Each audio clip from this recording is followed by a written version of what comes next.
Good morning, everyone.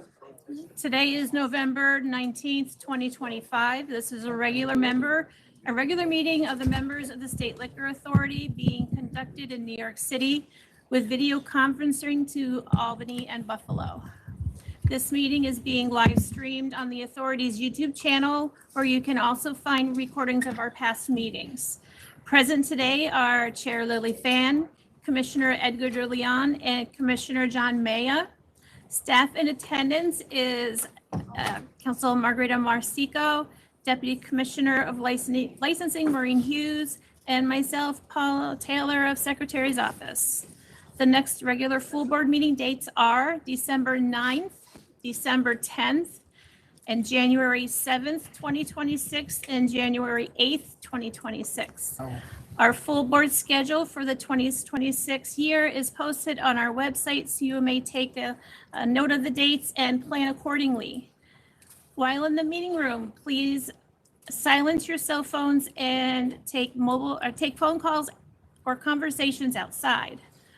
Items will be called in the order they are signed in, first Buffalo, then Albany, and then New York City. When we have items that need an interpreter, they will be called when the interpreter arrives. If we have community board representation, those matters will also be called as they arrive. And when your item is called, please approach the podium and identify yourself. Representatives should also identify their clients who are present. And Chair, do you have any announcements to make? All right, I have a couple announcements. The first,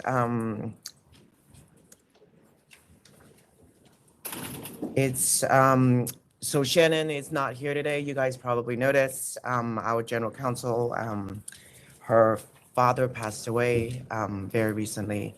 Many of the lawyers in the room work with her, and so I will ask you to send her your condolences as you see fit. They're a very, very tight-knit family, so we are, very sad for her and her family, and sending her love and embracement. He was a really great, lively guy, always busy, and I know brought a lot of joy to Shannon's life and her kids' life, and so I asked you to send her your notes. Okay. Our first, anything else, Chair? Yes, and I'm gonna go to, and you guys know that I always also have a hard time when we have longtime staff that tries to leave us as soon as you walk out the door. Even before you walk out the door, I would usually say, well, do you just want to work part-time for us? We only have 150 people, so we are, it's really tight-knit family. It's a team effort, as one would say. We really, hate missing, having people leave us, especially, but it is that time when people have to make their arrangements for their fall and winter of their lives. And I do encourage them to think for themselves and move forward. And so I have two today, sadly. And first is Marty Lipschitz, who is our investigator supervisor up in Albany. He is really, crucial part of our enforcement family.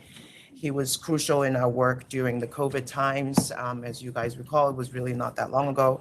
He's also one of our brains behind our wholesale prosecution. And so it really is heartbreaking for us to see him retire and move on to doing other things with his family. And Commissioner Mayer will read the resolution of recognition and appreciation. We will frame this and send it to Marty. Okay, thank you, Chair.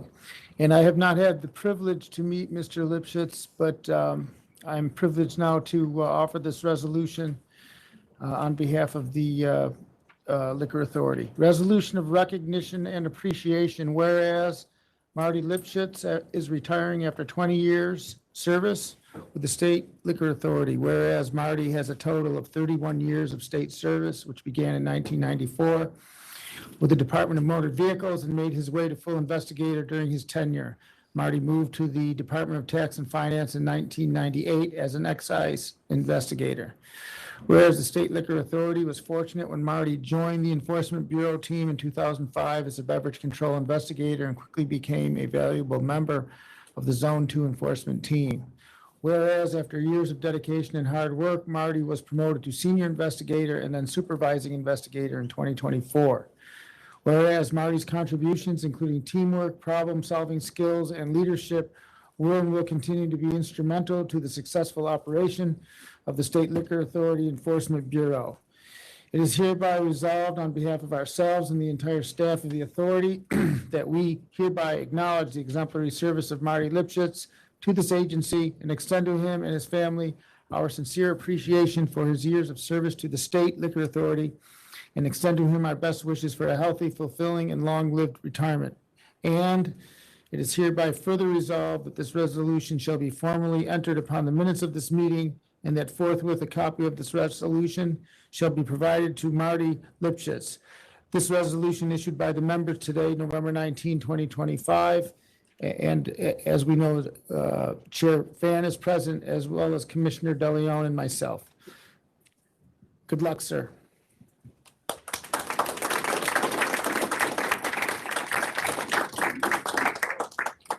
All right, and then we have a second one. You guys see our crew is in the back here. That's because Lynette Stone is retiring after 41 years of service to the state. You know, we look around the room, each of us really only have 140 years to give to a workplace. And so we are so grateful that Lynette gave her life really to the state of New York.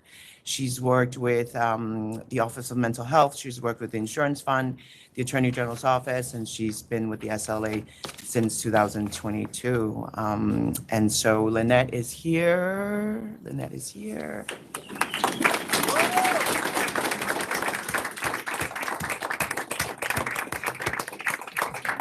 And Commissioner DeLeon will read her resolution of recognition and appreciation. Thank you, thank you.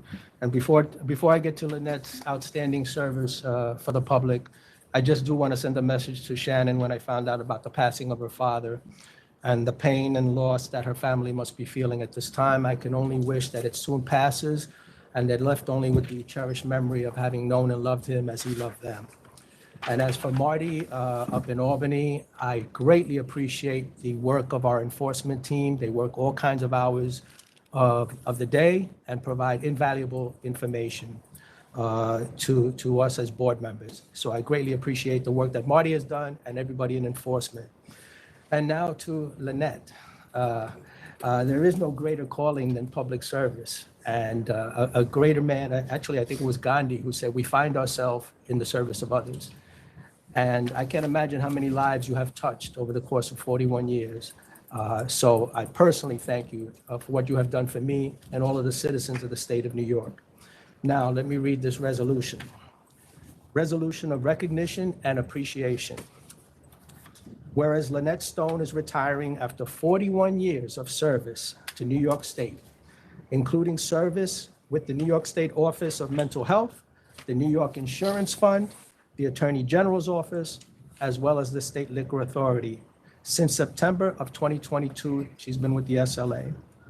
And whereas Lynette has been a dedicated member of the SLA team and is commended for her contributions to counsel's office through her incredible work ethic, her ability to learn quickly and to teach others, her attention to detail, and her public service orientation.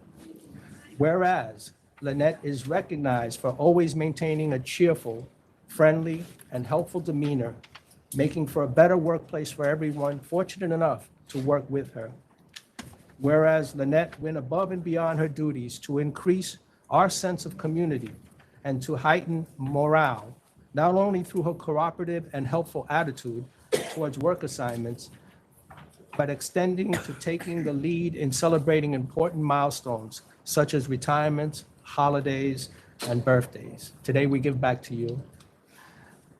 Whereas on behalf of the board and all authority staff, that we acknowledge the exemplary work of Lynette Stone and extend to her our sincere appreciation for her years of commitment to the State Liquor Authority, wishing her a long, healthy, and fulfilling retirement. And it is hereby resolved on behalf of ourselves and the entire staff of the authority that we hereby acknowledge the exemplary service of Marty Lipschitz to this agency and extend to him and his family our sincere appreciation for his years of service to the State Liquor Authority, and extend to him our best wishes for a healthy, fulfilling, and long-lived retirement. It is hereby further resolved that this resolution shall be formally entered upon the minutes of this meeting, and that forthwith a copy of this resolution shall be provided to Lynette Stone. This resolution was issued by the members of the authority at the regular meeting of the full board held on November 19th, 2025, before Chair Lily Fan, Commissioner Edgar De Leon, myself, and Commissioner John Mayer. Congratulations, Lynette.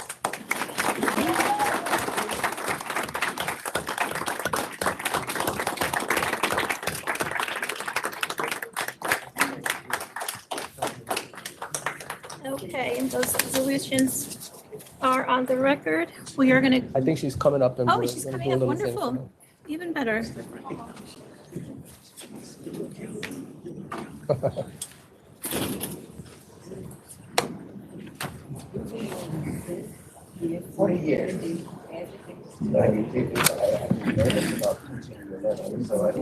You sure? Got a pin and a tiara. I love it.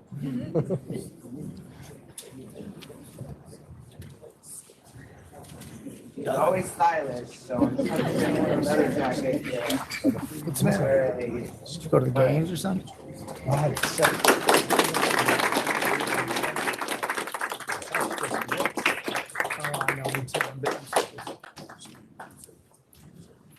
I gotta come up with a solution.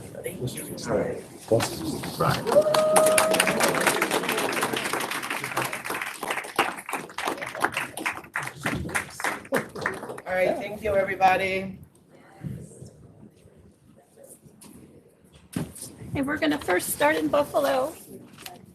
First item is number 14, NIPPLETOP Liquors or LLC, number 14. Thank you. Good morning. My name is Tracy Jones. I am here on behalf of NIPPLETOP Liquor. Thanks. The principal, Andrea Montag, is here as well. Hi. This is an application for a new liquor store in Lake Placid, New York. This is a city that has 1,000 visitors, and she's 2 million visitors. I'm sorry, right, 2 million visitors a year. She's looking to open a liquor store in a location that is in the retail area of the city, and at that particular location, there previously had been a liquor store, but it closed down due to health concerns of the prior owner. She would like to reopen that liquor store. It's a small retail liquor store with just a little over 650 square feet. We're going to focus mostly on sale of things for the tourists, which will be a lot of New York distilled products and wines. And she'll also have some of the top SKUs in there. It's a very small Okay. store. Yes. Is there a certain percentage of your products that's going to be dedicated to New York made products? I mean, I'm going to try to buy as many products from New York State as possible. I don't know the percentage yet, but I will do my best to sell a lot of New York State products.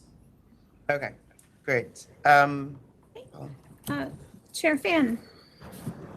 All right, so I'm gonna vote to approve. This location was approved before and they surrendered. 3 of the 4 closest stores are doing improving sales and the store is very small, not bulletproof. I'm gonna find public convenience and advantage and vote to approve.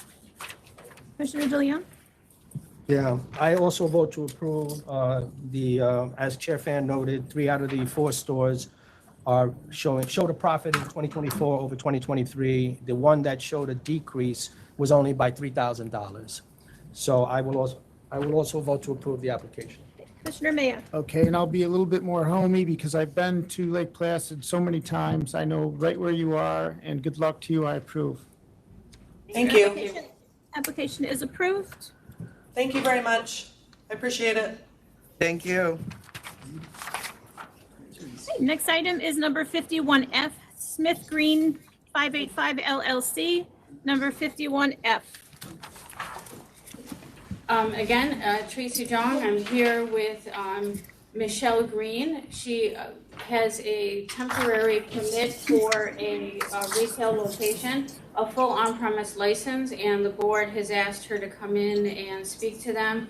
There were, my understanding, some concerns that the prior owner of the building had applied, his daughter had applied as well.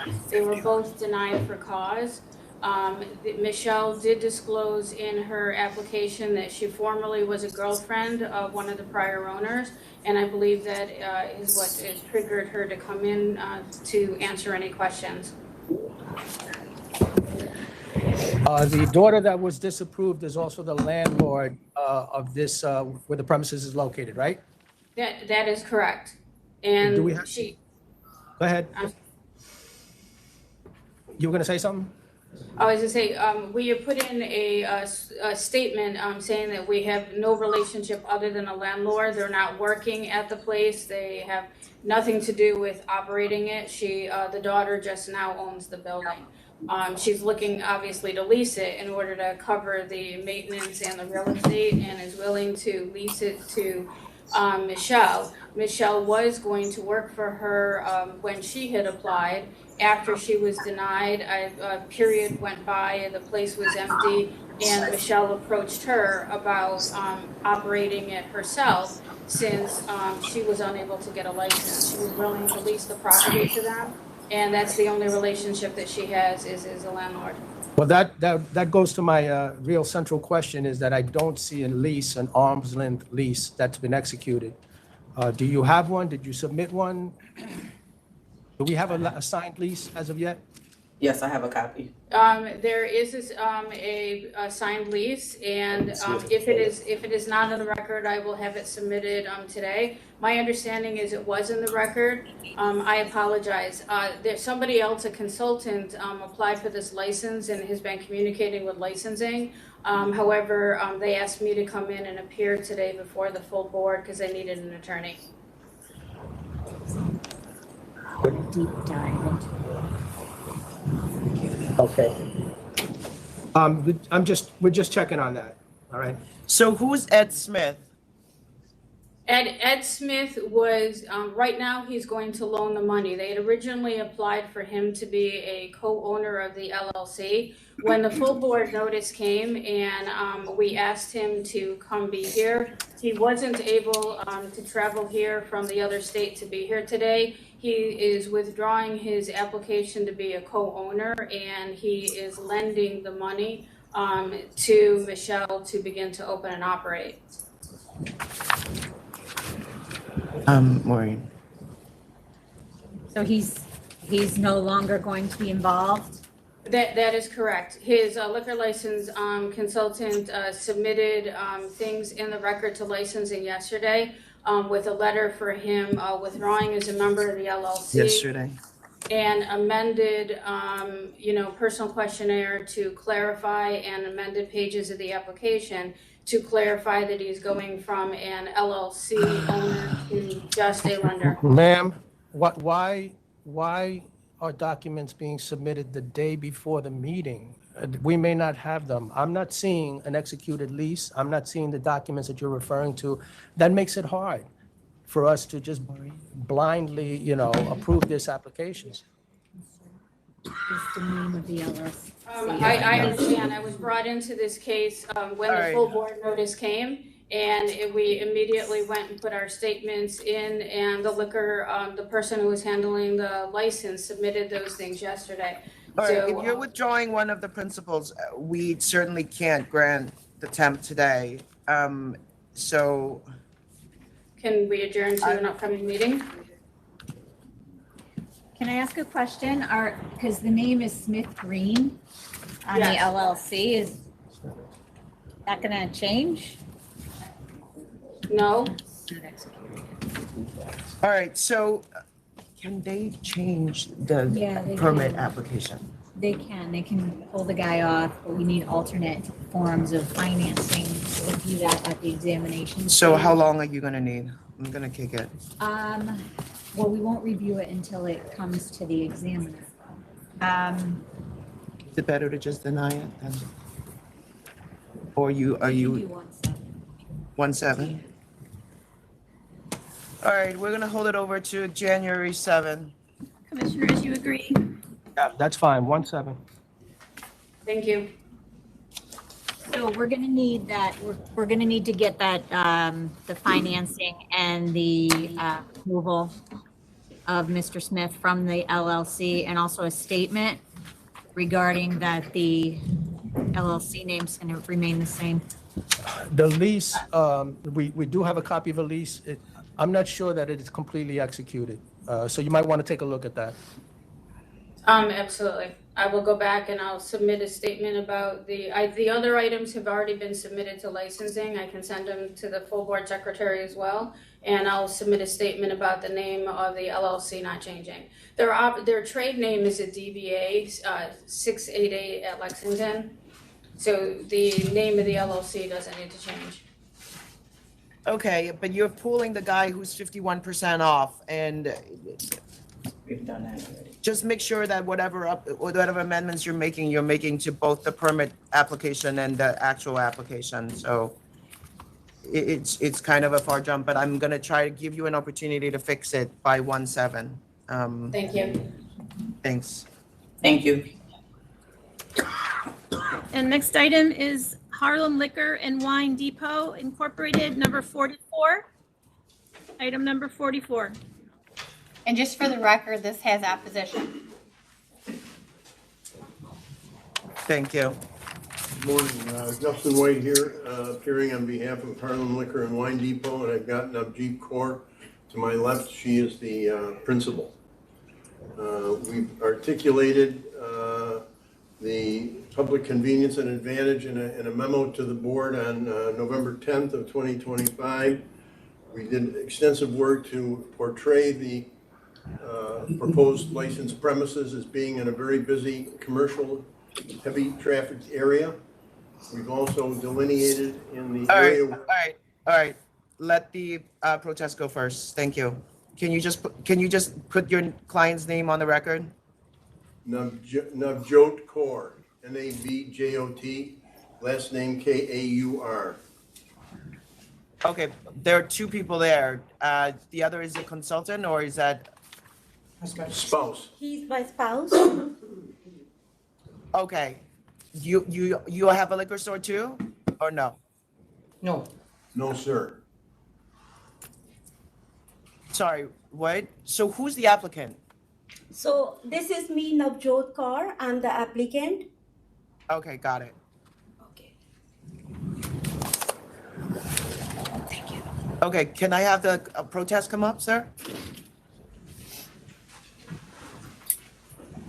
Hi, my name is Kamal Mathan. I'm from Union Wine and Liquors. I'm one of the sixth closest store. I'm under 2 miles away. Don't see a reason for a sort of beer. There's 6 stores. Okay, hold on 1 second. Can I just get everybody's name on the record, please? So you are Union Wine and Liquor, you are 2 miles away, and you are the second closest store. I'm the 6th. Okay. You're the 6th closest store? Yeah. What's your address? 2675 Union Road. In my record, you're the second closest store. Oh, all the SLA thing is coming up at 6th. But I am within 2 miles. All these stores are like a 10th of a mile difference away. Oh, I see. Got it. Okay, so the next person, please. Yes, my name is Amit. I'm from Casanova Liquors. We are on 2348 Seneca Street, and we are less than 3 miles away from this new Okay, location. Batavia. Okay, got you. And you are a new store. You were transferred. You just bought the store in 2024? Correct, yes. Okay, thank you. Okay, the next person, can I just get your name and the store that you're representing today? Yeah, I'm Javier from Centerville Liquor, second, I think third closest store, 2 miles. You are Liquor and Convenience Express? Centerville Liquor. Sorry, what's the name of your store? Centerville. Okay, that is the 5th closest store according to my records. Okay, sir. Next person. My name is Lovedeep Singh. I'm from Valley Discount Liquor and Wine.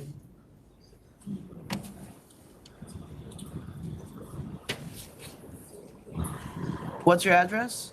1285 Valley from Avenue, that, Valley okay. Discount Liquor and Wine, yeah. Okay, got it. All right, great. All right, so can I have the person from Union Wine and Liquor come up, please? Thank you. Yes. So I was saying there's 6 stores within 2 miles of this. I think there's 9 stores within 3 miles of this proposed location. There's more than enough variety in all these stores. Like my store, I offer delivery. I have thousands and thousands of SKUs. I just don't see what they bring to the table that I don't have. If I don't have, other people don't have. It's a saturated market. Business is down, expenses are up. You guys know. Like I'm sure everybody's stores numbers are down, or if not, they're not growing. So I just would like to oppose this. Thank you. Okay, thank you very much for coming. Board, we have one more who's in opposition. Okay. Hi, my name is Victoria Lachek. I'm from Key Liquors. We're at 97 South Rosler. We are less than a mile, probably 0.7. Okay, you're the closest store. Okay. Yes. All right. All right, so let the other guys go first and then you can speak. Thank you. Okay. All right, so I have 1, 2, 3, 4, 5, 6, 7 stores within 2.7 miles, and 5 of these 7 have shown up today. And we've also received at least 4 protest letters. All right, go ahead. Who's next? I can just go from Batavia, yeah. Yes, so we are the closest store to one of those. The numbers are down, right? And opening another such a big store will definitely hurt our sales, and it will keep us hard to survive in this competitive market. Which store are you, sir? Casanova Liquors. Casanova, okay. Yeah. Okay. When you say numbers are down, I don't have a full year of your numbers. I did submit all my numbers. Okay, I have until June.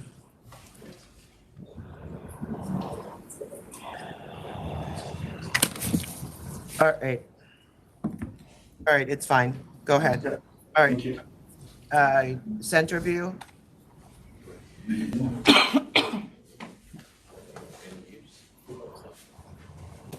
Yeah, from Centerville Liquor, and our numbers are pretty much same as last year, the wages and insurance went up and all that, we are struggling through the sale too, so.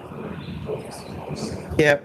And just allow the record to reflect that their 2024 number is lower than their 2023 numbers.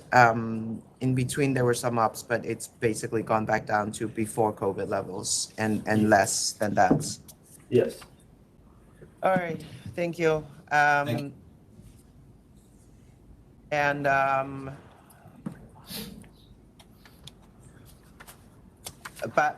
Bailey Avenue. Yeah, I have the same thing too. Our numbers is going down too. It's almost like 4 to 6% sales going down. And yeah, we don't need another store because like we get all the stuff, we do all the customer service, everything good, but the sales going down and down. You can check. All right, allow the record to reflect that in 2024, this store is doing 76% of what they did in 2020. And sales have come down consistently throughout the years. All right, Key Liquors. Hello. Same thing. Our sales have been down. I mean, it's been a 30-year-old family-run business. And since last year and the prior years, you can see a significant decrease in our sales as well. All right, and allow the record to reflect that key liquors have gone down, have slid basically overall 15% since 2020, and it's consistently doing less sales. All right, so that's the story, is everybody is suffering. All right, can the applicant come up, please? Okay, I think I have to comment, first of all, on some of the claims that business is going down, and I'd like to start with Cazenovia Liquors, run by Batavia & Sons LLC. They said they've experienced a decrease, but if you take their numbers that are derived from 2025 and amortize them over this coming year without any reference to a Christmas holiday or Thanksgiving holiday boost or uptick in sales, actually their sales would increase over 2024. And amortization is $761,000 in sales, which would be an increase of $2,000 from last year. So there's a bit of a myth being perpetrated here by saying the All right, I wouldn't really call when everybody's jumping over $1 million or tens of thousands of dollars, an increase of $2,000 is kind of pushing it. But I mean, I see your point if you really want to get into the minute numbers here, but okay. Well, and I do the same thing for the rest of the protesters. For example, Centerview says our sales are down. If you amortize their 2025 sales, they're now going to be at $925,000, again, without the holiday uptick. So, you know, portraying the sales figures as being down without any backup is kind of unfair to the applicant. And the same holds true with respect to location of the premises. We're saying we're crowded in. Well, in fact, we're not crowded in, and I demonstrated that to the authority when we submitted a traffic pattern study of the location of the licensee, a significant amount of bifurcation or actually trifurcation in the location where they would seek to open. And these are distinct areas that are divided by the New York State Thruway and another portion of the state highway. So this is not an area that is, quote, saturated. And we get these knee-jerk comments or these ubiquitous statements that we're all saturated in the hopes that another store doesn't open, but it's not supported by the facts or the geography. That's our first comment against the protests. Sir, could I just interrupt you for a second? Sure. I just want to know how you're analyzing things, because I'm kind of have a similar analysis perhaps.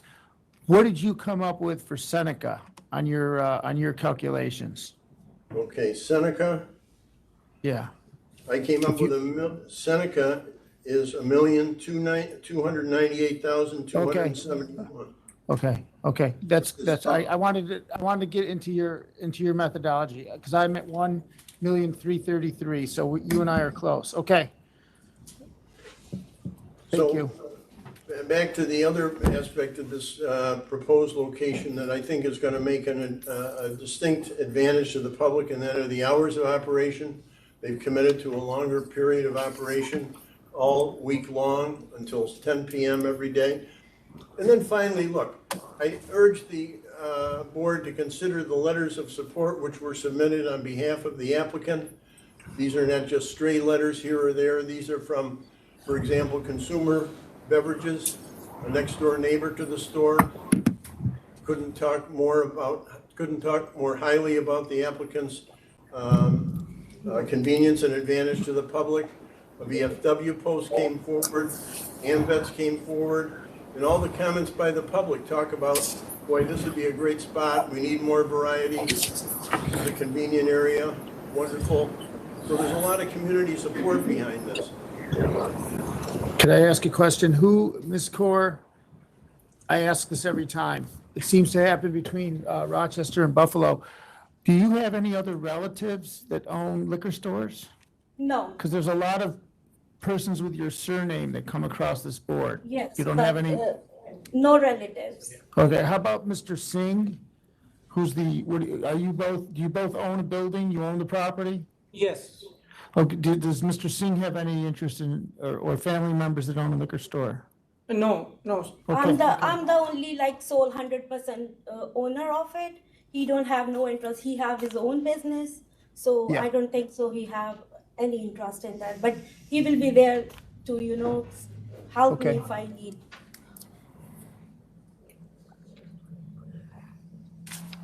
How close, I'm asking council, how close are you to that insanely busy highway exchange of 90 and, what is it, 190? How close, how do I get out front of the ramps and come to your place?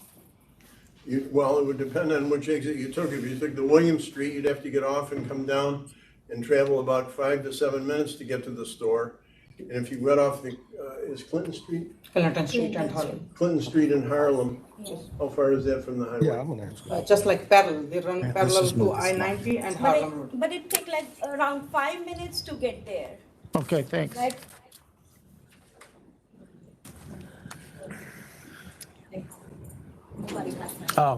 Ma'am, can I ask you a question? First of all, the stores that are next to you are all large stores, over 7,000 square feet, 5,000 retail for the closest, and 5,550 for the second closest. Your store is proposed to be 6,118 square feet. so I haven't asked the question yet. With 1,835 feet for retail space. But your investment here is only 4,500. so How can for you- the, I'm sorry. That's right. How can you possibly supply the inventory for such a large store with so little investment? So for that, I have like my other accounts. I have in my like account like 15 to 18,000 US dollars, and I have a promissory note from my husband for like 75,000 dollars. So in that way, I'll be able to do the things. Permit me to interject. Your husband, you got a promissory vote from your husband? I have it today with me. Oh, Permit does me your to husband, interject. if I can't counsel, does your husband have a separate business? He have a separate business. All right, is the money coming from his separate business? Yes. Because essentially, if you're a married couple, and that money was accrued during the marriage, then half of that money's already yours. So you're essentially being, lend your So money. for that, for 1 year, I'm not gonna give him any interest. And after that, I'm gonna, give him some interest. Okay. Permit me to point out that there was an Yes. error in the application. The total retail space for this location is 1,800. Right. Yeah, but the store is over 6,000 square feet. Okay, I understand. I'm sorry. No, it's okay. I mean, you're showing $4,500 of an investment. The rent is 1,000. There's just not enough money here, and you have to sort of show us the numbers. Sounds like you have money, but it's not disclosed in the application. I just want to allow the record to reflect that there is another new store that was approved in this area June of 25 that has not been issued yet, and it's a urban-centric store about 4 miles from here. So given the chance to supplement, we would be happy to adduce for the board a bona fides of the funds that are going to go behind the purchasing of inventory. Okay, members, are you ready to vote? And my colleagues are? Yeah. Okay, Chair?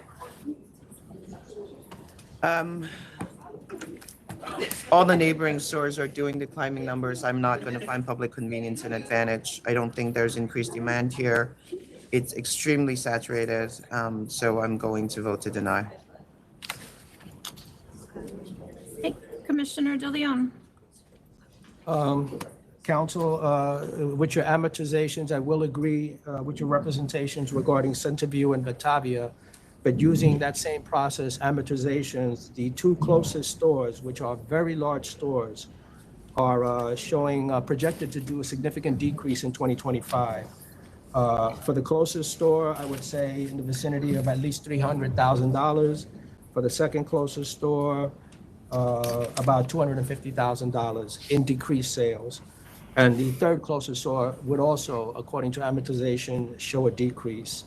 This is a very large store that's being proposed with a minimal, I just cannot see that small investment being sufficient.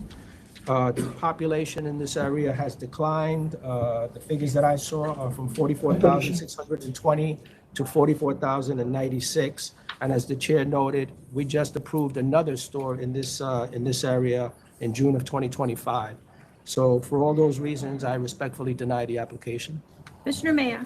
Okay, sir, I will just point out that I asked for my questions to you. I agree with how you analyze the numbers. I'm going to analyze something a little bit differently than Commissioner DeLeon, but I also note that I don't know how you make an application that has $4,500 for this store that happens to be at a massively busy exchange. I'm thinking of an exchange that in Woodbury, I think it's Woodbury, New York. Yeah, in Long Island. I think this is a really busy area in Buffalo, so you're in a good spot. Those are the problems. The problem is the financing. But I'm going to just note that there's $14 million of retail business going on within 2.5 miles, 14 million.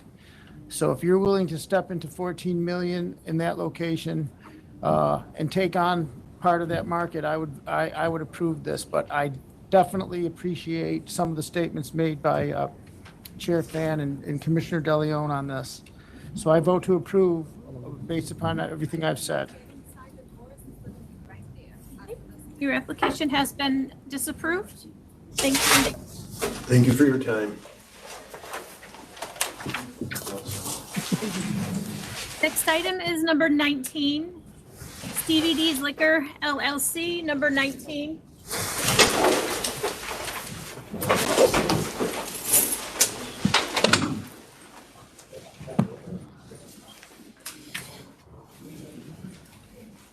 What, could you restate the number? 19, please. 19.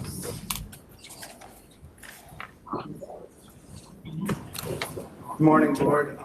My name is David Peltan, and I'm counsel for Stevie D's Liquor. To my left is Derek Wilson, who is the sole member of the LLC. Good morning. This is an application for a small store located on Niagara Falls Boulevard. Look at the sales submissions by the nearest stores. You would note that there's only one store that is anticipating slightly lower sales in 2025 as compared to the last year. If you compare or were to prorate the next two closest stores, they're holding steady or even an increase. But one thing that's kind of different about this location for Stevie D's is that it's on a bus route, and there's a lot of people in this community without motor vehicles, and they depend on public transportation. The nearby stores are on much larger highways around the corner, which would require a bus transfer if you were to go to them.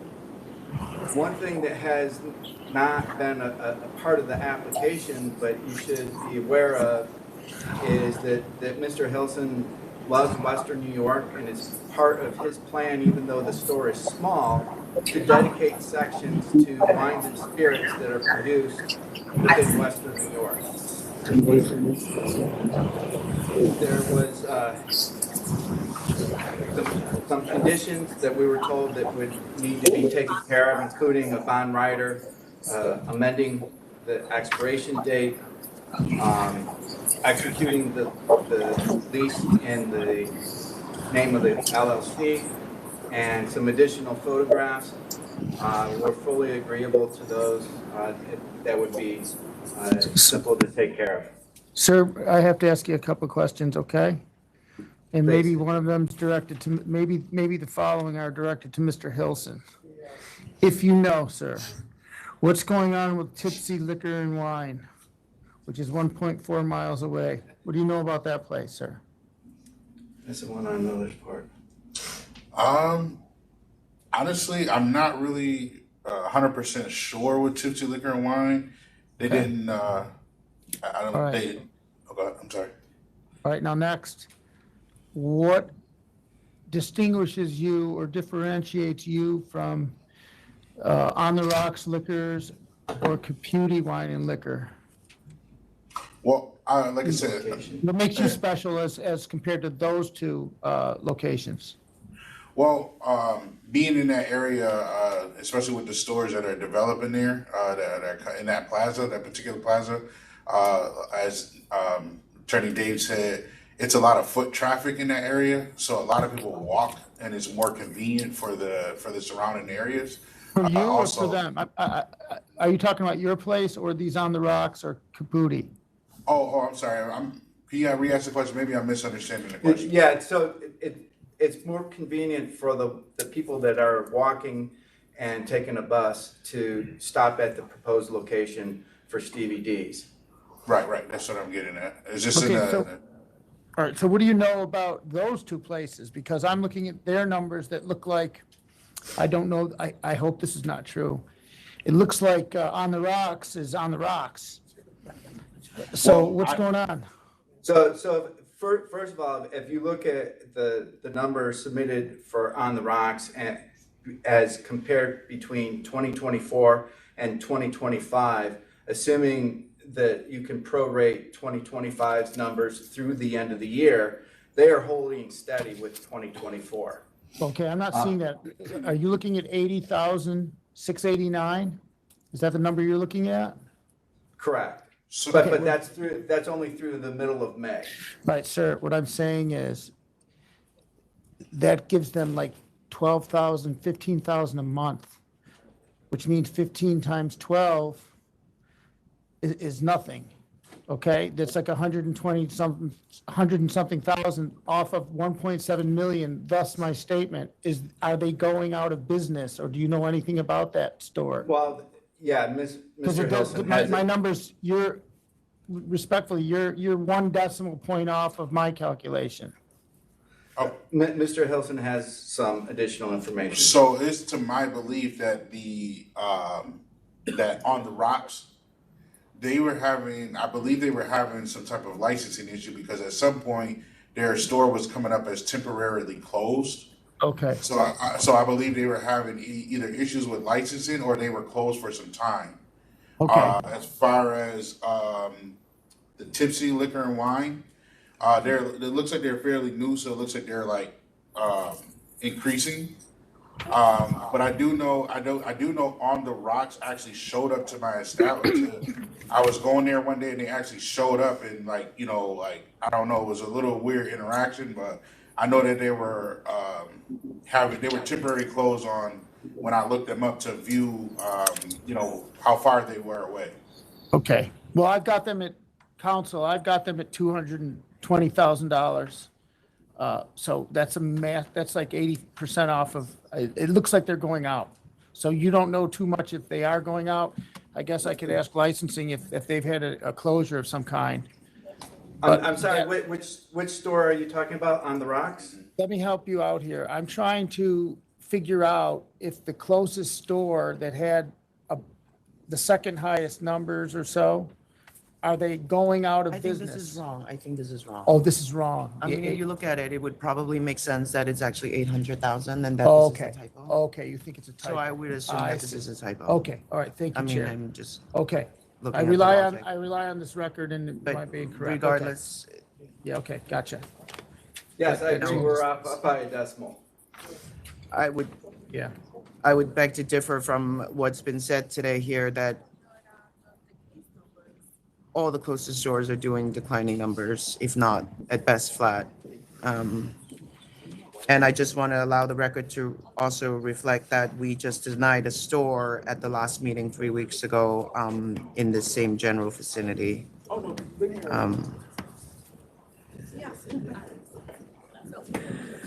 Members, are you ready to vote? Go ahead. All right, Commissioner Gilliam. You want me to go? Yes, I'm sorry. Okay. Okay, again, this is a decent-sized store, 2,867 square feet, 1,763 dedicated to retail. The investment is only $15,000. It's on a credit. I would have to agree with the chair that the numbers all are down using amortization as I do, comparing 2024 to 2025. Now, whether there's a typo or a misprint in the figures that we got, the figure that we got for the closest store in May is $8,689 since May 12, 2025. And dividing that by 4, because it's less than half the month is what I did, and multiplying that number by 14, you get a figure of $282,411. They made in 2024 $1.7 million. This is a significant decrease in sales.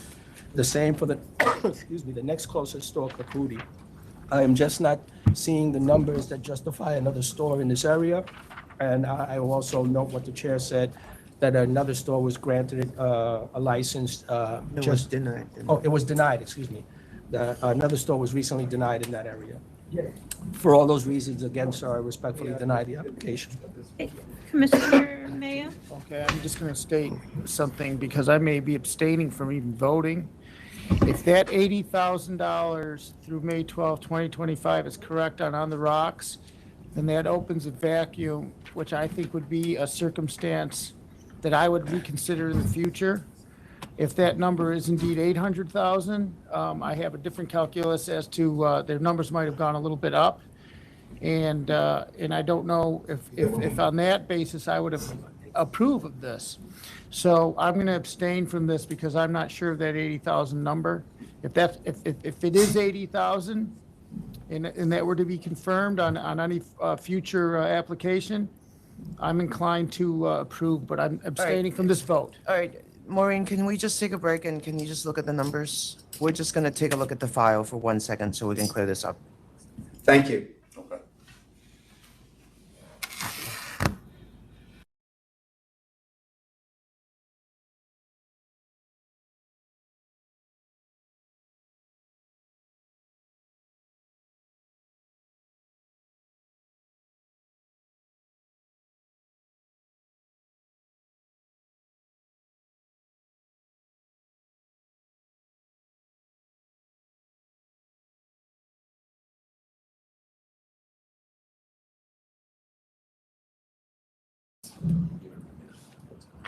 $80,600.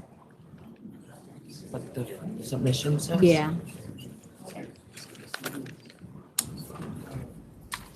All right, you're abstaining? Is she saying it's not a typo? No, Or no, you're not she sure? says- That's She what doesn't know. That's what it was. That's what the submitted. form Okay, says. based upon unclear numbers, I'm going to abstain with what I stated earlier. This is the form submitted by The next door. the next door store. Okay. This is their form. They filled in that information. I think Yeah, I it's, see. you know, because it says 64, but All right. the report says a decimal point.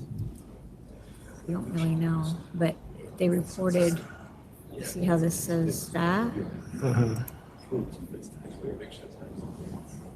75. So I don't know if that's meant to be a decimal point. I think it could be Could be. an error. Yeah. I think it could be 800. Well, what do you want to do? You want to have All them right, come wait, back? it's fine, it's fine. I think let them ask for reconsideration and figure that out. Okay. That's what we're going to Chair? I don't think it makes a difference. Does it make a difference to you? Doesn't. It doesn't. I mean, I would have to redo the math. But assume that says 800. It's the same. I really can't tell. It's it's the way hard they to wrote tell. it. It's hard, very, very hard to read. Based on the other submissions, I would make an educated guess to say it was 806,000. Right. So if it's 806. Then he's got too many numbers in there. He's got too many numbers. It's in too there. many numbers, yeah. Well, I just wanted to say, like, it doesn't, this is. I mean, Just those years in it. yeah, we can't tell either way. I didn't notice that. Let me see. What's number 19? It's impossible to read. All right, based on my years of experience on this board, that I would think that it's a typo. I don't know. I try to be logical, guys. And with that, all the stores are doing down numbers. Regardless, I think it's down. I think he's trying to make an extreme argument that it's 80,000, which is not super logical. And he's assuming that if it's 80,000, they're going out of business and therefore should be replaced by this applicant. I think that's about where I am. I get where you're coming from because you are such a positive person. No, but if there's a vacuum, I understand. I could see what you're saying, but I don't believe that 80,000 is the right number. I think it's 800,000 because the year prior was 1.7 million. Okay. So I'm gonna therefore vote to deny, given that we also denied a store right close to here at our last meeting. And everybody is just struggling and doing down numbers. It's not to say you're not a good applicant, sir. If you find another location where stores are showing more growth and that there is a justification for public convenience and advantage and increased demand for alcoholic products, we welcome you to come back at that point. Thank you. An application has been disapproved. Nicole, do we have any other items in Buffalo? We do not. Okay, thank you so very much. Thank you. We're gonna go ahead and move to Albany. And we have item number 6. 6. Also items number 51A, 51B, and also, well, I don't believe it's related, 51C. Says AYAAZ Petroleum. No, it's C, D, E, 56 CD. Is that what I mean? Wait, no, it's not. No, it's not. It's actually number 6, 51A, and 51B. Sorry, this has been kicked over so many times. I no longer know which one is the right. Yeah, it is the same applicant. 51C. 51C is one of the applicant principals. So we would need 51C as well. Yeah. Oh. 51C.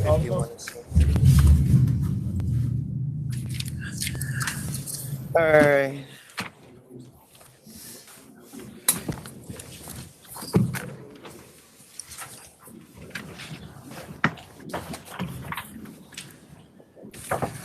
All right, Maston.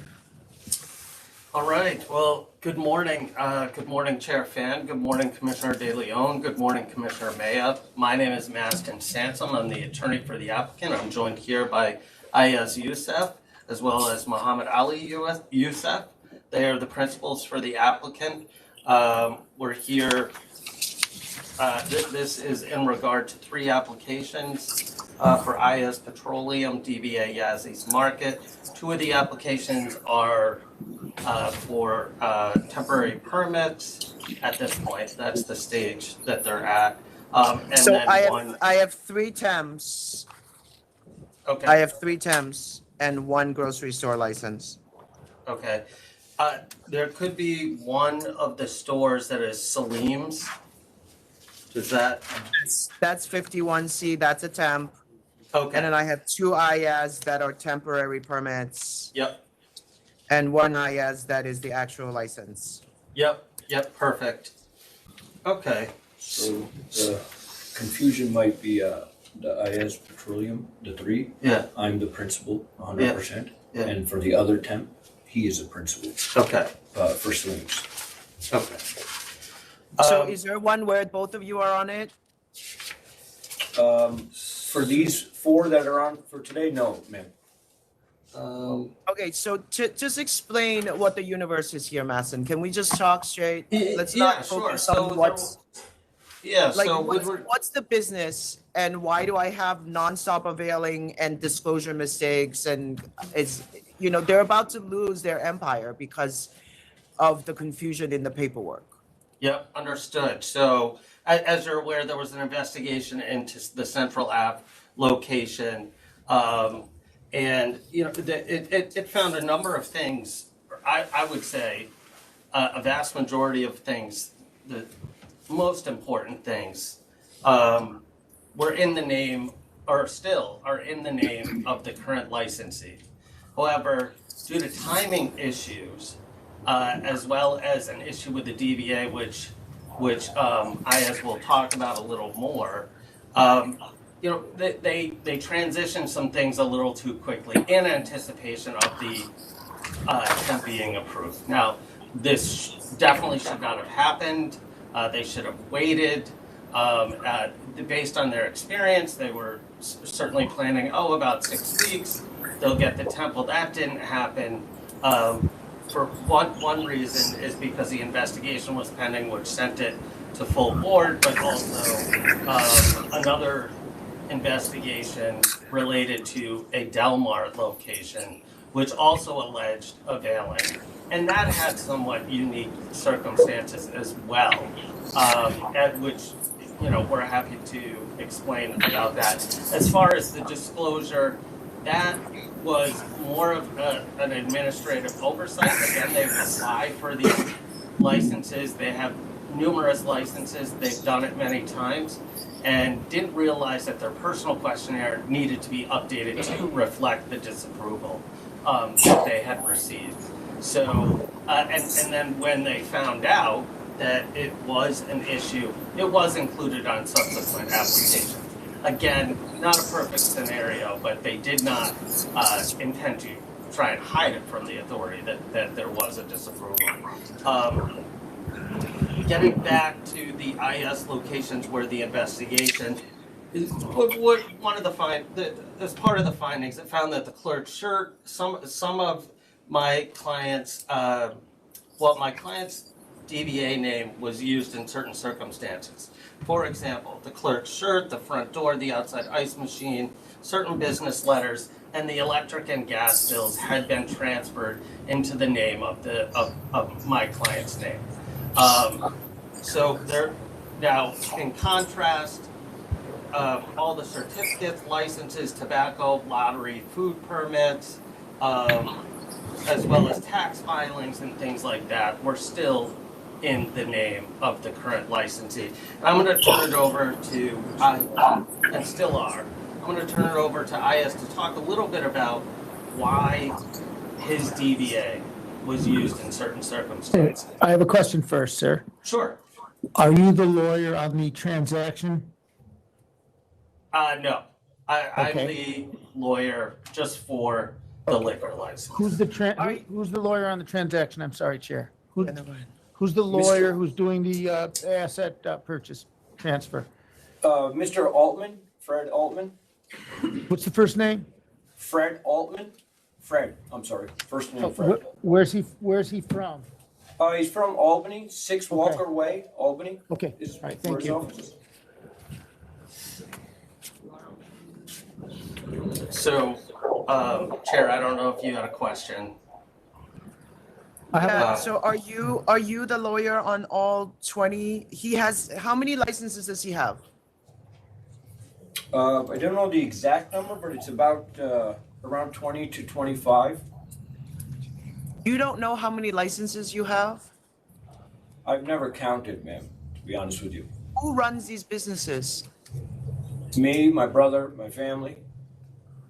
How many people run this empire? I would say we have about 5 office staff, 5 district managers, me and my brother, the principals. So I would say about anywhere from 15 to 20 that are in management. Okay, and Salim is your brother, or that's your brother right there? Is that your brother? Yeah, that's my brother. His name is Mohammed. Salim is a entity name. Salim's food bar. I see. Yeah. So I have Council, can I ask you a question about? Absolutely. Well, let me ask you about the one at 281 Altamont Avenue.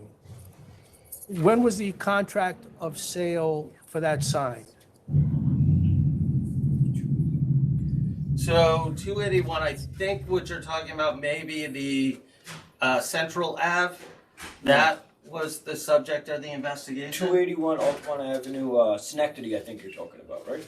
Yeah. Right. Yeah. Yeah. When was that contract signed? Oh, okay. When did we open that? We opened that last February. We opened that last February, so the contract of that was probably signed last December. And that was a closed location. It was a situation where a lady's husband passed away, the location was closed. And then I bought the real estate there and renovated it and then applied for the beer license. Okay, so when the contract was signed, was the purchase made at the same time, or was it contemplated to be made in the future? No, the contract was signed and we closed on it in, I think, 2 months, and then we had renovations going on because, again, it was closed for like 3 years, abandoned basically. So we renovated the place and then opened it in February. So are you saying that it was arm's length? There was a contract that was signed, money was exchanged, the sale was completed at that time? Is that okay?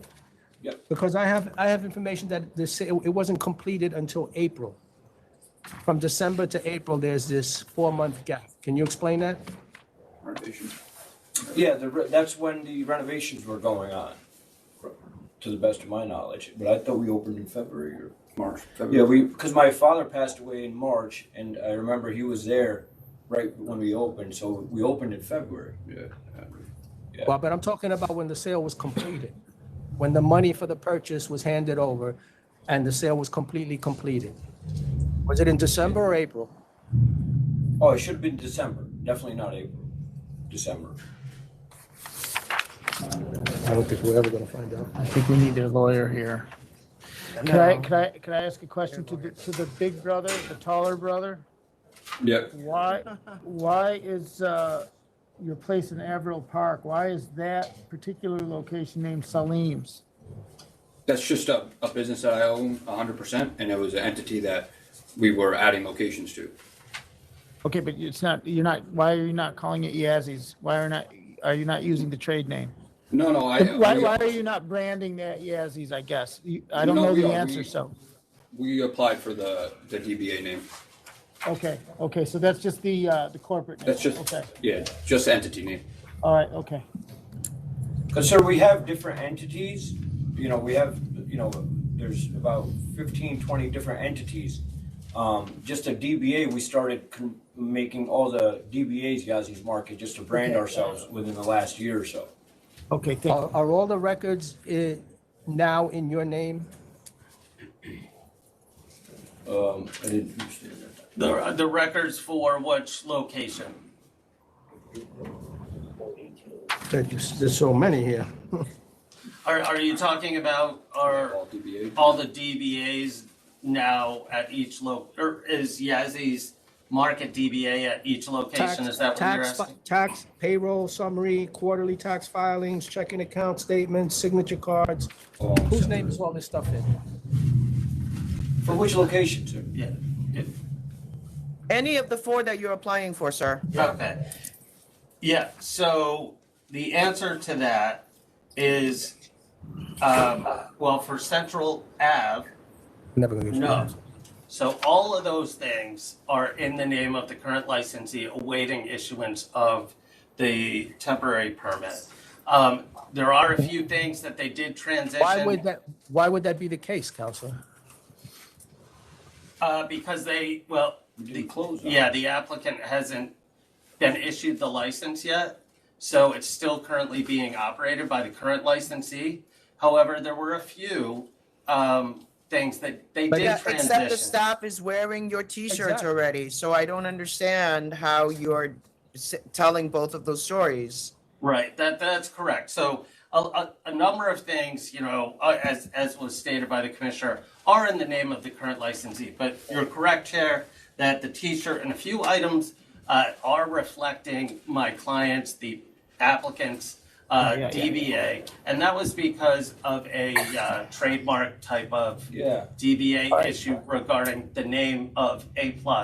So I'll let IS. Well, Counsel, I just want to point something out to you, because I think Mr. Altman should have probably been here also, but every applicant for Troy, for Schenectady, and for Albany, Central Ave, is AYAAZ Petroleum Inc. And then they have a assumed name of Yazzie Market.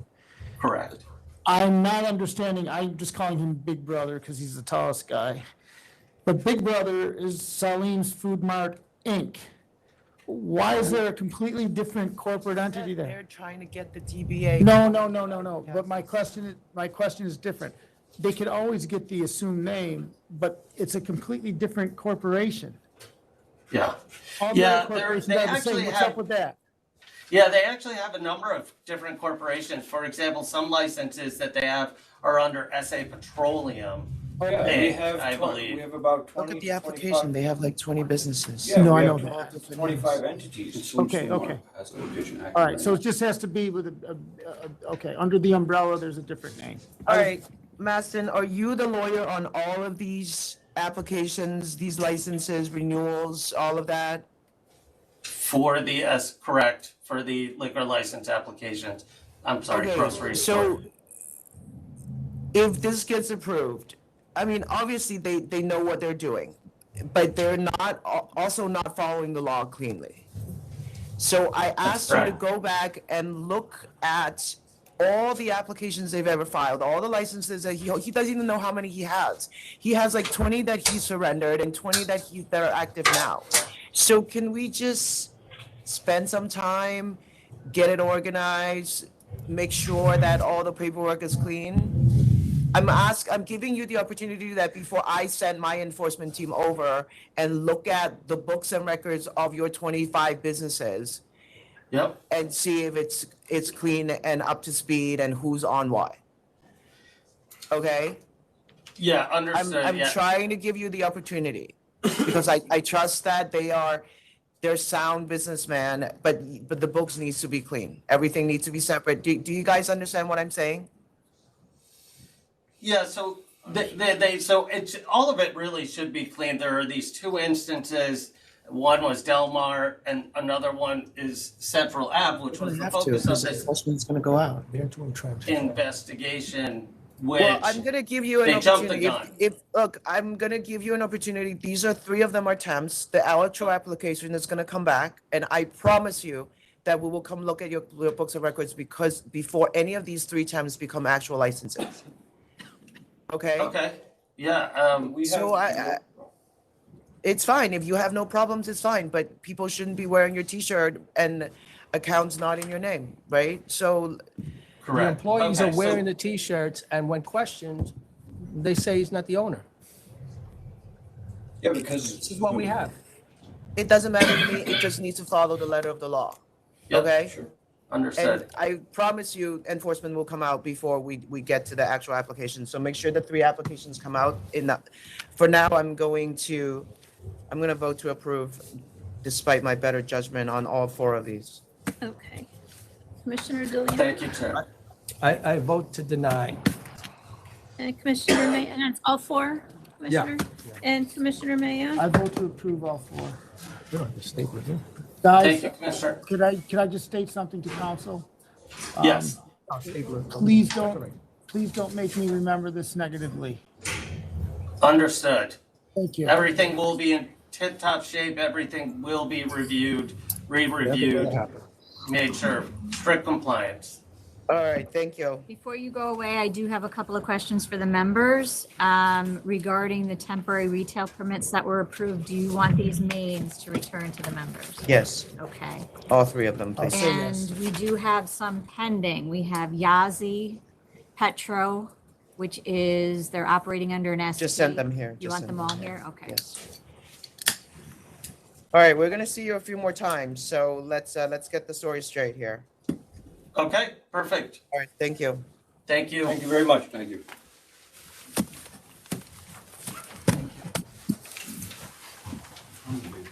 Our next item is number 39, O'Leary's 2253 Limited. Number 39.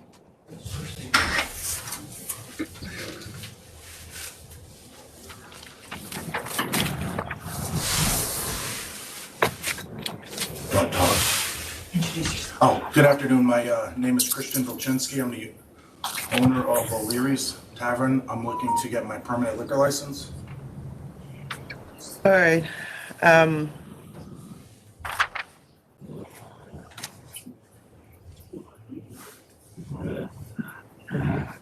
How are you related to the Hughes family, sir? I'm not. Okay. So are you aware that they were summarily, this establishment, this licensed premises location was previously summarily suspended twice? Yes. In 2019 for a significant number of sales to minor, and then again suspended in May of 24 for also a significant number of sales to minors.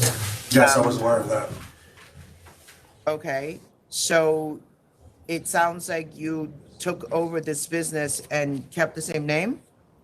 That is correct. I'm retired law enforcement, and I always wanted a bar. And when I saw it up for sale, I contacted the owner, and I do like the name of it. Purchase it. You didn't purchase it? How much did you pay for it? I am in a lease to own agreement. Okay, and what's the arrangement there? $3,200 a month.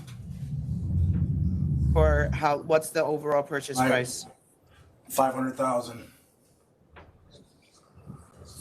How long would it take you to pay down the 32? I have a lease agreement that is good to 2028 for 2 years right now of January. And then I'll So go from there. you're renting it and I am rent. and the rent pays down the 500, or is that a separate payment? Because No, you it's gonna can't rent- both be true. It's gonna be paying down to 500. Okay, and the prior licensee is still is the landlord that you're paying, right? Correct. So how long is it going to take you to pay it down? Oh, I'm sorry. I don't know that. You don't know that, so you owe somebody $500,000 and you don't know how long it's going I'm to just- take you to pay them down. I am right at the moment just trying to get my permanent liquor license. I'm new to this game. All right, Like I so said. does it surprise you for me to tell you that it's going to take you 13 years to pay it down and you have a 5-year lease on the business, on the property? I will be negotiating. All right, so have you, do you have a representing lawyer, sir? No, I don't. Okay, so you have a right to see the files that we have in preparation for this hearing. Would you like to take some time and adjourn this and look at the reports that we have, or I can tell you what they are? You can tell me what they are. Sir, let me help you. I think you should get a lawyer and come back, and you should have a better idea or handle, maybe you do, it wasn't asked, about your amortization schedule. Do you have balloon payments? I think you'd be better off if you want to come back with counsel. That's all I'll say. Okay. Is that in regards to the previous problems with the bar? Or I'm not just in saying, I'm general? not, So let me just tell you that we have a report from the police department that have seen the prior licensee and also his daughter working at your establishment. Well, the prior licensee does not work at my establishment. He owns the building. So And you're neither does saying the daughter. PD is lying that He does that the not work police at the bar. department, are you telling me, you can, but are you telling me that the police department is lying when they see Sean Hughes working the door and also his daughter working and doing service at the bar? Are you telling me that's not accurate? They're not part of my payroll, no. He is You're at the saying bar that- at you're- times. But if you think I should get counsel, that's fine. You're saying that as a former member of law enforcement. You don't believe the police report in this case? He has been at the bar. Yes, he has. He has been standing there near the door, but he does not let patrons in. Okay. Conference? I'm not passing this along. All right, go ahead. Let's vote. All right, Gonna go vote? yeah. Yeah, I think we're ready. Okay. Commissioner DeLeon. All right, in addition to everything that the chair has put on the record, we've got anonymous calls alleging sales to minors. We've got our own people that, when we started today, I acknowledged the great work that they do. And they've been there and observed people who appear to be consistently underage. Because of the numerous sales to minors at this location, 29 sales to minors, a $30,000 fine paid in 2019, and again, numerous sales to minors, 13 sales to minors in 2024. We required scanners at the location, but apparently the bartender, Nikki, is checking IDs herself and making some kind of special alcoholic drink in a large plastic green bowl. And quite frankly, the financing that you've pointed to is just makes no sense at all. It just doesn't stand up to scrutiny. So with our own investigative findings, with everything that the chair has put on the record, with Sean Hughes and his daughter hanging out there, him being the landlord and having this terrible record, I cannot approve this application, and I respectfully deny it. Commissioner Mayo. Yeah, giving you, sir, the benefit of any doubt as to any of your statements, it appears that Mr. Hughes is there and you don't even know about it. Troubling part I had was, or is, you're not at all describing what the purchase price is or how it's to be paid. So, I mean, I would think that you would know all of this stuff, so I deny also. And Chair Fan. All right, due to an ongoing imminent threat to public safety, welfare, and health on this, I'm going to vote to deny. I'm going to ask licensing to put a name stop on this applicant and all the prior owners, landlords of this location, and also please a location stop on all applications, both temporary permits and actual license applications, and they should all come to Food Board before sending up. Okay, your license has been denied. Your application has been denied.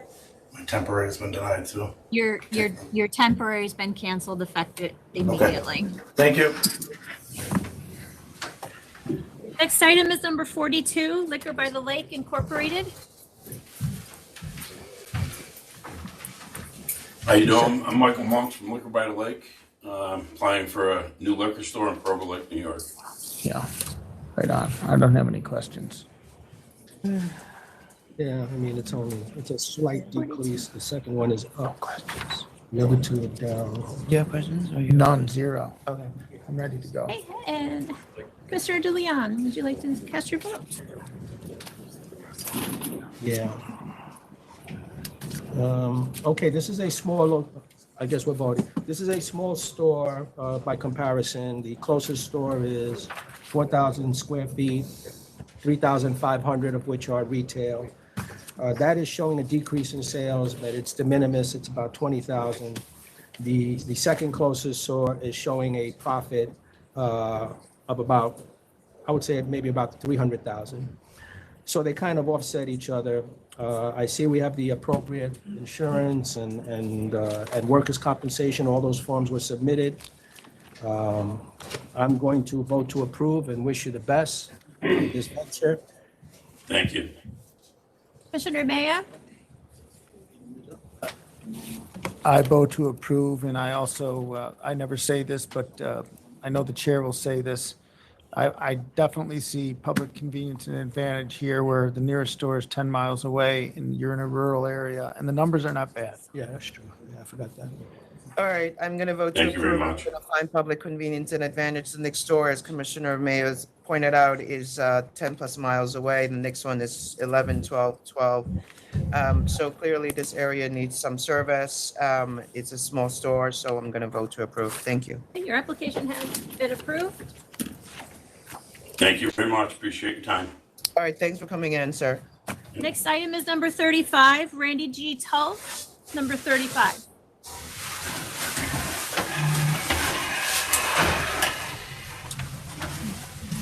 Good morning. My name's Randy G. Tull. My speech is kind of off. I had a stroke a couple of years ago, so it seems strange, but my mind is fully alert.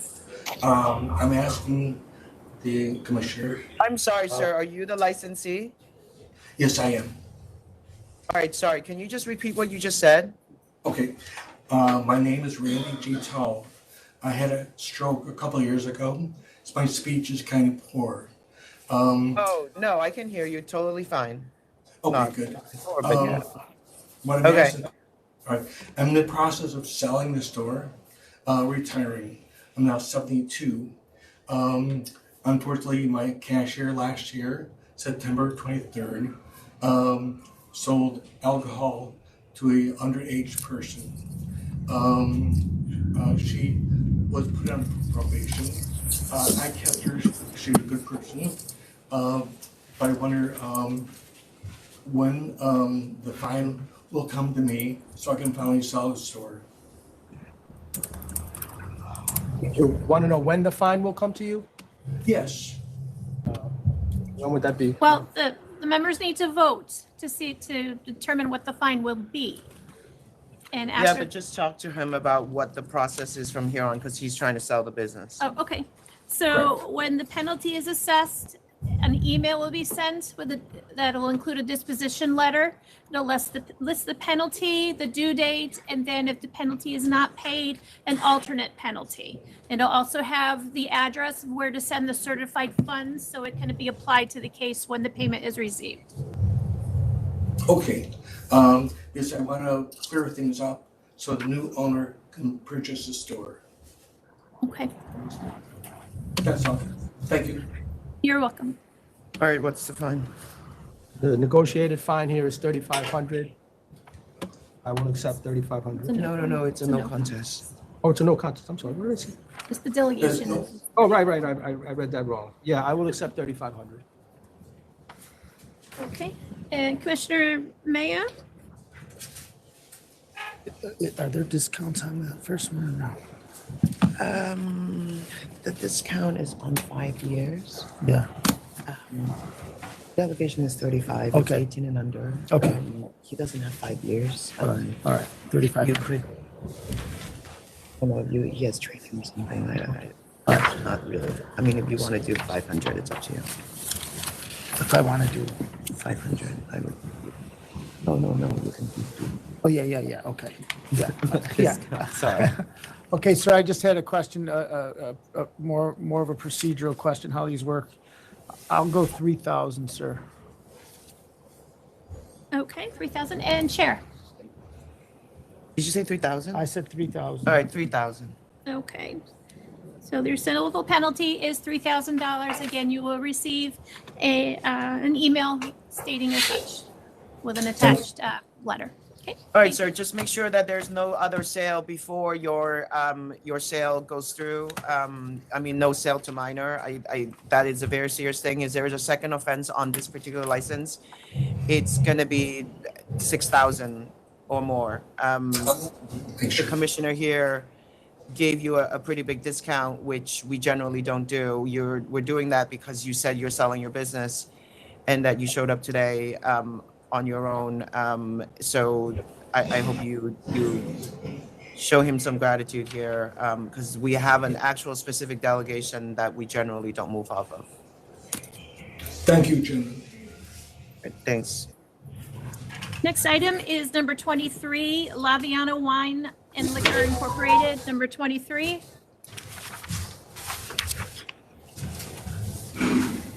Good afternoon. My name is Christopher Laviano. I'm the owner of Laviano Wine and Liquor.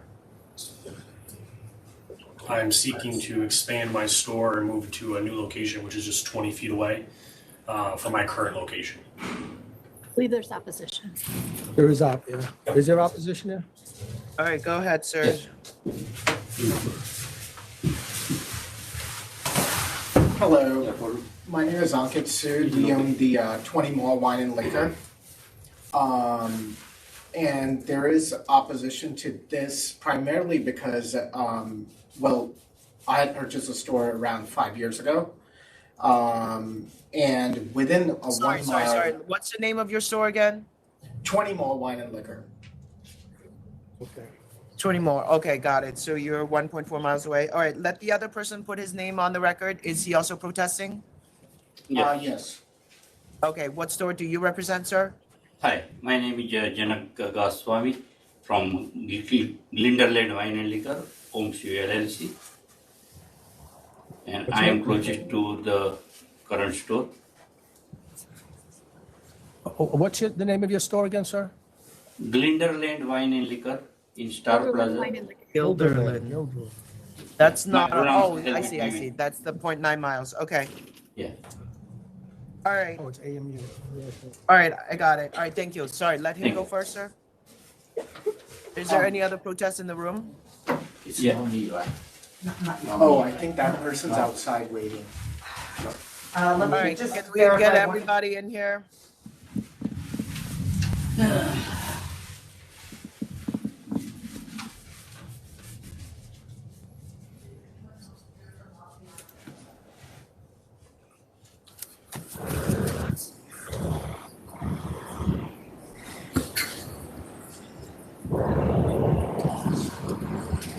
This is everyone here for LAVIANO. Oh. All right, thank you. All right, go ahead, sir. Yes, hi. So basically, we're just protesting because I bought the store about 5 years ago, considering it's one of the larger stores. In a 1.5 mile distance, basically, there are 3 other liquor stores. And over the past 5 years, what I've noticed is the sales have already been declining. The only reason I bought the store was because there was this considerable, it was larger, located in the Price Chopper Plaza, and I was like, I saw that, okay, it's competitive. The issue is now, if LAVIANO expands, that's going to decrease all the store's sales. And year by year, we've been noticing, especially this year, there's been a drastic drop ever since, I would say, May, June, of about 15 to 20% decrease in sales. Despite keeping prices lower, everything, sales have been declining year by year, and that's the main reason. And it's already a very saturated market that within a 1.5 mile distance, you have 4 liquor stores in that span. Okay, thank you. Yeah.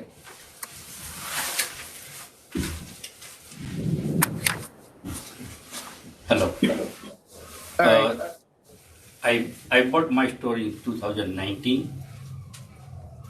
Before a year, the LAVIANO was open, and I think 2020 or 2021, already they expand one time, and right now again they want to expand. So everything impact of the all retail liquor store. The town population doesn't want to change, same population. So after that, very unhealthy competition starting there, and maybe any one liquor store should be gonna die. So strongly I am opposed for that. Okay, thank you, sir. Thank you. All right, and I'm gonna allow the record to also reflect there is also a written protest from Westmere Liquor Store, plus these 2 that spoke today. All right. Does the authority have the 2 letters of support that were submitted? Senator, yeah, from Senator Fahey. Was one.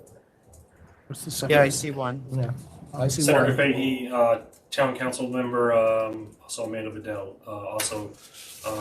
I don't have the second one. I don't have the second one either.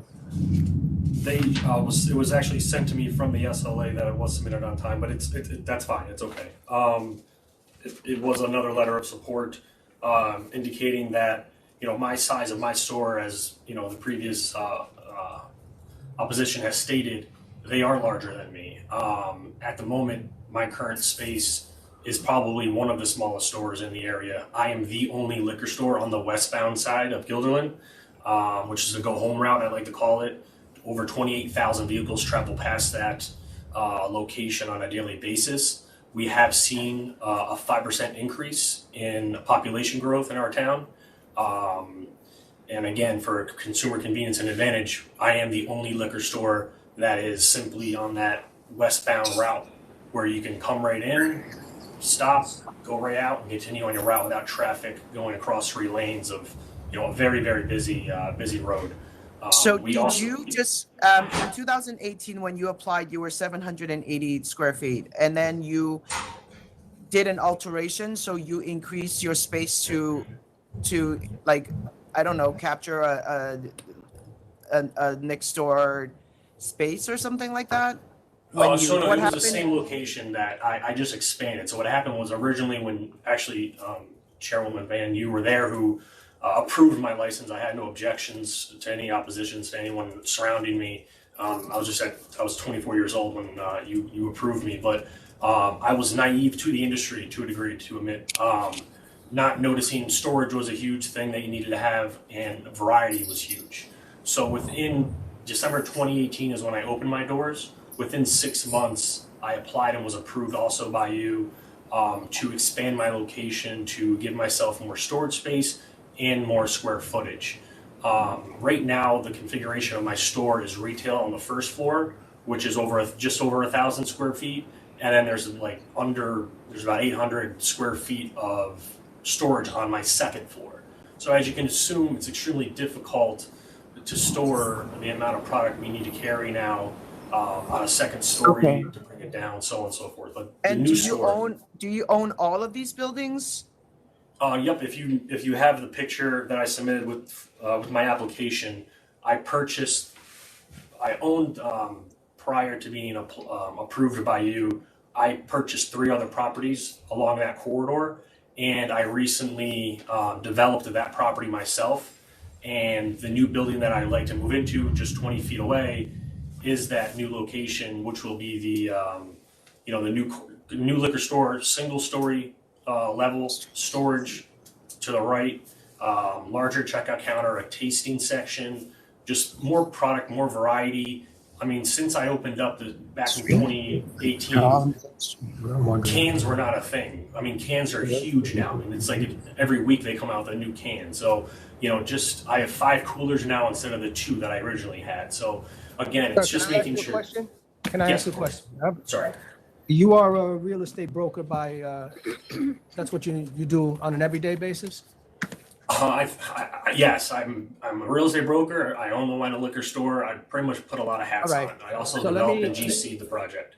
Right. When you opened your first store, it was 780 square feet. And as was noted by one of the, protesters, you altered that to 2,091 square feet of retail. That's I'm sorry. What I have. Let me finish and then you can respond. Sure. You're proposing now to remove to another location that's only 20 feet away. Correct. You own both these properties, right? Correct. Okay. The place that you're looking to move into is 4,000 square feet. And your application says that only 2,873 would be retail space. So Correct. Based on what you had before, 2,091, going to 2,873 would be an increase only of about 800 square feet. But my concern is you own both buildings. You've already, you altered one store from 780 to 2,091. What is to prevent you from making an application to alter in the future, perhaps joining these 2 stores and having an immense store at that location? So yeah, I'm a little concerned that this 4,000 square foot place, you're saying only 2,800 will be retail. That could easily change. And it could even change more if you combine both locations, because you are the owner of both locations. So what I can say is my current liquor store retail space is 1,149. The remainder of that is a storage on the second floor. It's 4,000 square feet for the new store. 1,000 of that is dedicated, or 900 something square feet is dedicated to storage on my same level, where 2,873 is dedicated to. So it's about a 1,700 square feet difference in square footage that I'm growing to. And the town would not allow me to join the properties together. That was already denied by the town. And I don't have that in the foreseen future. So you weren't thinking along those lines? No. And the reason you gave for this removal is it's not of necessity, right? It's just that you wish to move to a larger location. I built this building because this would have been the anchor to this location. It was never originally to combine it to make one large store. Again, like I said, I am one of the smallest stores at the moment in the area. I'm the only store on that westbound side. I was born and raised in the area. But you guys are all really on the same street. I mean, westbound or not westbound, you're on the same road. There are basically 5 stores, one every mile, half mile on the same street. So I mean, there's no connecting the other store. I already have potentially that leased out as long as this approval is done. But you could still alter the new location, couldn't you? I cannot alter the new location. There's a 4-foot concrete wall, and my real estate office divides that, and I have no plans for that. I'll be honest with you, I have no plans of expansion. Furthermore, I imagine that's also what you said in 2019. Yes. What do you want to do? You decide, I don't care.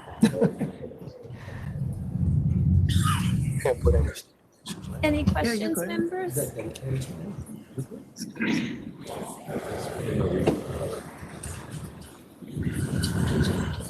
mean, there's definitely a consumer convenience and advantage here. I'll put a time on it. Well, there's no public convenience and advantage if you look at the sales numbers, because everybody's at best doing flat. So, and I can't grow my business because I can't carry any new product. I'm single face item in my entire store. I am.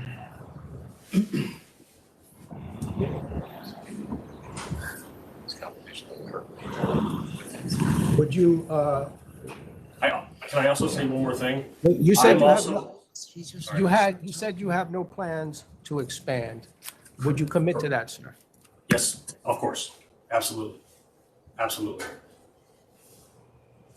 I'm also not opened as early as the other locations are, and I also close earlier than the other locations surrounding. So how does that add to public convenience advantage if you actually have less hours?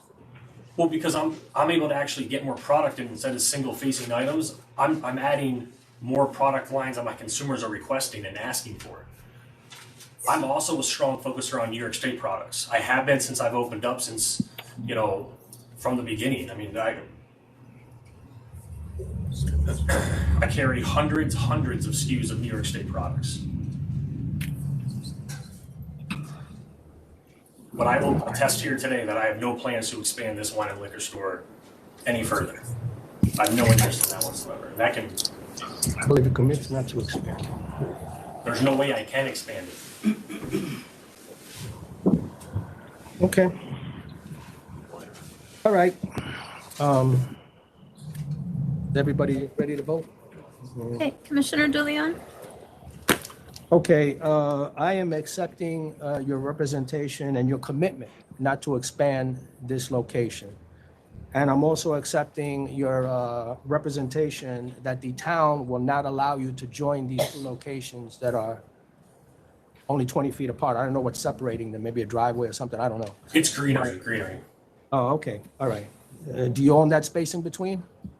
Well, yeah, but I need green space, so that's why the town. Okay, all right.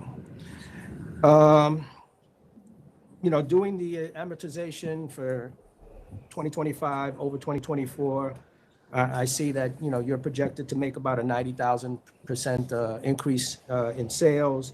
The closest store to you would be down. By the way, that store, those stores are only 1,000, they're 1,100 square feet in retail, both of them.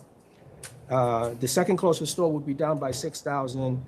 One of the protesters here, I believe it's Gindlin, is projected to make a $45,000 increase in 2025 over 2024. And then the next store would be up by about 7,000. So there does appear to me some increase in sales going from in 2025 over 2024. Because you're committing not to expanding, and I would have that noted in the record that should you come back asking to alter, to increase your retail space, that you committed not to doing that and that you cannot join these two properties. With that said, I'll vote to approve your removal. Okay, Commissioner Maya? Okay, as I've heard Commissioner De Leon state, and I heard the applicant accept, if he's accepting the stipulation, then he's accepted the stipulation.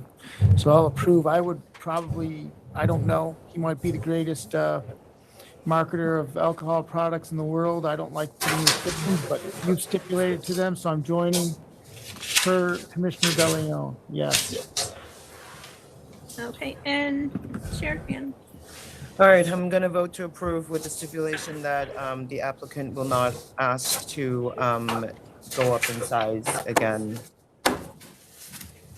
Absolutely. I appreciate it. Thank you very much.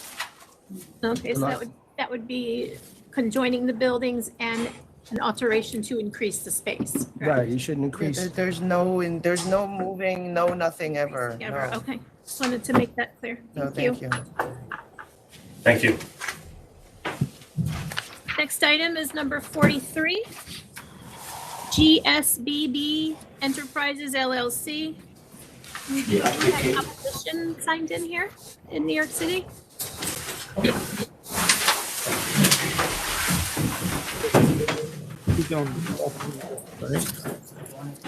Number 43.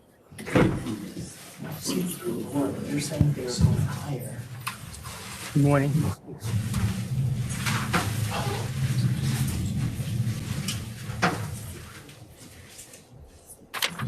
All right, do we have protests up there? Yes. All right, can you put your names on the record and let the protest go first? Guy Parisi, representative for the applicant. This is Bari Bansal.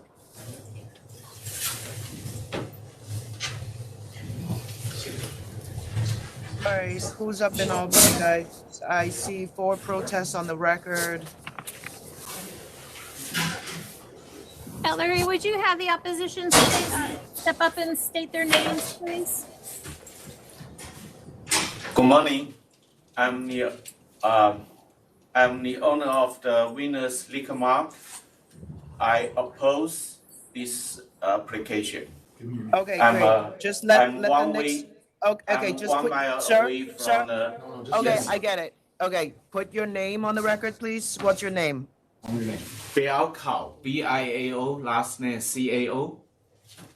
Okay, so then let the next person just say their name and their store, and then you can go back and speak about why you're protesting. Good All right, morning. next person. Good morning. My name is Sony Singh, and I'm owner of the Mohan Family Corp. Trackside Wine and Liquor. Okay, all right.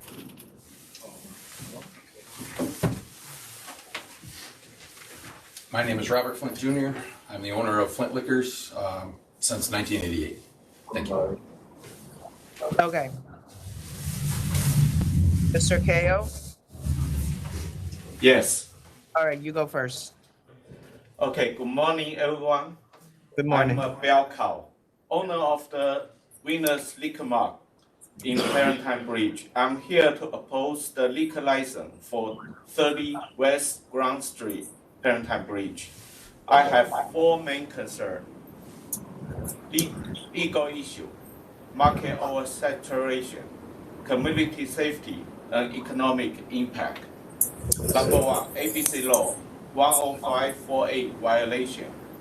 The law is meant to reduce impaired driving, keep alcohol in safe retail environment, and market enforcement management. The proposed site is an active gas station selling fuel, beer, tobacco, lottery, and grocery. Adding liquor would put nearly all regulated products in one high-risk location against the law's intent. Number 2, market oversaturation.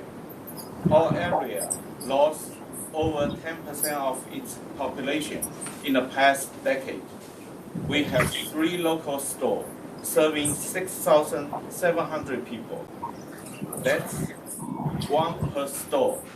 for every 2,233 residents. That's actually a higher density than the average across Montgomery County, New York, which is one store for every 3,107 residents. A fourth store would be one per 1,675 residents. That is too many for a declining rural market with no real benefit to the community. Number three, community safety. The store sits on one of the busiest village intersections where accidents happen often. Combining liquor sales with the fuel and heavy foot traffic raise the fire and traffic risk. Number four, economic impact. Local store already facing rise costs and tight margin. A new store just mile away would further hurt small business and reduce product variety for residents. Community support. In just 2 half days, I collect 24 signatures from local residents opposing this store, representing a real community concern. Conclusion, no public convenience or advantage. The store is only 700 square feet, too small to serve residents effectively. Its location is unsafe and congested, creating risk instead of convenience. Approving this license would violate the ABC law, oversaturate the market, and harm public safety. I respectfully urge the authority to deny this application. Thank you. Thank you very much.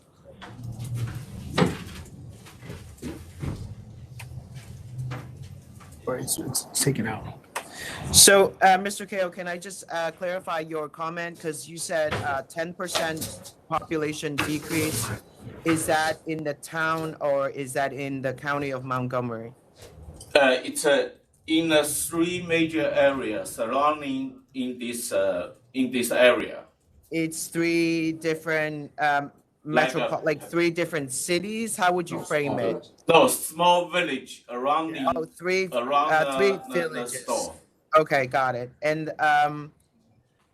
your per capita numbers are interesting. So I just want to clarify that if it were just the 3 stores, it would be the population of 2,200 drinking adults. Is that what your per capita number is based on? No, or it's is that based on whole population? So it's the whole including the population. minors. Okay, so then presumably you're not serving minors, so it's less than 2,200 per store. And if Yes. there were a 4th store, then it's 6,600 minus the minors and divide by 4. Is that right? It's Yeah. 6,600 Right. divided by 4, so it would be 16,500 and minus the minors. Okay, all right. Yes, And I agree with you that the general, 1,675. right. And I agree with you that from what we know at the authority, the general per capita per store is about, it's about 3,100. Yes. Okay. All right, thank you. Thanks. And so this would be more than half per capita, pretty much. Yeah. All right, thank you. Yeah, he knows his shit. All right, go ahead, sir. Yes, hi. Hello, everyone. My name is Sony Singh, and I own a Mohan Family Corp, the Tracks of Wine Liquor and founder.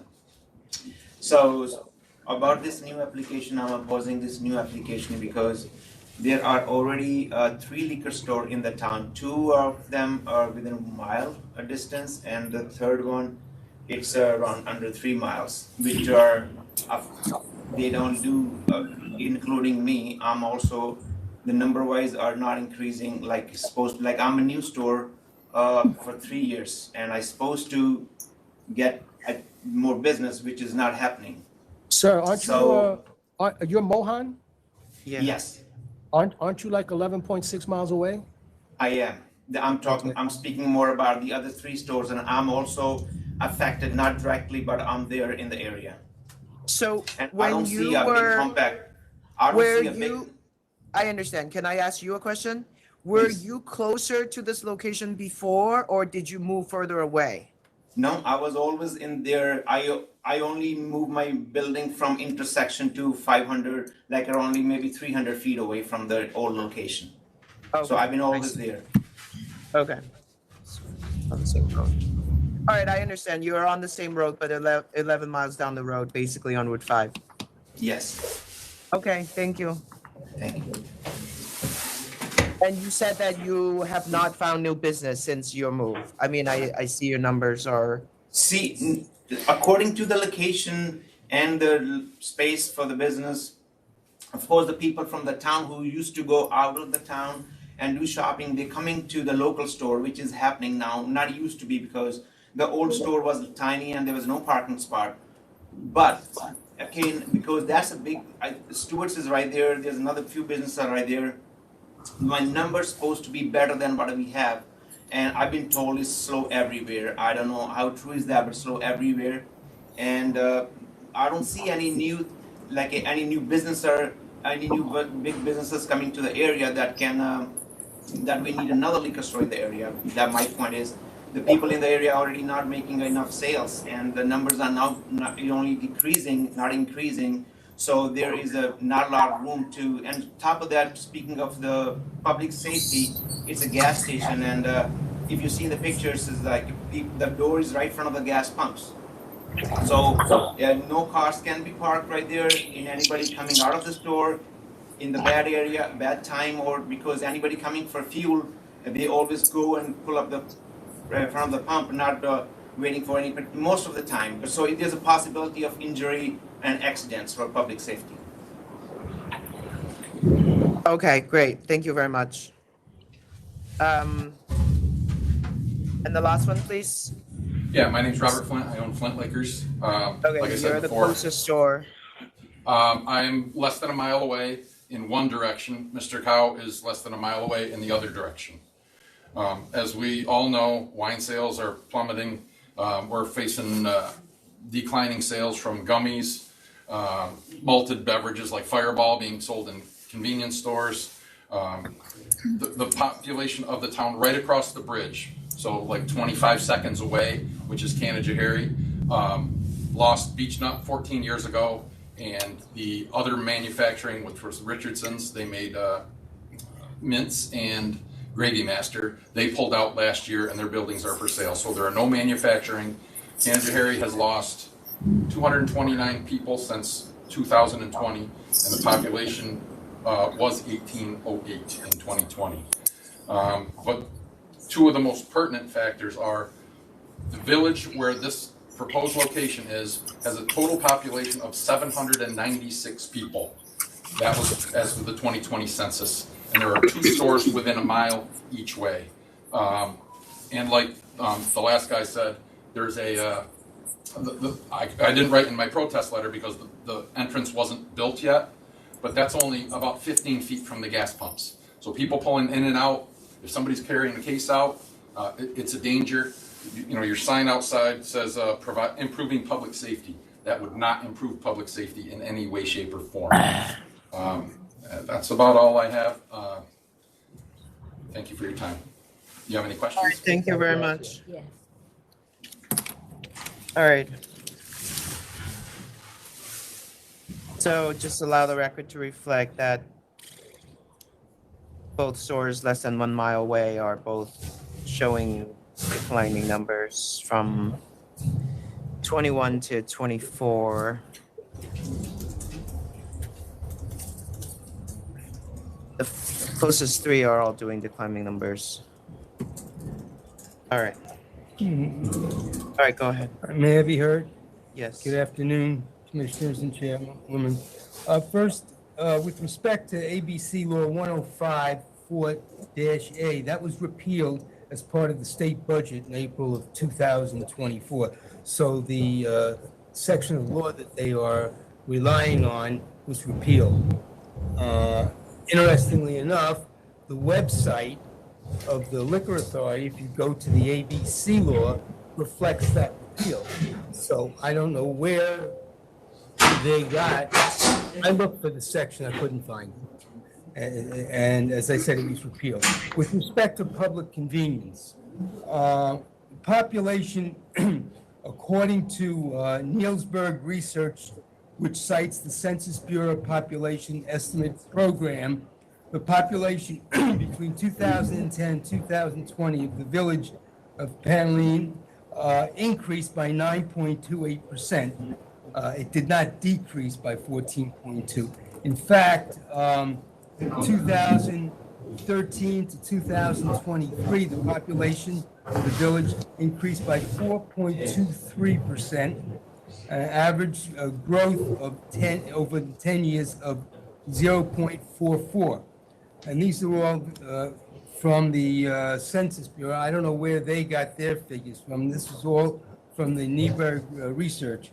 Between 2000 and 2023, the village's average annual population growth was 0.46 per year. Overall population growth of 10.50% between 2000 and 2023. With respect to public convenience, as objectors pointed out, this gas station, this location, sells groceries, tobacco, fuel, and lottery tickets. Adding a liquor store would only enhance the public convenience. We have submitted a petition with signatures in support of this store, which represents 10% of the village.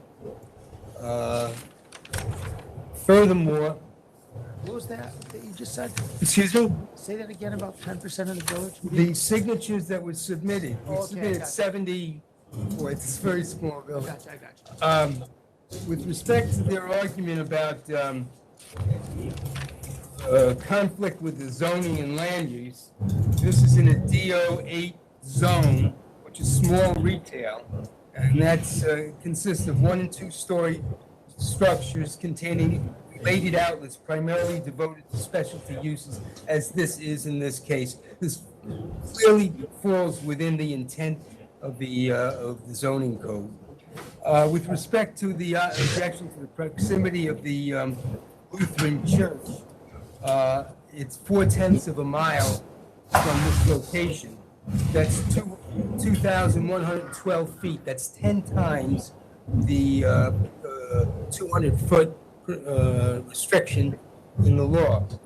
Furthermore, they cite 2 cases without citations. They refer to 2 cases without citations, and I could not locate any of them, either of them.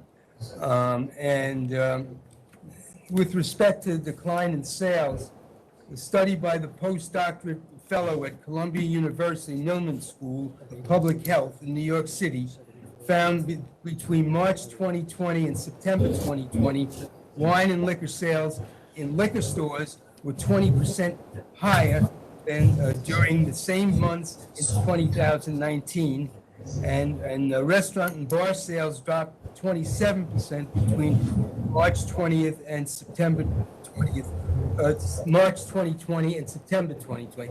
Obviously, what happened during the pandemic, the sales in bars and liquor stores were reduced, and people were drinking at home. So there was a bump in sales for the liquor store, and all that happened after the pandemic is there a readjustment back to where it was pre-pandemic, and that's why there appears to be a declining sales. With respect to the traffic on Route 5,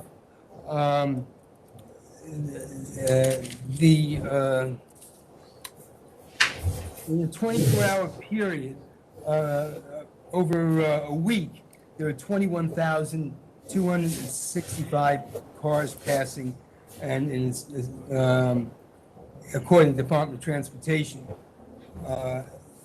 The gas customers the gas station sells some 3,000 gallons of gas a day. If you assume that the average tank of gas is 15 gallons. That would be 200 cars a day. So we're not limiting, when we talk about the population of the village of 700, this store is not limited to, when you're figuring out the per capita, to 700 people. Can I ask you a question, Council? Yes, There's presently a grocery store, right? yes, And the grocery store was licensed just last year? I believe so. I don't know the, Is the owner of the grocery store related to the applicant? yes, they're sisters. Okay. So is the plan to split the grocery store? Yes, I put that in, file an alteration, take the 700 square feet off the grocery store and create, they are creating a new space. Has the construction started already on that? Yes, and it's been approved by the municipality. Okay, but we don't have an alteration filed as of yet. I haven't filed it yet because it's my fault. Should have been filed before, right? Yeah, but it will be filed. That's right. There's no guarantee that it's going to get approved.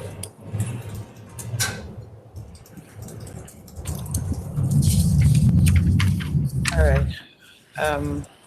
Do you have a question, sir? I have none. All right, go ahead. All right, Commissioner De Leon? All right.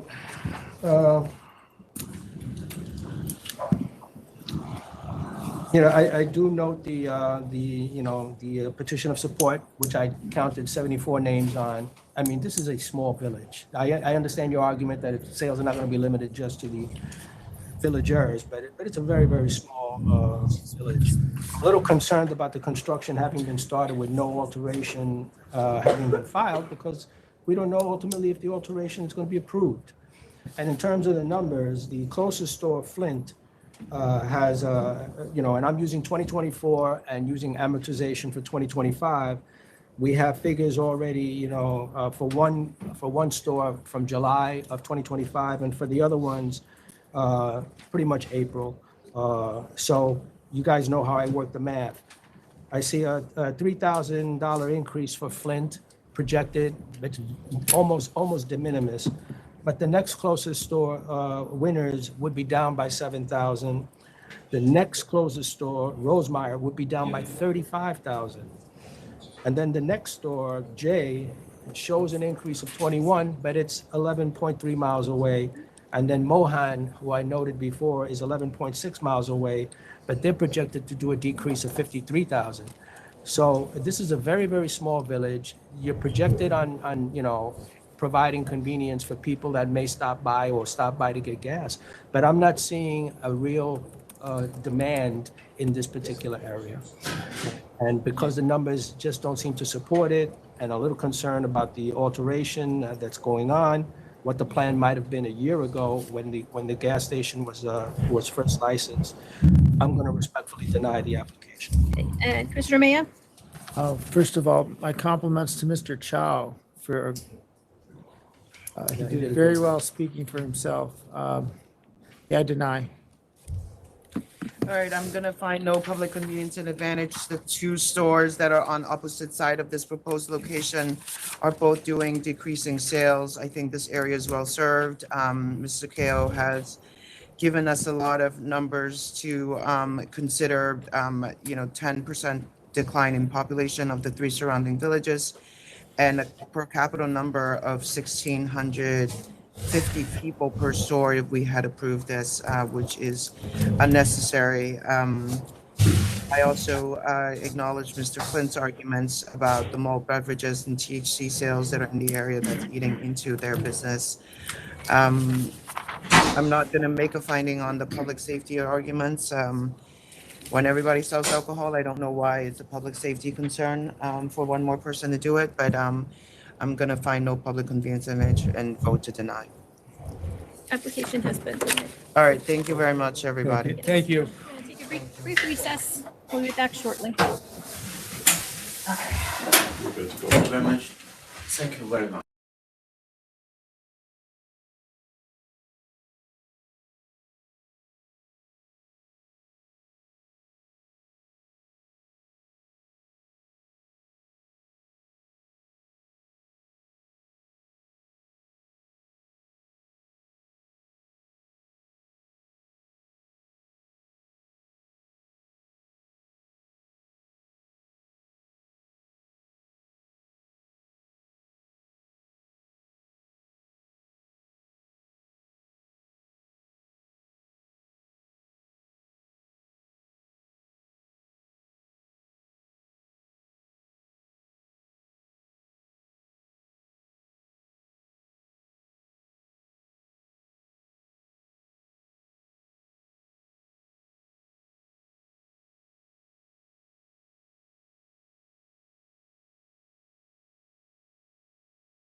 Back on the record after a short recess, we have item number 31, MELDI KRUPA Corporation, number 31.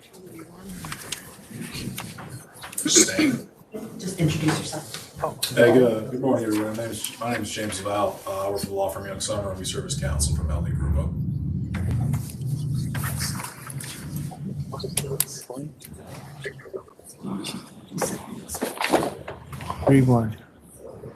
All right, so. Cannabis, you offer 7,500. I'll accept 7,500. Okay. And Commissioner Mayhem? I'm sorry, did Commissioner DeLeon vote? Yes, he Oh, yeah, accepted the CNC. Okay, I accept it. Okay, and Chair? All right, I'm gonna accept 7,500. Okay. Thank you all very much. Thank you. Next item is number 36, DOGA Corporation. Number 36.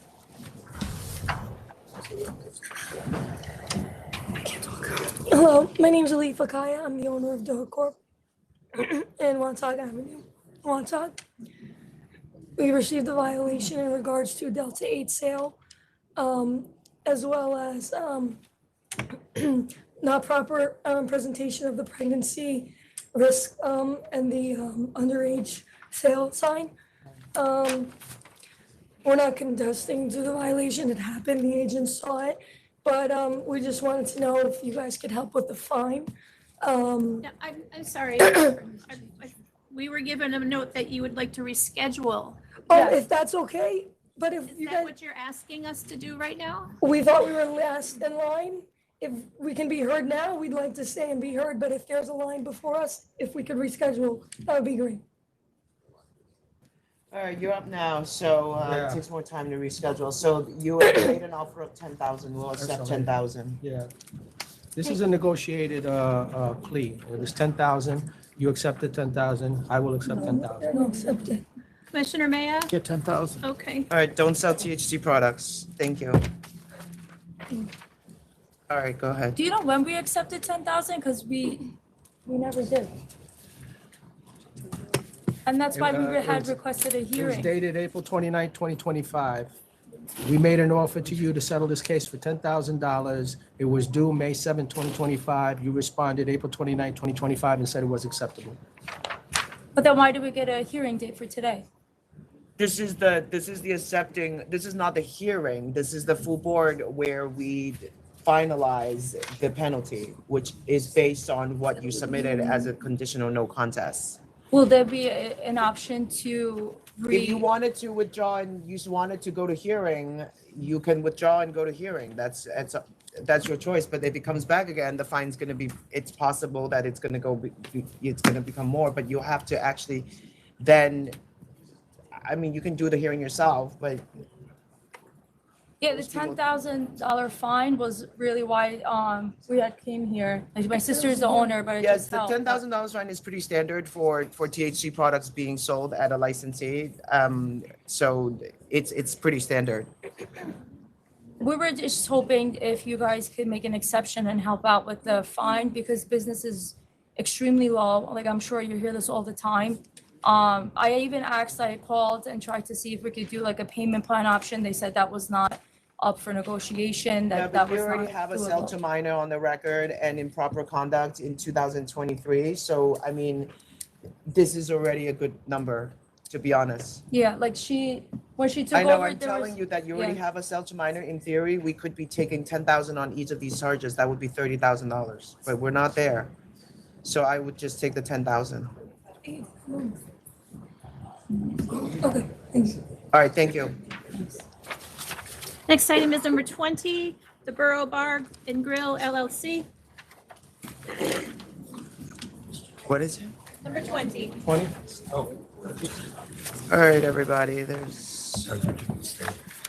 Good afternoon, everybody. Robert Romano. I'm here with Ronald Tate, who is the principal. He's been operating under a temporary permit, I believe, without incident, unless you tell me All right, otherwise. what are your hours? My hours are from 4 to 2 a.m., 4 p.m. to 2 a.m. 2 a.m. across the board? Yes, ma'am. Yes. Okay. All right, DJ, jukebox, karaoke, recorded live, patron dancing, employee dancing, and pool table. You've got the gamut. Sounds like real fun. Thank you. When did you retire? From which, LTA. I used to be a bus driver. I retired 2019 at the pandemic, and I was in the Army, 6 years in the Army, 2 years National Guard, Desert on Desert Shield, and also National Guard. All right, are you guys okay with I'm this? good. I'm fine with it. You're yeah. both All right. good. Thank you. All right, I'm gonna. I want to note Sorry. that we do go out there and check, as you know. We Yes, have I people know. that go out there. I heard. And we always tell people when we find that they're not doing what they're supposed to do. But I want to tell you that in your case, we found, and you're doing exactly what you're supposed to do. Got it. Thank you. I never know when I get up there. All right, so I'm Thank gonna vote to approve 2 a.m. across the board. DJ, jukebox, karaoke, recorded live, patron dancing, employee dancing, and full table. I'm going to tell you, security guard as needed. No third-party promoters. You know what that means? Yes. No. Explain, just make sure I be clear. That just means that you can't like let someone else sell tickets at your establishment and let someone else run it. You know, there are promoters that come in and they have these beautiful flyers and they sell tickets in your space Can't do that. to run events, and that's not allowed on your license.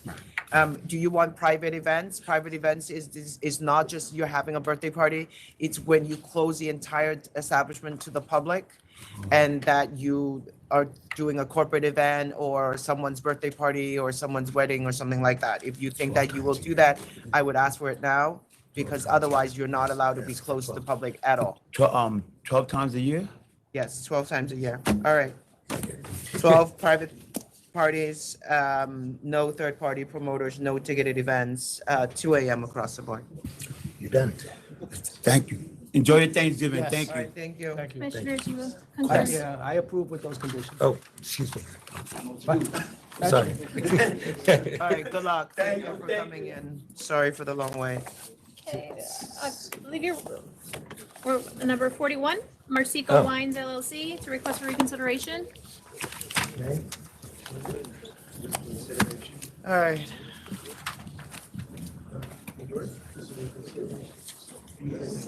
Yep, that's, needs an interpreter. Oh. What is this? We're at 41? Oh, right. 41, yes. I read that. All right, let me catch up to you guys. All right. 41. There's opposition, so I will let them speak first. All right, let's just vote on reconsideration first. first. Mr. Flynn, so I read your submission. I understand where you're coming from, but I don't know if you went back and watched the hearing. But our records show that when we voted on this denial, we told you that the store in question was not being considered. Right. Bring back. No, I think there was no definitive proof that the premise had been closed. Right, but I'm saying to you that we already took into calculation with the assumption that that store is closed. I don't recall that either. I recall that we discussed it. I recall that you said that we can't assume that the store is closed at the time. And that based upon that information, you voted, but you didn't vote on it as if that store was not even in the equation. It was always discussed and considered as one of the 4 closest stores. All right. Well, we're talking about Spring Valley, right? Yeah. Yeah. Right. And we did make inquiries, and somebody answered the phone, and somebody said they're still operating. Now, whether or not they're paying their rent and what's going to happen down the road is down the road.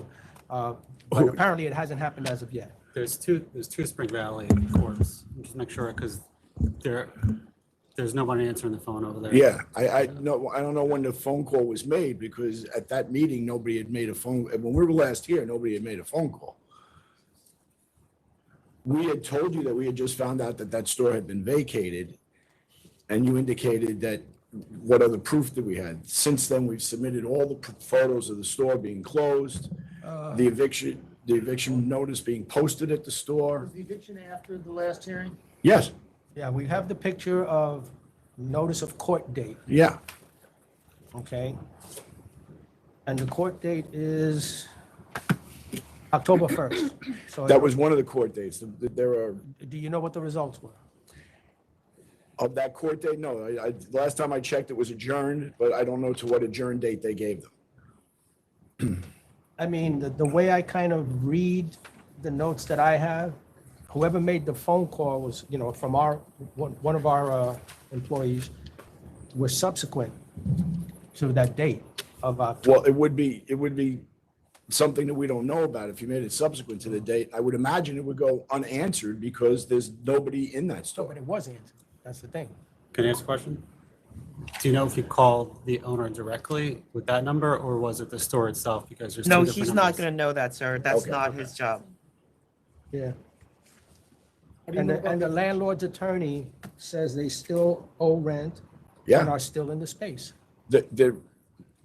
There's nobody in this space, physically in this space. Still active. The license. All right, all right. The you wanna- license is still active. So as far as I'm concerned, the numbers were not submitted, so they were not considered as part of our prior vote. And they are still active, so nothing has changed yet. Yeah, okay. So I can't change it because you're submitting a bunch of things that show that they're having a problem. I don't consider those things here. So as far as reconsideration is concerned, nothing has changed, and I'm not gonna reconsider this because it's just having the same conversation again and again. So until, just for my client's clarification, so until there's a definitive eviction where they've been thrown out of the premise and they're Yes, you can apply non-bonafide. again at that point because you've already used up your reconsideration. Unless I haven't given you the written disapproval yet, then you can maybe ask for a second one. Right, There's we haven't gotten exceptions the that we make to that. So you can ask again at that point. Once we get You the get the written disapproval. reasons. Okay, thank you. Okay? Commissioner All right, Dolan? with this, I'm gonna vote to deny reconsideration. Okay. Yeah, I also vote to deny.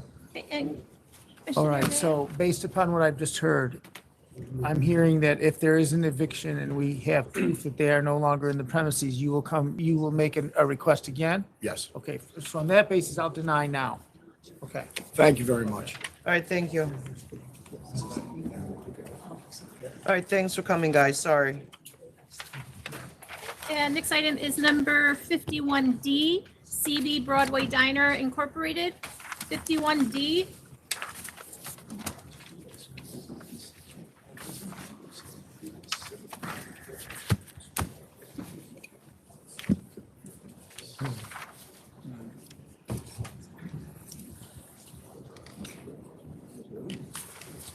Can we just take a break for 1 second?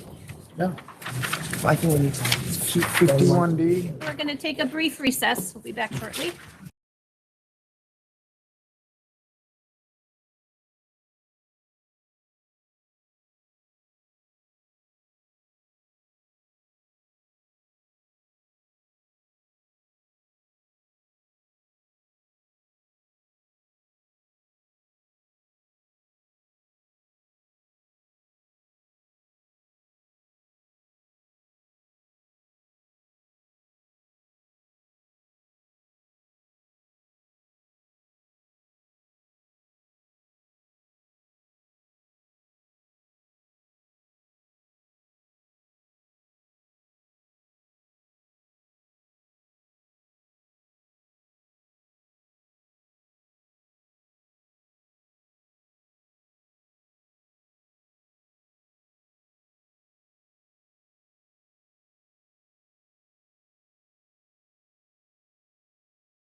We are back on the record after a short recess.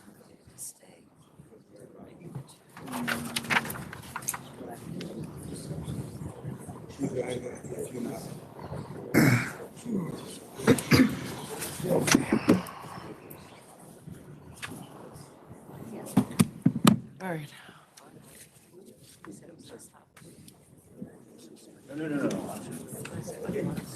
All right.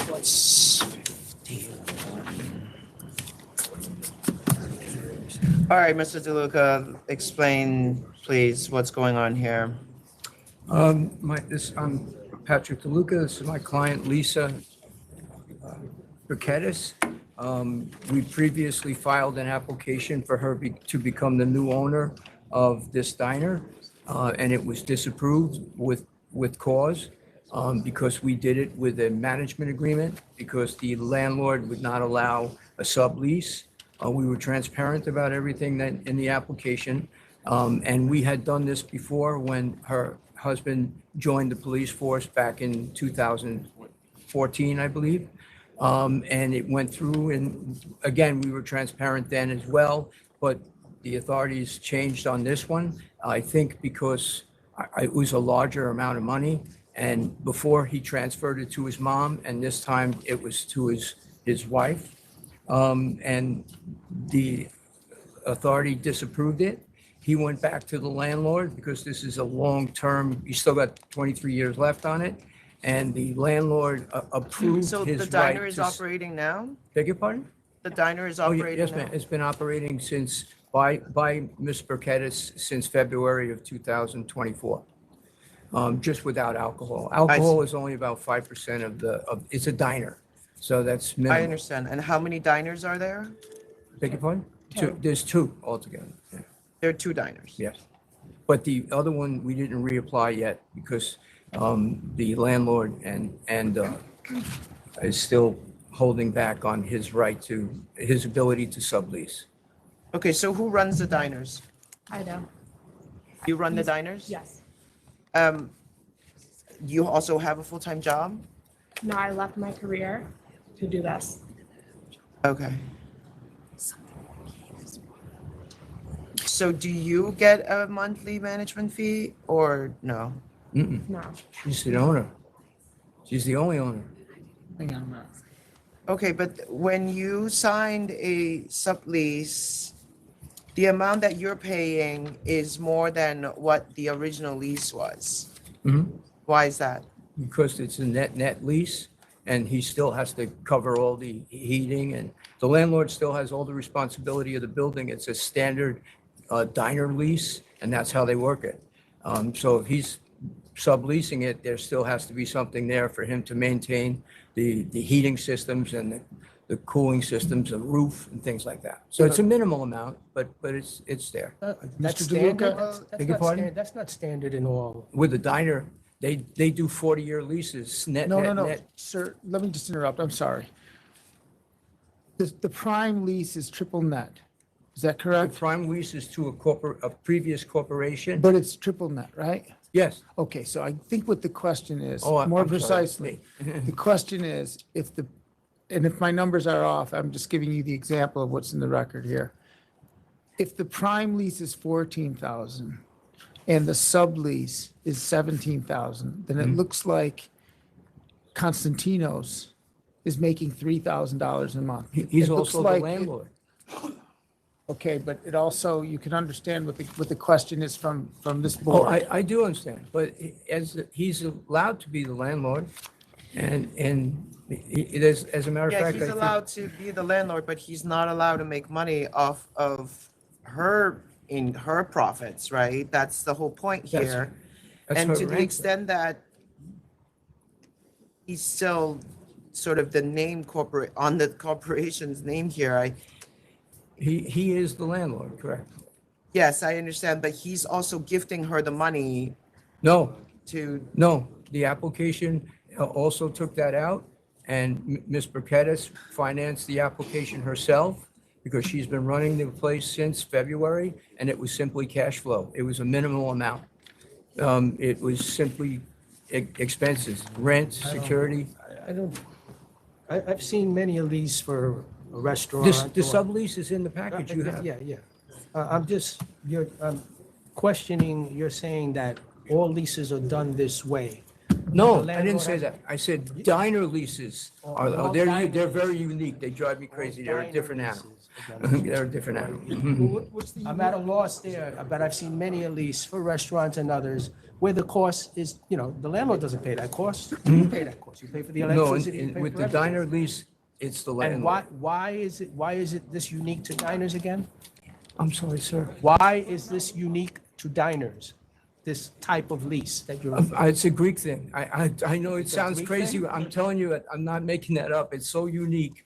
I do a lot of diners from here to Albany, and they all have these Well, Is it idiosyncrasies. unique to diners or is it unique to Greeks? Because you said it to. No, it has more to do with the diner, but for the most part, diners are still, the majority of them are owned by the Greek community, and they've been doing it this way since I don't know when. And they usually are net leases where they pay for nothing. Everything gets passed to the But what's so unique about to that? the renter. What's so unique I about know, a I triple mean, net triple net, lease? exactly. I'm not understanding. Because theirs are 40 years long. And, Okay, the term is unique. yeah, and things break more when Triple you. net is, Yeah, we can throw darts. the terms are super long. This one, there's 23 years left on it. Is Mr., I say Konstantinos, I know that's his first name. Konstantinos. Is he not going to be involved in this? He's not involved And at all. did you work at Southampton Hospital? I left. When did you leave? I went down to per diem, and then I was out on maternity leave because I had a baby too. But per diem last year. I don't know the exact Okay, date. approximately a year ago? Yeah. Okay, yeah. because your application has that. Okay. You understand what? Yeah, I do. where we're And Mr. Burkettis' mother is also, this is a family generational diners. So when Lisa needs explanations or help in any way, his mom does help, with her, but not him because he's on the job. Now he's a police officer now. right? He's a yes. And what agency does he work with? Oh, God. State police and con. Say again? State police and con. Environmental. Yeah. Environmental police. It's in the letter Right. that, And that's a full-time job, right? oh, Yeah. Right, and he's here, right? Yeah. yeah, he's here. He came as to support his wife, not to appear. Oh, But he can if you'd like. Well, If I'm not explaining one something, thing, it really looks like he's getting paid. And you're telling me it's it was not. 20,000. Hold on. Yeah. You're telling me he's not getting paid because this is customary. No, because can he explain it? Yeah, he's welcome to come up. It includes the rent and the real estate taxes. Say again? The 18 is to cover not only the rent, because it's triple net, the location is responsible to pay the real estate taxes. So rent and taxes is just up to 18. If you factor in an additional insurance policy, it's to cover the basic expenses. So that's where we get to the 18. There is no profit. So it's the difference is the insurance, the second Well, insurance policy. It's the rent, the real estate taxes, and an insurance policy. That's already there on the prime lease. No, it's not. It's on the sublease, No. right? The sublease is The making up for it. sublease, in other words, her rent, Yes. that trickles down to my corp. Oh, okay, I see. I got you So now. she pays the 18, I get that, I pay 14 in rent All right. and change, Right. round numbers. Then I also pay the real estate taxes, Yeah. because I'm responsible for that, and then with an additional insurance Oh, all right, no, policy. wait. I thought you turned on my light bulb. The prime lease, forget her. Did that you how pay it the is? taxes or not? Yes. On the I prime- pay the taxes. On the prime lease. On the prime lease. It's in, okay, so He's how saying is it that- suddenly an add on her lease? It's So not, yeah. it's just the rise in numbers, Right. because when I take out my expenses of 14 plus 3.5 for real estate taxes and insurance, it totals 18, so that's. Yeah, what but she's- you realize that the law does not allow you to benefit from selling alcohol. So I think this is a lot of maneuvering, a law going around just so that you can sell alcohol. I'm just really not sure.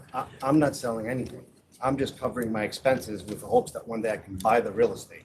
That's what I'm doing. I'm just covering the expenses. I get it. That's what she's being charged as a rent. I'm not profiting anything. I don't understand why this has to be, why isn't this all in the lease? Why do we have the the lease and the sublease. Because he signed the lease, and so he's giving her a And sublease. if I sign over the Why lease- didn't you let her sign a lease? Because I'll lose my right on the. Sir, why wouldn't, here's, Well, I'm trying, That's what. I'm trying to look correctly at It's your very application. complicated.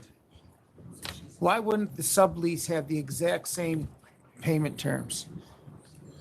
If you're paying out triple net, and I make this up, and it costs you I mean, 15K a year, it could why have- isn't hers 15K? It could have a year? been restructured that way. I just thought it was easy. Okay, so now that you say that, please tell me why it's not that way. In other words, to break down where Why she becomes is triple net. your sublease to your wife getting more than what you have to pay on the prime lease? I'm not. It's covering the expenses.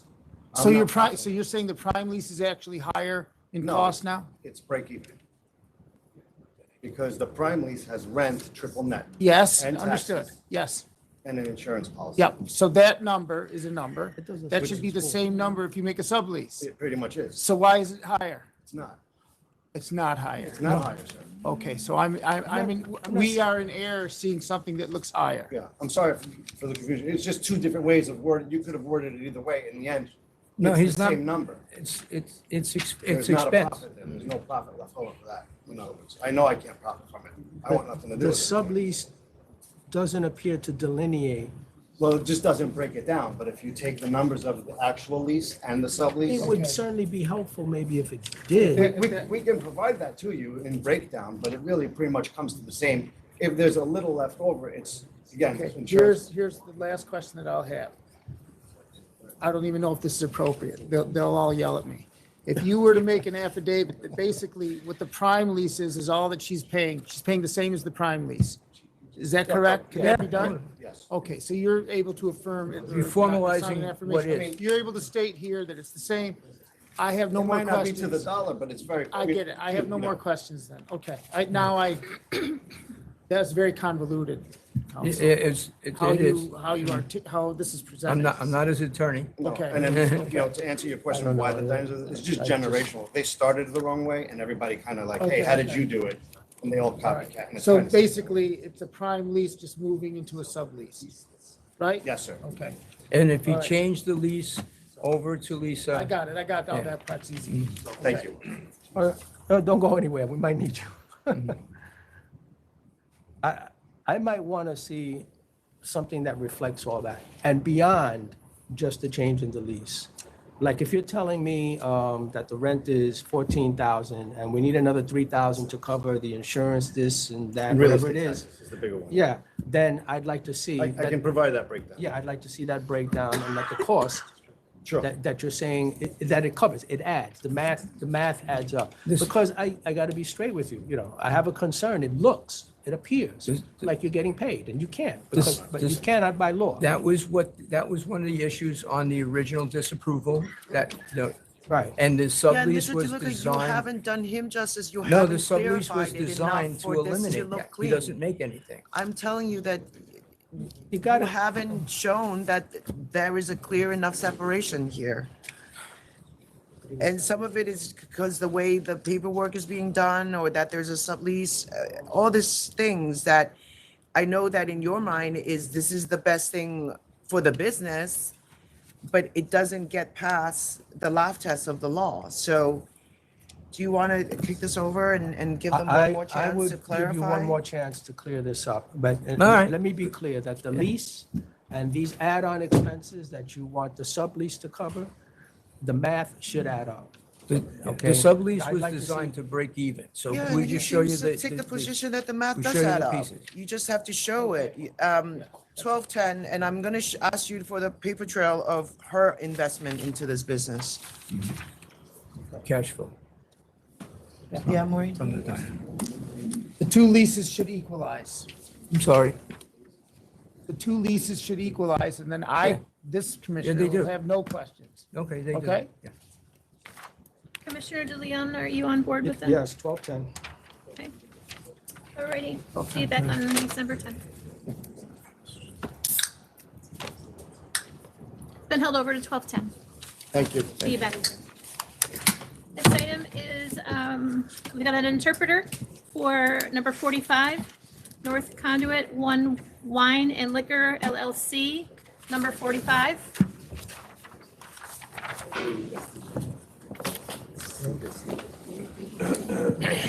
I said 12:10 for that one, right? Yeah, 12:10. Yes. Okay.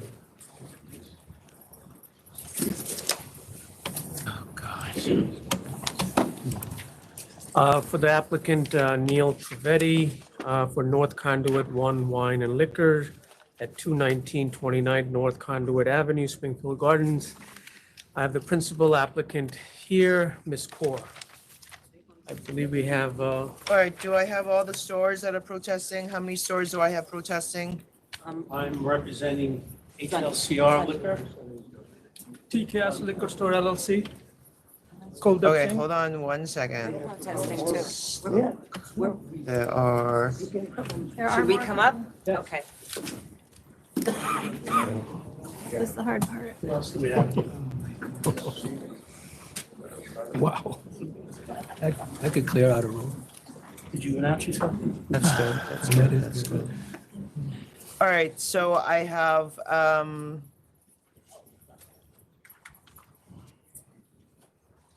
can I get everybody on the record? What is the interpreter for this, for one store owner here? Yes, for my client. Okay, so you have to do it while we're speaking and we can stop if you need to. Does she need us to stop or she's okay contemporaneously? You okay? All right. And your name is Alice Wang, correct? Okay, thank you so much.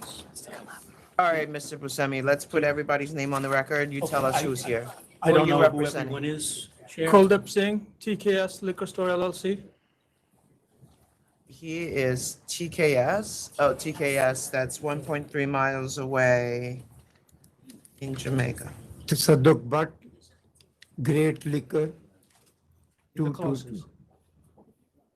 You're great? Great Liquor. Okay, Great Liquor. Closest. Okay. Great Liquor Storing. Yeah. Okay, Miss, who are you representing? Who are you No, representing? I'm representing HLC. Let him speak. Let him speak. Let him Okay. put everybody on the record and then you can speak again. Okay.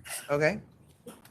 Francis Buscemi, Mailer and Buscemi, representing HLCR Wine and Spirits in opposition. HSC, it's 0.8. That's it? That's your one client? Correct. Okay. Who else is? Clive Williams, representing the community. Community? You're representing the community, okay. What's, when you say that, you The just. The Metropolitan Chamber of Commerce. Oh, okay, okay.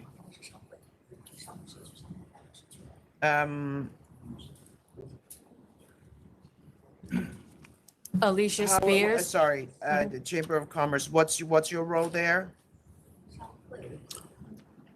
I'm a community activist as well as head of the Chamber of Commerce. Okay, great. And does that cover, I'm sorry, I'm just not That covers familiar with the the Metropolitan the Chamber of area. Commerce. Does the- that cover this The area? community, the entire Is it southeast all of Queens. Queens or most of Queens? Southeast Queens. Southeast Queens, thank you.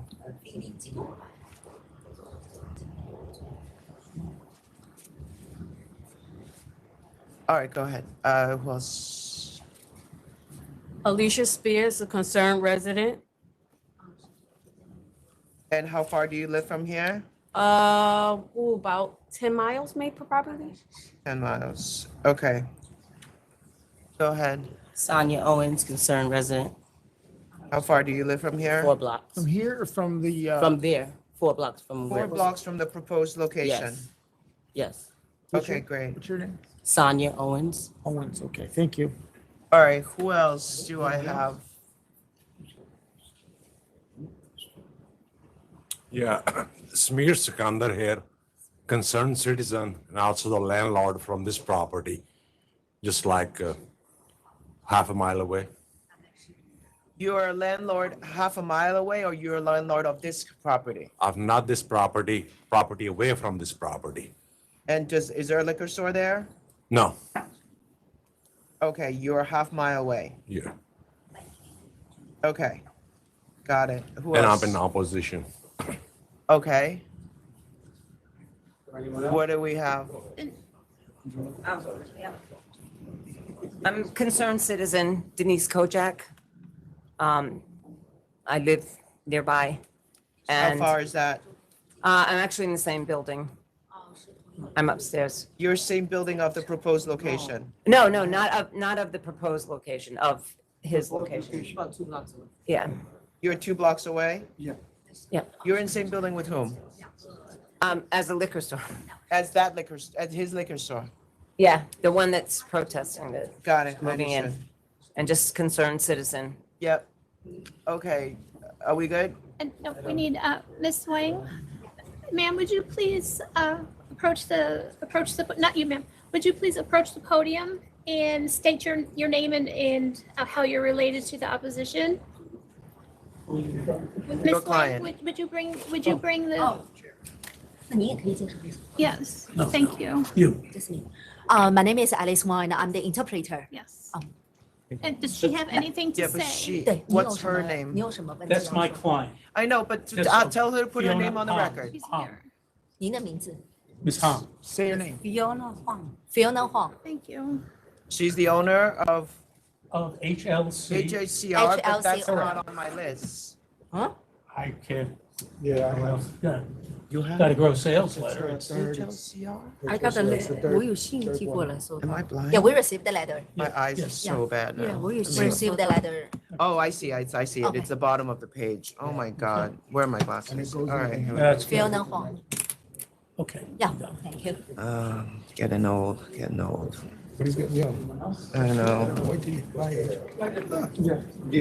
All right. I think that's it.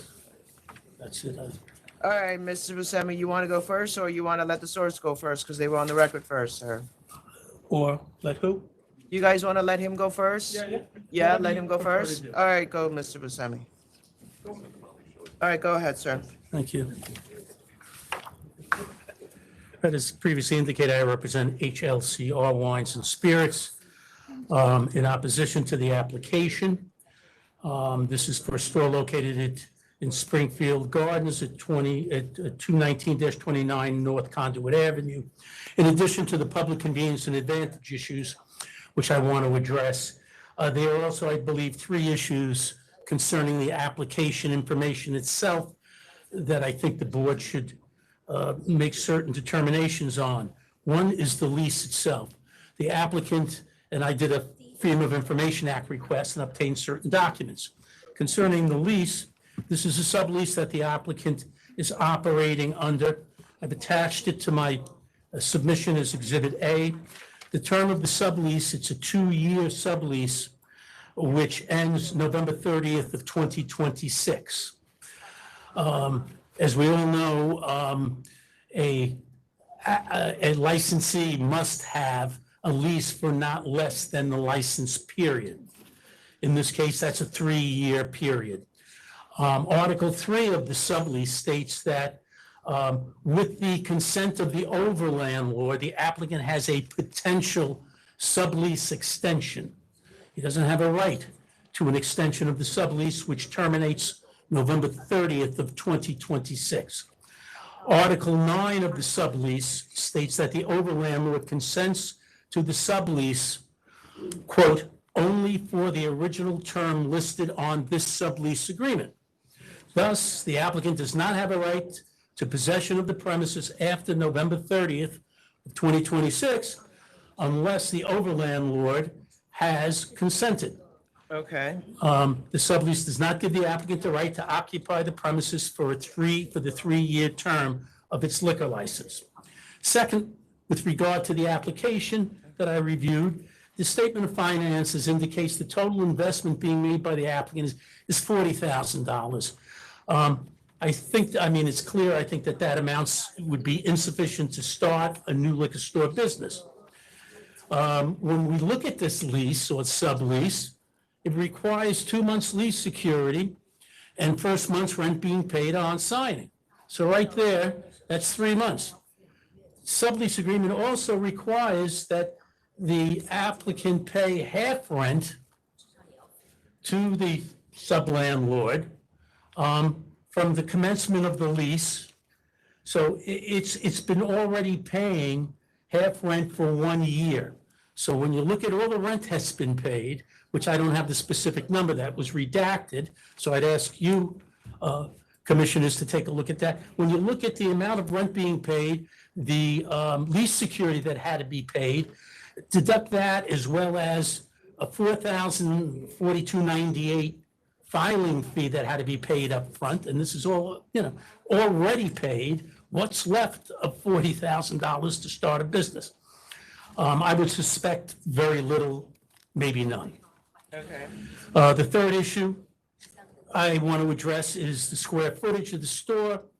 I took a look at the diagrams. The applicant's submission indicates that it's a 600 or 700 square foot store. I looked at the diagram. There's a mezzanine of 700 square feet for storage, and there is a 700 square foot area below the mezzanine for operation of the liquor store, for sales area. So we're talking about a 1,400 square foot store, not a 600 or 700 square foot store. Okay.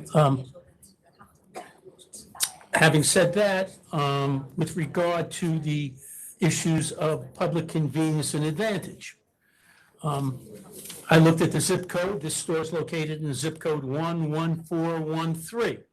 The population and number of households in that zip code decreased between 2020 and 2025.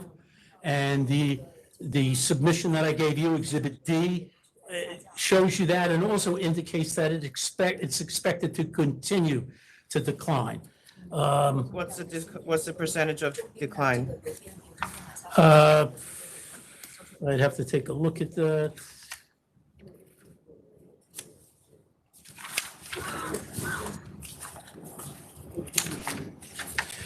Here it is. Population between 2025 is down 0.65%.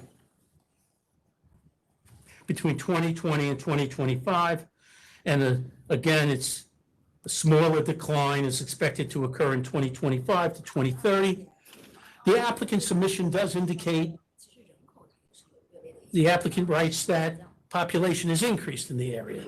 I didn't see any data submitted with their submission to back that up. And the data that I saw on zip code information indicates that it is decreasing. Okay. That it has decreased. You also have, some of here, I didn't know who was going to be appearing today other than my client, but looking at the sheet from the Liquor Authority, it indicates that Assembly Member Anderson has submitted a letter in opposition, and that over 200 signatures were obtained from residents of the area in opposition to the to this application. Yeah, which is.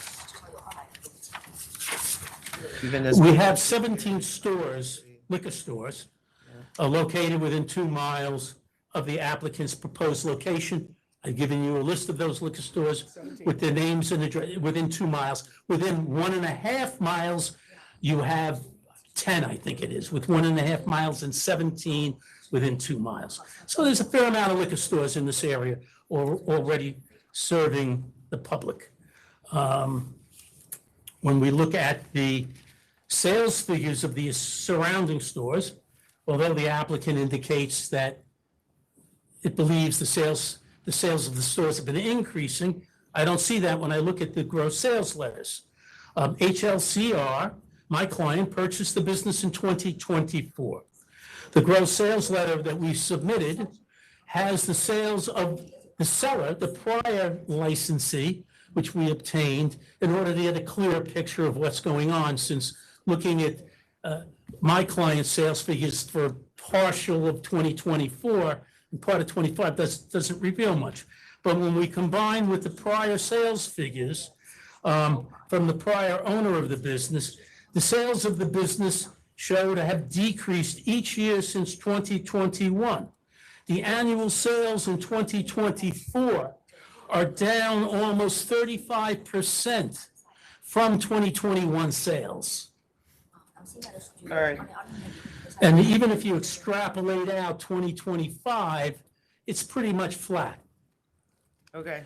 The sales of Great Liquor Store, and the gentleman can speak for himself, but from what I saw from the gross sales letter, They've decreased each year since 2021, with 2024 sales down 13% from 2021 sales. The sales of TKS Liquor Store have been flat since 2021. There's almost no movement in those annual sales over the past year as well. Okay. The last store, Springfield Village, has had flat sales since 2022. Sales have been flat since 2022, almost no movement. Just to address a couple of things said in the applicant's submission. But sir, It indicates one-stop shopping because it's in a shopping center with on-site parking. It is in a shopping center with on-site parking. But is this really what you'd consider one-stop shopping? There is no supermarket. This is in a shopping center with a Popeyes, a Dunkin' Donuts, a laundromat. So I don't consider this the type of venue or location where where there's a food market, a shopping center, something that you'd consider this as being a one-stop shopping. There's reference to Green Acres Mall, because it's a large mall with a lot of stores, a lot of activity. Green Acres Mall is 2.5 miles from this location, and Green Acres Mall already has its own liquor store in it. All right, at 22 West Circle Drive in Green Acres. So I just don't see those arguments as holding much water. I don't see how public convenience and advantage would be served by the issuance of this license. I think you'll see that you have neighborhood opposition to this. They're not looking for another liquor store. Some of these stores are bulletproof and, stores, for good reason, and I think they can address that themselves, those that are bulletproof. Thank you. Thank you very much.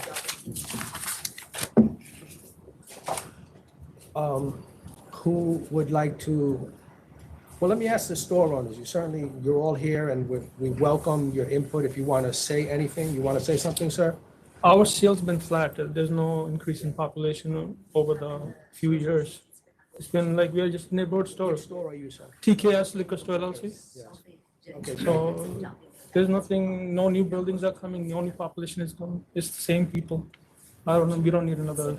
Okay, are there any other store owners that want to say something? Because I also want to hear from the community before we hear from the. This is the Bhatt from the Great Liquor Store. Right. And we have, if you see our record for the sale, is decreasing for the last 3 years. It's not going up. There is no any other population is increasing over there, no any development over there. We can see that there is a population. We have more than enough of variety in the surrounding area.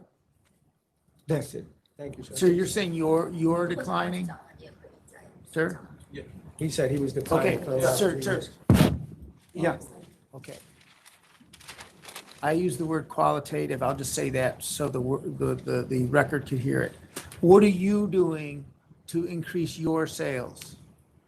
We try our best, but the circumstances nowadays, where the economy is going, there is nothing is going to any improvement, especially for the last 2 months. There is decreasing the sales, that people, they don't have that much power to buy the things right now. That's we always assess what is going on. If the people are making money, they're going to come to us. If they don't making the money, they are just try to paying their bills.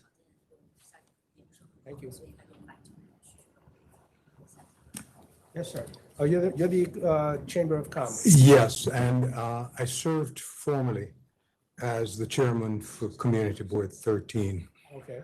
I had responsibility for public safety and economic development. I know the neighborhood extremely well. My deep concern is the impact that this is going to have on our neighborhood. With 17 liquor stores within that 2-mile radius, it's an oversaturation. Not only won't the liquor stores not make money, but the quality of life in the community is going to take a turn. This particular location is very vulnerable, and I'll tell you why. It's right across from schools. They're directly across, less than, I would say about 100, 75 feet. A high school. High school and a junior high school. And an elementary school. In the rear of that, there's a campus with at least 4 other schools on that campus. This is literally bait for our young kids. They simply have to be protected from that kind of onslaught. The location also is right on the highway, on the North Conduit, which it's an unsafe location for a liquor store. And the way it's situated, it leaves room for people to just linger and loaf at the location. It's just the physical way the location is set up. And so it's unsafe. Can you imagine somebody pulling in, picking up their liquor and making the egress right on the North Conduit? There is no side road. Sir, I have to ask you a question. It's immediate access on the highway. I have to ask you a question. It's an important question. You're saying that there is a school 75 feet away from this proposed location? Schools. Okay, are you talking about one building or a number of buildings? A number of buildings. Okay. Are those buildings exclusively schools? Exclusively schools. Can you name the schools for us? I cannot, because the Springfield High School was converted to several schools. So there are maybe 4 schools on that campus. Then diagonally across the street, there is the elementary school and which other school? Let the record reflect that. Yeah. Ma'am, state your name. Alicia Spears? Alicia Spears. Alicia Spears. Miss Alicia Spears has It was presented. Springfield High School, now it has 5 different charter schools. Right. They combined them. This And is- ISD Yeah. 231 is combined. Okay, this is an article from a newspaper? Yeah, when we opposed it before. Okay, Yes, can and you they tell? came back again. All right, what is the name of the newspaper?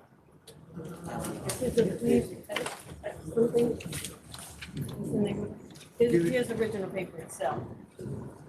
Donovan Richard Civil Council, this is original. All right, I just want to make a clean record of. Yeah, that's a newsletter from Donovan Richards' office. This is a newsletter from the Borough President, Donovan Yeah. Richards, and this is dated summer of 2014. Yeah, so it's a recurrence. Hold on. Yeah. Because only one of us can speak at a time.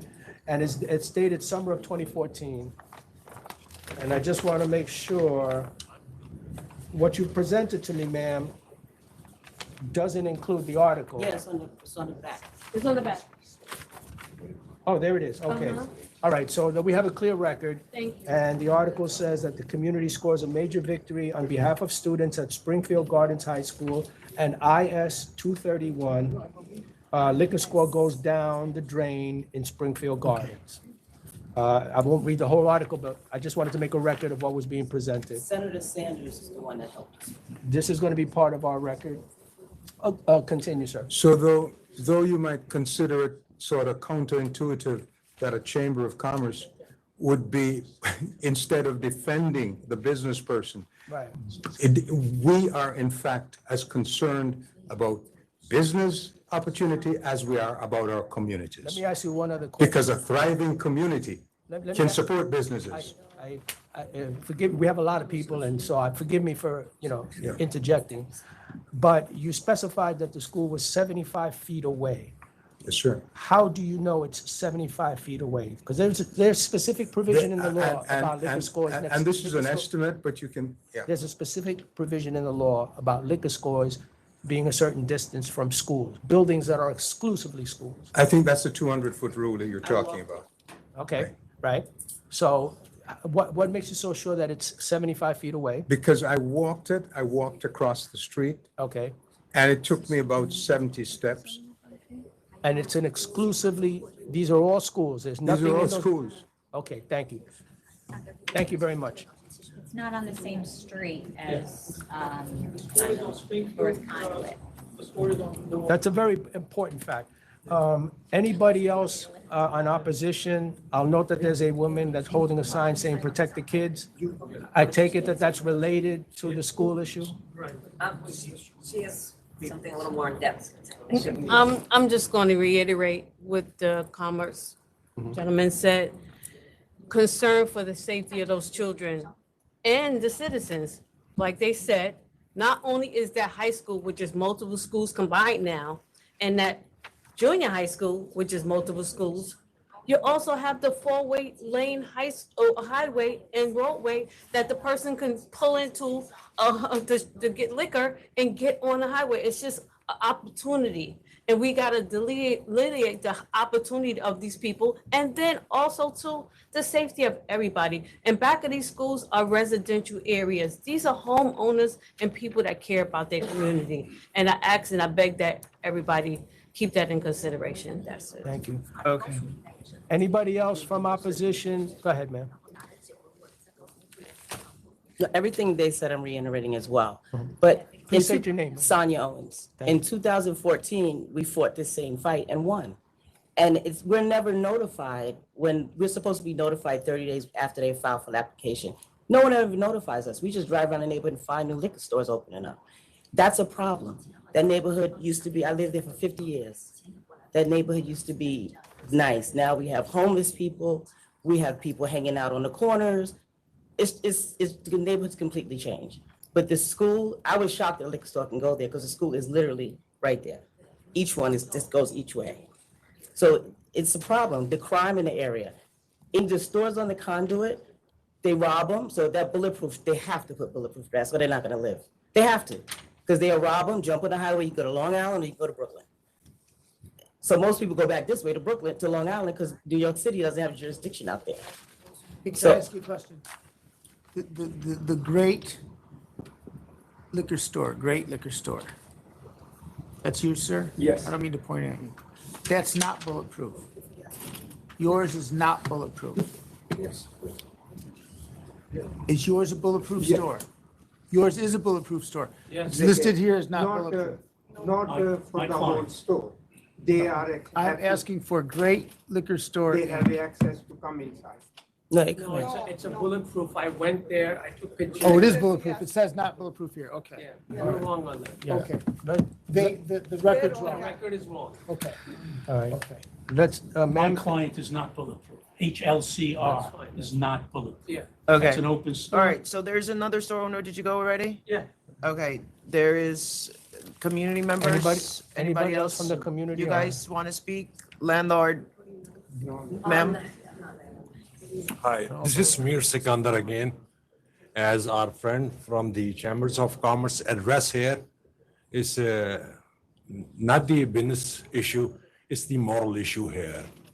11 years ago, I came to this commission, and today I'm just impressed to see the overwhelming opposition here. I thought I was by myself here.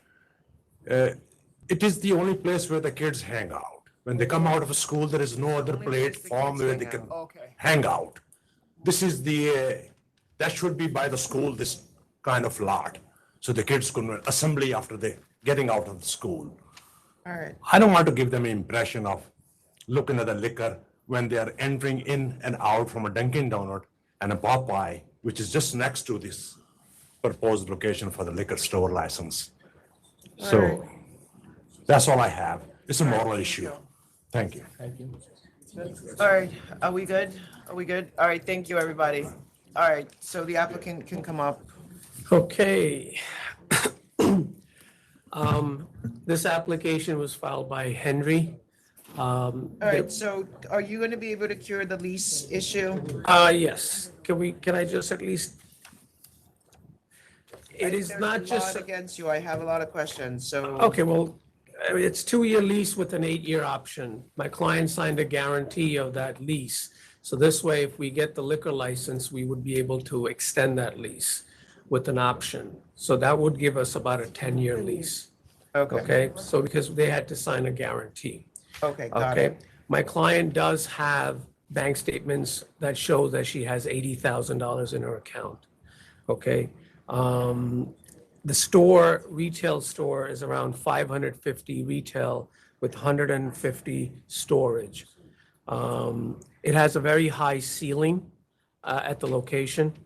And then the article that you mentioned was in 2014, we're in 2025. This application is not just about any other liquor store. I personally visited the location. It's on North Conduit, is a modern, safe, customer-friendly destination that stands out from any of these 6 locations that are mentioned on that nearby location. It's right on North Conduit Road Avenue, on a busy commercial plaza that already includes national retailers like Popeyes, Dunkin' Donuts, Subway, T-Mobile, a laundromat, a 99-cent store. It's a one-stop shopping area where people could buy multiple errands in a single strip of stores. The plaza is literally getting off the Bell Parkway onto Springfield Boulevard, and it's on the right-hand side with 50-car parking. I looked at all of these other locations. They're all street parkings, okay? So you talk about public convenience and advantage, right there, having 50-car parking on a major North Conduit right off the Springfield Boulevard. I don't know what else the liquor authority would be looking for when it's convenient for any adult over the age of 21 or 18 to come in to buy liquor and then have accessibility to go north or south on Springfield Boulevard. The customer visiting the location could easily exit the Bell Parkway on Springfield Boulevard, park safely, visit shops, and continue their way on going traffic on neighborhood streets. All of these other locations, there are 6 locations that you mentioned on the closest one. 5 of them are bulletproof. The one that's the closest on the other side of South Conduit location, which is this gentleman's location, I personally went there and I took pictures and I gave it to you in that package that I submitted. There are 3,000 cars that visit on North Conduit on a daily basis. The visibility, accessibility make this site ideal for retail business. The store itself will occupy 600 to 700 square feet, will maintain a clean layout, and my client is going to have a no bulletproof. Why is she so confident about Because that? she herself is going to be managing. She herself will be working there. Since 2018, she has been working in liquor stores, 2 of them. Currently, No. Why is she, there's only one other non-bulletproof. Why is she so confident that she doesn't need that sort of protection? I get, she only lives about a couple of, how many miles? 3 miles away from the liquor store. Yes. So she knows the neighborhood. She feels Is confident. she like a 5th-degree black belt or something? Not What really, is she? but she's gonna have cameras. Okay. Okay, go ahead.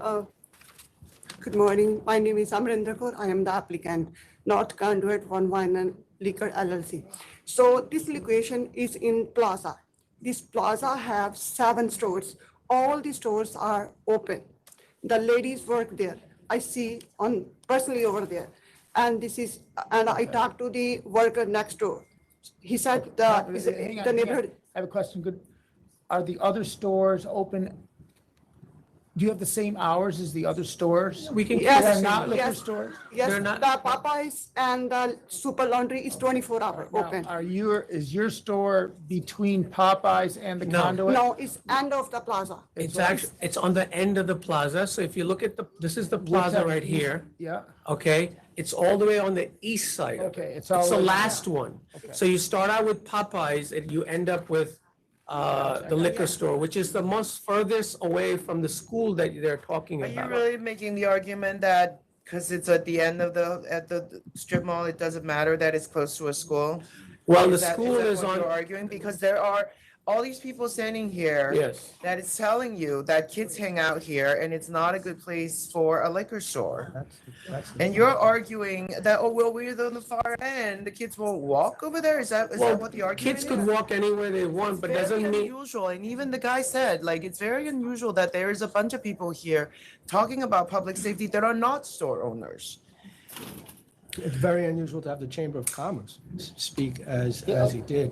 I understand that, but I'm again, looking at Google Maps Yes. and I'm seeing Yes. what the area looks the like. store is all the way on the east side of I will it. grant you that the store, that it doesn't appear that the school, it violates the 200-foot rule. Yes, it doesn't does. appear to be the case. Yes, it But doesn't. the chair's argument is well-founded. It Yes, is I clearly a understand it. place where kids in a nearby school are gonna go and hang out. Well, they can hang out anywhere just because there's a liquor store. I mean, they can go across the street onto the other locations. I mean, you can't stop kids from going, but you No, can got a prevent them Subway, you from got a Subway, you selling got it. a Subway, a Dunkin' Donuts, a Popeyes, you got a beauty place, a beauty salon, a 99-cent Store, laundries 24 hours. That's a location where I have 50-car parking. It's a public convenience and advantage. Right in front is a 3-lane, the conduit, right? The conduit, yes. 3 They're like a lanes. service road. And you got It's a service divider. road. Right, you have a divider and then you have another. Others, sorry. As far as the population is concerned with the zip code 1143, 41,810 residents were in 2020. In 2025, there are 45,213 residents, which is an 8% increase.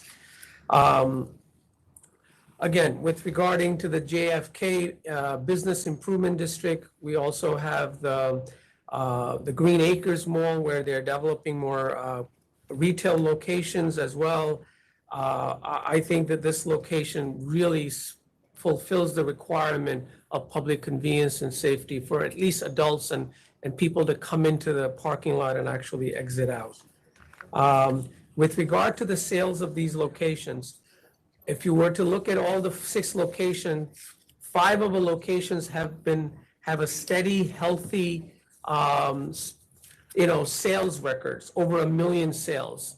Okay, I'm just gonna say this.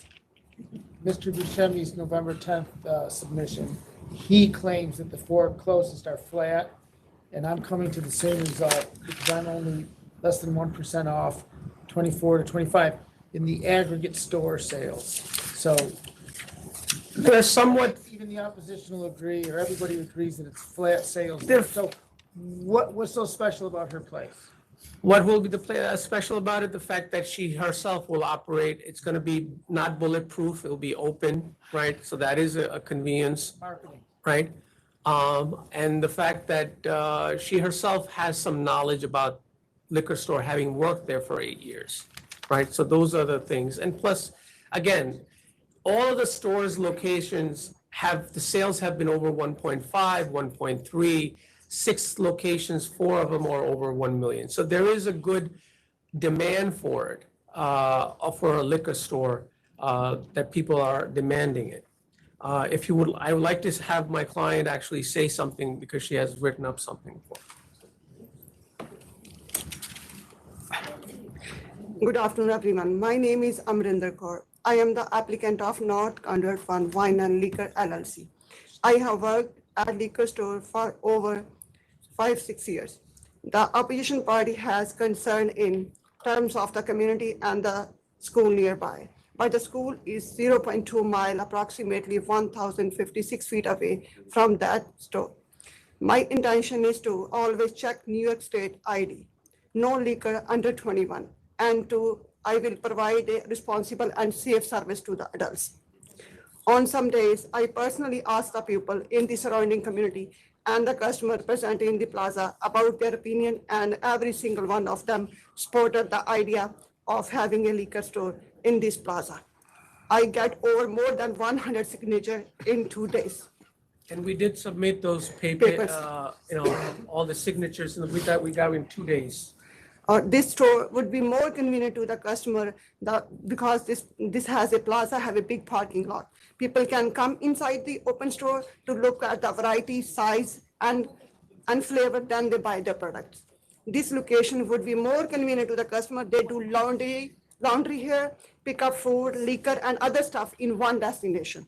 So this establishment is convenient to the customer, community, and drivers on the North Conduit Service Road. Thank you so much. All right. Any questions, members? I just maybe heard just on that one issue of the lease. And Unless the applicant has provided the liquor authority with a written approval from the over-landlord and the sub-landlord, it does not meet the legal requirements to obtain a liquor license. I understand. It's clear in the sublease. Okay. All right, you ready? I'm ready. All right, go ahead. Sure. LAVIANO. All right. Well, first of all, I want to thank everybody for coming and it's really impressive to me that so many people from the community would turn out. And I also thank the applicant for her presentation and her sincerity in her application. Mr. Buscemi, your arguments, I read them. I find them persuasive. The decline in the population, the fact that there are 17 stores within 2 miles is a lot of stores. The numbers that I have out of 1, 2, 3, 4, 5, 6 stores, 1 gave us no figures. 3 show projected increase for 2025, but the other 2 show a projected decrease. And that decrease is significant, totaling 300,000 for 1 and another 100,000 for another 1. Both parties have submitted petitions in support, numerous signatures on behalf of the support petition, a lot more signatures in opposition, and including Assemblyman Anderson, as was noted. It is very interesting that the Chamber of Commerce would speak out against this store when the mandate is to support business. That's what you do. So I got to take you at your word that you have good reason for doing so. It's clear the community does not want this. They don't want this store, and I think that the numbers don't necessarily justify it, especially when you have 17 stores in such a short distance. And it particularly strikes me, the comment that the chair made, that although it does not appear that this school is close enough to per se be a denial based on the 200-foot rule, it is really in close proximity. And the stores that are located in this mall, the size of the mall, I could definitely see it as a big place where kids hang out after school. So for all the reasons that I've stated on the record, I respectfully deny the application. Commissioner Mayor. I'll need to speak a little bit. Respectfully to Mr. Williams of the Commerce of the community, I don't understand how on earth, I don't understand how on earth this could possibly be considered 75 feet away. If the location of the premises in relation to Popeyes, as stated by council, is correct, it just happens to be near a school. I don't think there's any violation of the 200-foot rule. I do hear the chair and commissioner state really what would be like an attractive nuisance. The kids are hanging out at Popeyes and Subway and there's a liquor store. Okay, junior high kids can't buy liquor. I don't know what that might mean. And I don't want to speculate because then then what's the 200-foot rule going to mean anywhere else? So I'm not going on that. I find, and I did look at the numbers. I had to make a couple assumptions because the record's not clear what May of 2025 means. But making conservative assumptions, I have a drop of approximately $40,000 to $80,000 year to year with all these stores. I asked Mr.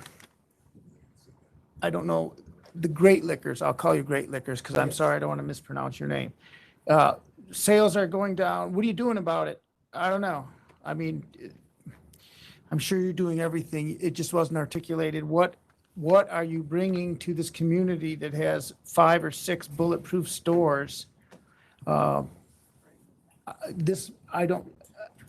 not really convinced as to her, what the applicant is saying about how she could be the only one in a non-bulletproof, but she's articulated that every other location there apparently has hours that extend beyond hers and she feels safe there. Okay. This is really close. She is in that little triangle. There is a triangle on that service road. Very difficult. Mr. Buscemi made great arguments. He did make great arguments, but even Mr. Buscemi states in one paragraph that the 4 or 5, I think it's the 4 nearest stores, the sales are flat. So his numbers are coming up with mine. So I'm going to say yes. Okay, and Chair Finn. All right, all the neighboring stores are showing either decrease or flat numbers. There's not anyone that is showing any growth, meaning there's no justification and no demand for increase of alcoholic products. Ultimately, we looked at the same factors. Population is going down. There is a significant public safety concern here. I trust that the experience from the community speak louder than words here, with the residents that are here. They probably have over 150 years of experience in this neighborhood, and they're telling us that kids hang out here and it's not great to have a liquor store here. So I trust them and I go with their wishes. So I'm not going to find public convenience an advantage and vote to deny. Okay. The application is denied. We are going to take a short recess. We will be back. Thank you. Thank you. Thank you. I was going to Thank see you. if the original person wanted it to. Let me get what's her. Yeah.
We're back on the record after a short recess. And item number 17, SRM Holdings, 183 INC. Number 17, and we do have an interpreter who is appearing virtually.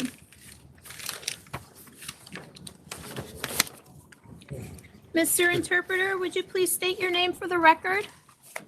Good afternoon, everyone. Okay. Sorry, who needs the interpreter? Ms. Interpreter, would you please state your name for the record? Preet Kent. Thank you. Hi, good afternoon, everyone. Robert Romano again. I'm here with Sharda Ray, who is the sole principal of SRM Holdings 183 Incorporated, which we're applying for a new liquor store. And if you want opposition, I mean, I don't know if there is any. There were two protests, Vista and Brothers. I take it they're not here. Okay. They, I believe, are the ones that requested the interpreters. The protest? Yeah. The protest requested the interpreter? Yeah, That let me just was, verify that.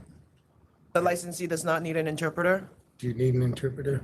Oh, Do you? no. This I got This from is the one that Henry. you took over. Henry, right, last night. So, yes, we received an interpreter request at 11:30 yesterday morning. And we said we would do our best to get the interpreter. And- That's from you? No, No. that came from Henry Murkowski. Wachowski, who And I so got then a phone call then hours he- later to take Then over. he said, the- well, they can speak English enough, so they'll go ahead and. But they But wanted I to didn't see. want to, if you insisted on the interpreter, I didn't want to put off this hearing No, today. I don't care. Who is Harry? Who is he representing? Komsky. I know, but he's representing whom? He, my client, he had medical issues and has Okay, and personal he issues. requested an interpreter for you. All right. So you need an interpreter? Yes. She would be better off with an interpreter. Yeah. Okay, great. All right, interpreter, go ahead. My name is Gurpreet Kent. Hi, good afternoon, everyone. Okay, and so I'm here with Ms. Ray and also her nephew, Manpreet, who is right here.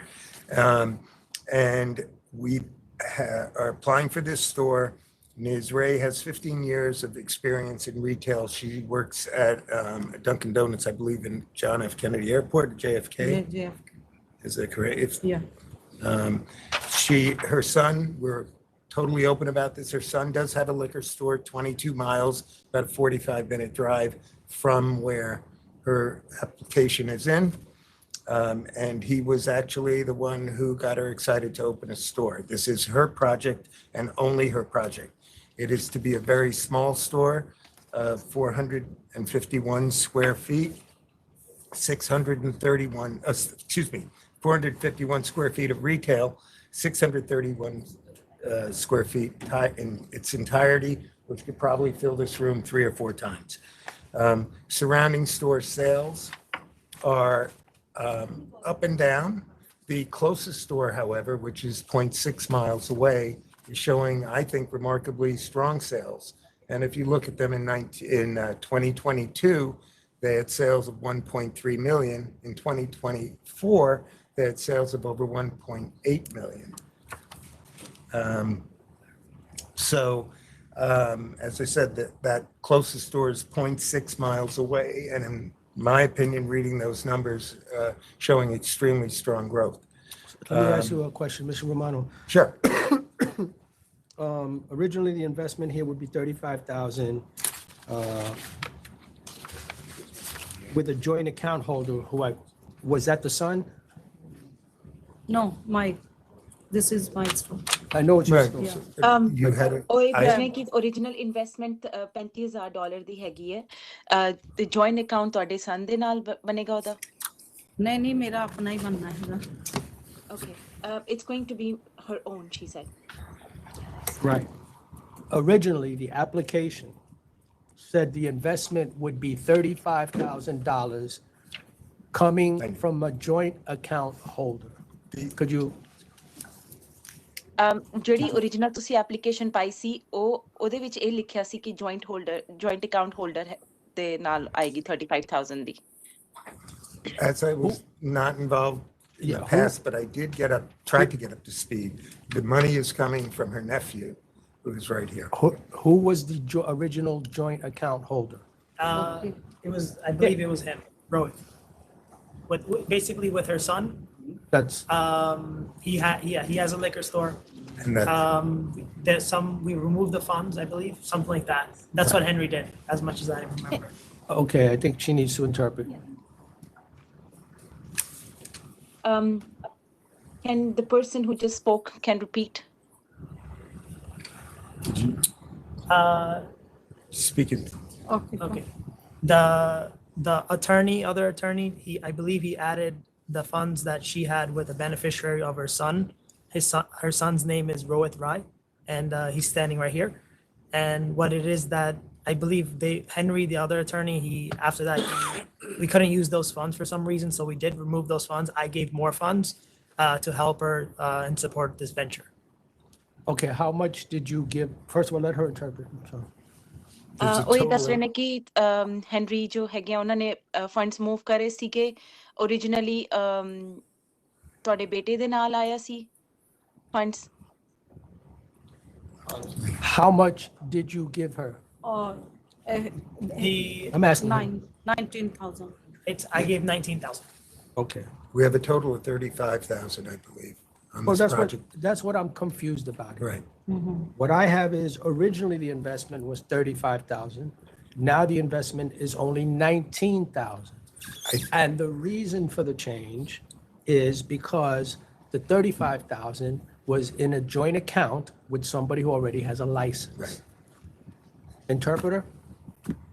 ਉਹ ਇਹ ਕਹਿ ਰਹੇ ਨੇ ਕਿ ਜੋ ਤੁਹਾਡੀ original application I ਸੀ ਉਹ 35,000 ਦੀ ਆਈ ਸੀ ਔਰ ਤੁਹਾਡਾ ਬੇਟਾ ਜੋ ਕਿ ਲਿਕਰ ਸਟੋਰ ਓਨ ਕਰਦਾ ਹੈ ਉਹਦੇ ਨਾਲ ਜੁਆਇੰਟ ਹੋਲਡਰ ਸੀਗਾ I further understand from what I've been told that the joint account holder was her son. Now the So money's not Go ahead, interpreter. I'm sorry.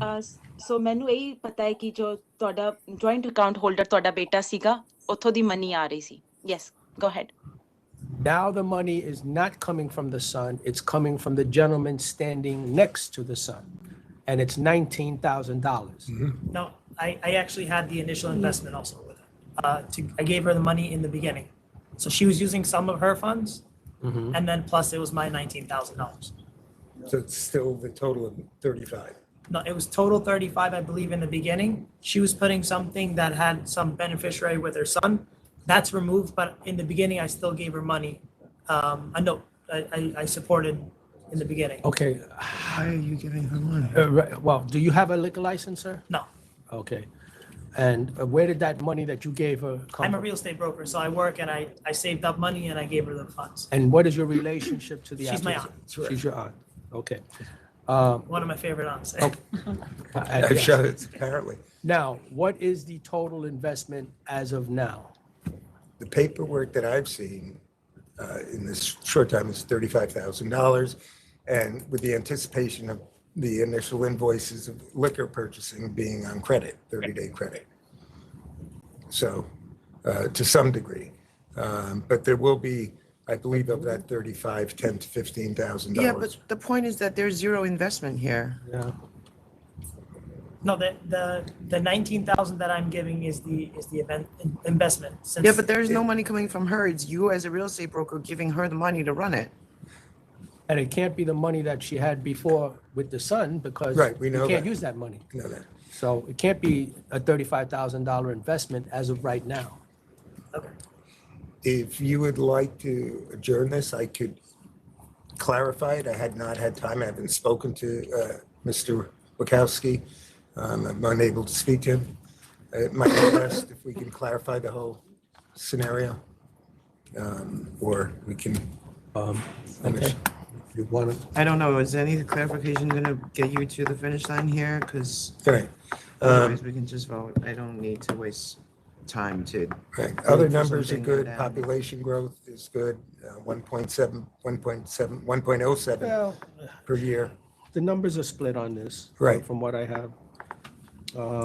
Using 2023 and 2024. Can I just make one clarification? What No, she can does- you just let him speak?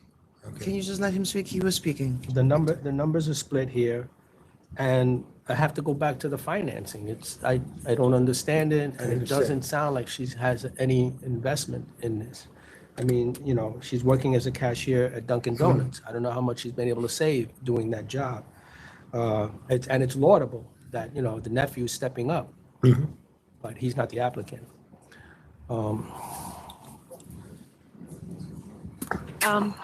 ਸੋ ਇਹ ਕਹਿ ਰਹੇ ਨੇ ਕਿ ਤੁਹਾਨੂੰ ਇਹਨਾਂ ਨੂੰ ਇਹ ਨਹੀਂ ਪਤਾ ਲੱਗਿਆ ਕਿ ਕਿੱਥੋਂ ਦੀ ਫੰਡਸ ਆ ਰਹੇ ਨੇ ਕਿ ਤੁਸੀਂ ਡੰਕਿਨ ਡੋਨਟ 'ਚ ਕੰਮ ਕਰਦੇ ਸੀ ਤੇ ਪਤਾ ਨਹੀਂ ਵੀ ਕਿੰਨੇ ਤੁਸੀਂ ਪੈਸੇ ਸੇਵ ਕਰ ਰਹੇ ਨੇ ਇਹ ਪਤਾ ਲੱਗ ਰਿਹਾ ਕਿ ਨੈਫਿਊ ਤੋਂ ਫੰਡਸ ਆ ਰਹੇ ਨੇ ਤੇ ਇਹ ਓਰੀਜਨਲੀ ਉਹਨਾਂ ਨੂੰ ਸਮਝ ਨਹੀਂ ਆ ਰਿਹਾ ਕਿ ਕਿਹਦੀ ਇਨਵੈਸਟਮੈਂਟ ਹੈ You just want to vote or you want to come back to the money, which may end up being a problem anyway. How long have you had the file, Mr. Romano? You just got this late yesterday afternoon, or whatever time I first. Yeah, that's what I thought you said, and I wasn't testing you. I thought you said that. Your client understands the issue with this finance. Yeah. So, Right, I understand. I would prefer, I know I know I'm in trouble. I'd prefer that they figure this out and come back, but there's still other issues. Right. And I will point on the record that she had said to me that they want to have a focus on Greek products on this store because of the local Greek community, which is very strong in that immediate vicinity and carrying, and she gave me a list of products that she would be selling that are not available. So did you submit any bank accounts on her behalf? I had no time. So. The accounts that we have are the joint account, right?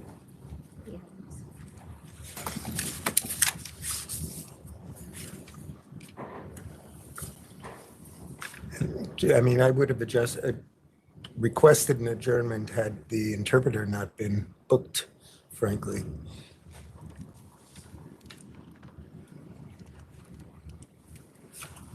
Requested one? When did you request it? I didn't request it. Okay. It wasn't previously requested I see. and booked.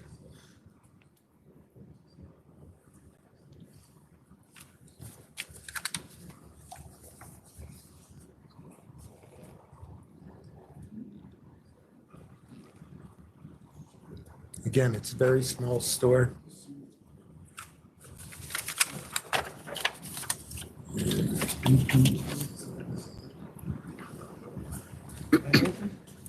Stay amended. Check the original.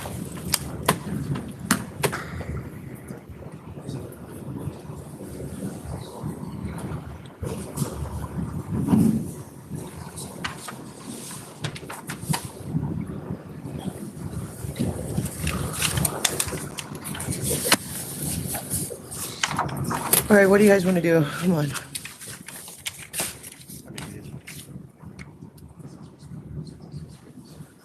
Want more information? We don't have any bank statements.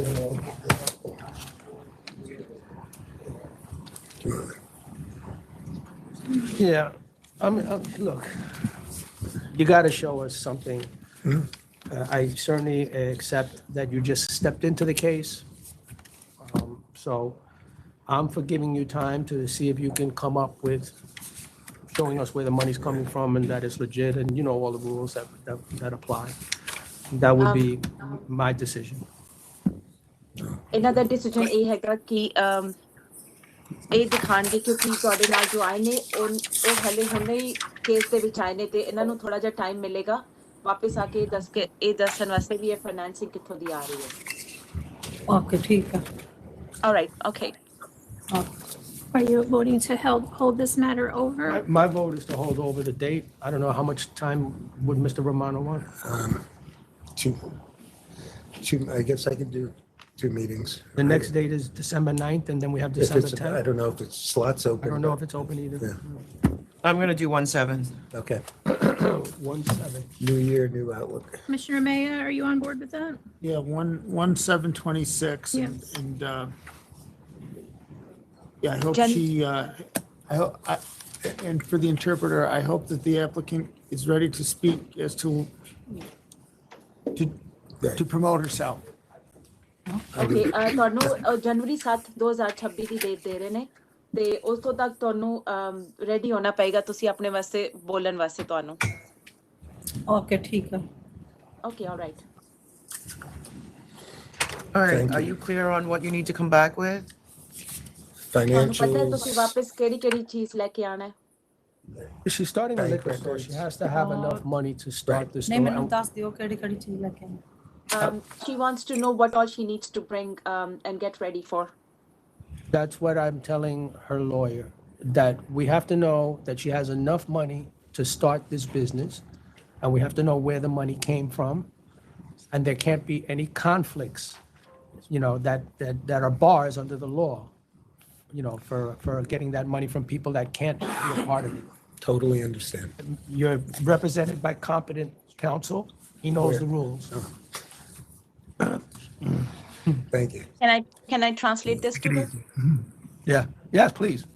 okay ਉਹ ਇਹ ਦੱਸ ਰਹੇ ਨੇ, ਸਭ ਤੋਂ ਪਹਿਲਾਂ ਉਹ ਇਹ ਦੇਖਣਗੇ ਕਿ ਤੁਹਾਡੇ ਕੋਲ ਜਿੰਨੀ ਪੈਸੇ ਦੀ ਲੋੜ ਹੈ ਉਹ ਤੁਹਾਡੇ ਕੋਲ ਹੈਗੇ ਨੇ ਫਿਰ ਇਹ ਦੱਸਣਾ ਚਾਹੁੰਦੇ ਨੇ ਵੀ ਉਹ ਪੈਸੇ ਕਿੱਥੋਂ ਦੀ ਆਏ ਨੇ ਤੇ ਇਹਦੇ ਵਿੱਚ ਕੋਈ ਵੀ ਦੋ ਰਾਏ ਨਹੀਂ ਹੋਣੀ ਚਾਹੀਦੀ ਵੀ ਕੋਈ ਕਲੀਅਰ ਹੋਣਾ ਚਾਹੀਦਾ ਹੈ ਕਿ ਤੁਸੀਂ ਕਿੱਥੋਂ ਦੀ ਫੰਡਸ ਲੈ ਕੇ ਆਏ ਹੋ ਠੀਕ ਆ ਮੈਂ ਡੰਕੀ ਡੋਨਟ ਤੇ ਕੰਮ ਵੀ ਕਰਦੀ ਹਾਂ ਫਿਰ 50 ਓਕੇ ਠੀਕ ਆ Thank you. Thank you. All right, thank you very much for your understanding. Thank you. Okay. Okay thank you Next item is number 22, Two Guys and Diner Incorporated, number 22.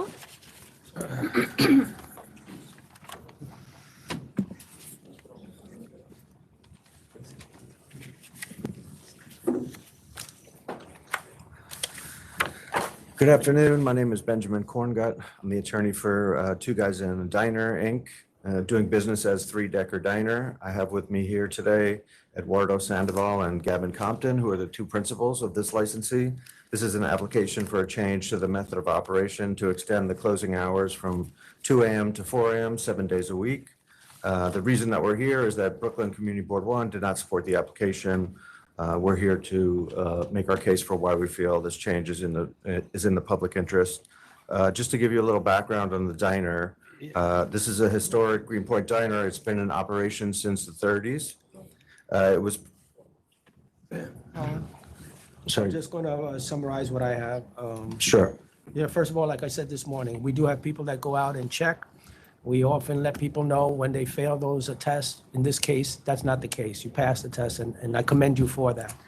I understand that this is a diner that's been in business since the 1930s. The previous owner had operated for 24 hours. Throughout the life of the diner. Community Yes. board has kind of a blanket that they don't want to approve anything beyond 2 a.m. That's correct. You've gotten 650 signatures supporting your application. You have a pastor supporting your application. I'm not seeing any reason to deny it, but just because the community board's not being specific, they're using a blanket approach. Okay, thank you. So if my colleagues are ready to vote, my vote would be to approve. In which they are. I'm ready and I approve as well. And thank Commissioner DeLeon for setting forth the, what appears to be some blanket policy that should not attach to this application. And Chair Fan? All right, I'm going to support your want to do a 24-hour diner for the neighborhood. There are no complaints or records. We checked, and congratulations, you're approved for 4 a.m. Thank you very much. Appreciate it. Thank you. Okay. Next item is number 15, Lousy Lover Corp., number 15.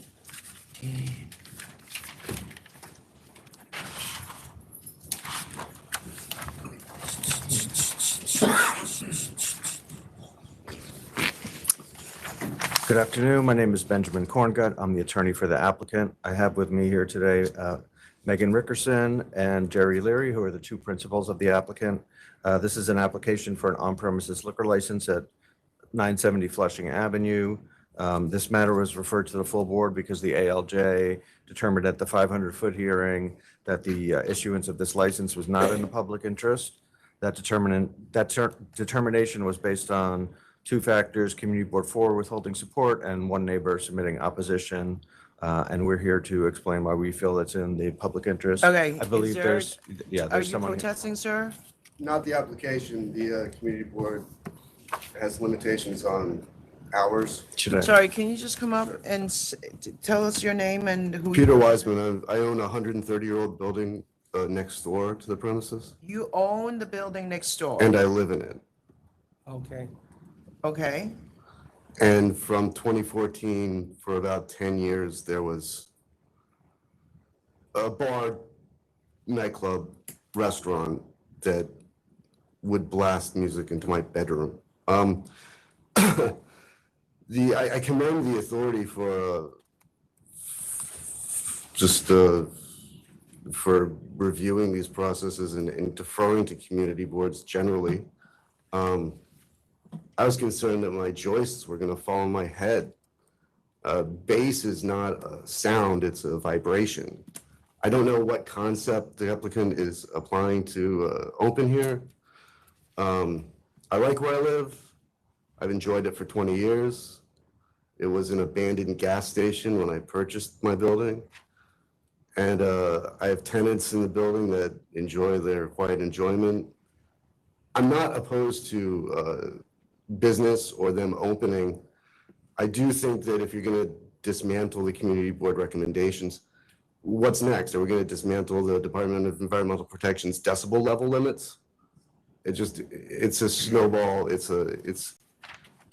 just, I don't even know what they're applying for today, but I showed up and here I am. Can I address some of these community board stipulations and let me know what your opposition is to them? Absolutely. As I have it, community voted not in favor, with recognition of stipulations in place. No liquor sales after 12 a.m. on Sundays. No amplified music outdoors.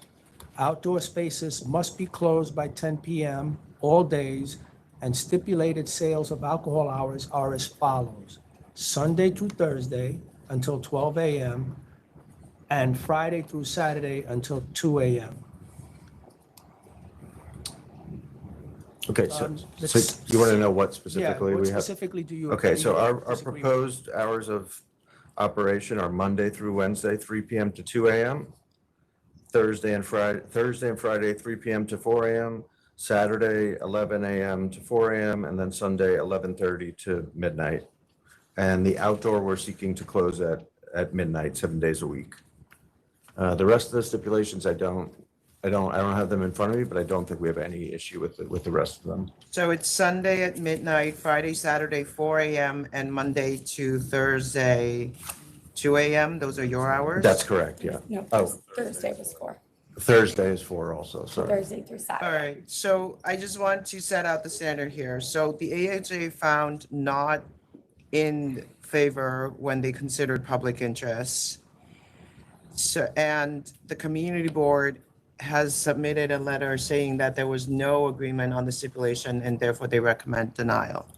Those are both So I correct. think the uphill battle is on you to really explain. I mean, he's telling you that the bass rocks his bed, which Yes. I don't know that we need to hear more than that. It's just unfortunate you're trying to go rent a location that has really thin walls, and these are the facts we're dealing with. The community board tried to give you a framework that may work. I assume you were part of that conversation. Peter, I think that's your name. So where's the give here? Sure, so just if I could discuss the community board meeting briefly. So we showed up. At that meeting, we were told, as were other applicants at that meeting, that they had a new blanket policy. These were their hours, there were no exceptions. We tried to highlight the experience of the operators, various things, the sound, they had spoken to a sound engineer, the anticipated soundproofing, all these kind of remedial measures.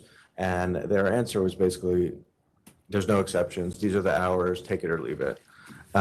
So with that being said, we decided to file with the State Liquor Authority and make our case Okay. here. What's your response to the first question where the 500-foot hearing came out not in your favor, and so you pretty much have to come and overcome that ALJ decision and show that you're really in the public's interest? Sure. So I think that the main factor we would rely on is the applicant's history and their other support in the community. We acknowledge that Community Board 4 did not support, but that had nothing to do with my clients individually. That had to do just in general with the space. I'm going to let Megan talk a little bit about her history, but you can see in the packet, there are numerous letters from various elected officials. There's a letter from the Atlantic Avenue Block Association. They're very active in LGBT causes in the area. They have letters from 2 state senators, 2 city councilmen, and 1 state assembly member, which I hope, do you have? We have them, but I assume none of them live right next door to this place, right? Well, I believe one of them is Wrestler, the. Lincoln Wrestler is my council member. Senator Gennardis has had events and fundraisers, as well as Joanne Simon, who I have a good relationship with. I opened right before COVID, and it's at this location or somewhere else? No, this is my the other current location. I'm sorry. Okay. The letters are. Right, I don't think the problem is you. I think the problem is the location. Okay, so if I could, So, can I address the soundproofing issue? okay, So obviously, my clients were not involved in the prior operation. They had nothing to do with it. I think a lot of the concerns, probably rightly so, stem from the prior operator. When we first started this project, both of my clients reached out to the neighbor, offered to sit down. I understand that the buildings are close. Some of the buildings are old, but soundproofing technology is pretty advanced. There are ways to address this. One of which was to build kind of a dummy wall between the buildings so that sound is not vibrating through the wall. I'm not a sound engineer, but that's what we've been told. So there are ways to address, the sound issue. well, have you addressed it? That's the question. Well, they haven't started construction yet. Okay, so you haven't done anything yet? No, they're not, All right, which is good, okay. because All they're right, not gonna. But you're not, yeah, I understand that, but it's like this chicken and egg thing, right? Like, he's not gonna support you unless he knows that the music is gonna be controlled. You haven't invested money yet.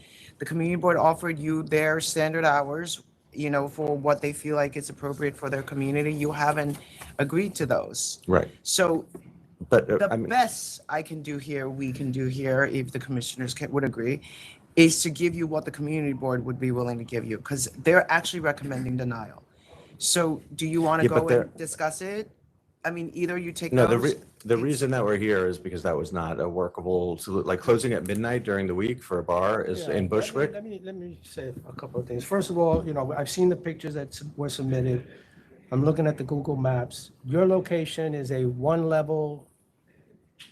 Okay, and the gentleman who's in opposition is the white building right next door. Yes, sir. That's correct. Okay, so you really are adjacent to each other. And then the location itself, as you spin around, kind of looks almost industrial. It's in a purely, that's, Yeah, as far as I'm aware, that's the only residential, like, there's What's a, going on across the street with all this construction? Boar's Head Factory is across the street. What is it? The Boar's Head Boar's Factory, Head? the packaging The plant. packaging, yeah. So like, this is, it's, there's really no other residents. You have one neighbor right. that has a And- past and- history with this location. And we acknowledge that. We have tried to be good Yeah, I neighbors, get but, that. but as you point out, this is an industrial neighborhood. It's zoned M1, it's zoned manufacturing. It's not zoned as a residential neighborhood. We don't want to like totally discount the neighbors' concerns, but this is an industrial. The ALJ says, I'm looking at what the ALJ wrote, and quite frankly, I'm not seeing any specific thing pointed other than you just haven't met the public interest, right? Of There was course, nothing- goes with the position of the community board and talks about the arguments in opposition, that we've heard. But the actual recommendation, the application cannot be approved unless the authority finds that the issuance of a license for the proposed license premise would be in the public interest. Based on the record before me and considering the provisions of section 64, 6-A of the ABC law and the relevant facts and circumstances set forth above, I conclude the applicant has not met the statutory burden of demonstrating the public interest will be served by granting the application. Doesn't really tell me anything. I think the chair's onto something. Ask a question And first. I'd like to see some flexibility that we can work with to approve your application, because I see that you have a lot of support. I see what the area looks like. And absent this one gentleman who lives where he lives, right? And, nobody wants to hear thumping bass all day long. I can't blame him for Yeah, that. when we understand But that. that was under a previous administration.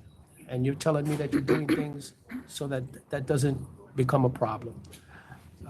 Is there any flexibility on the part of the applicants that we can work out with the community board?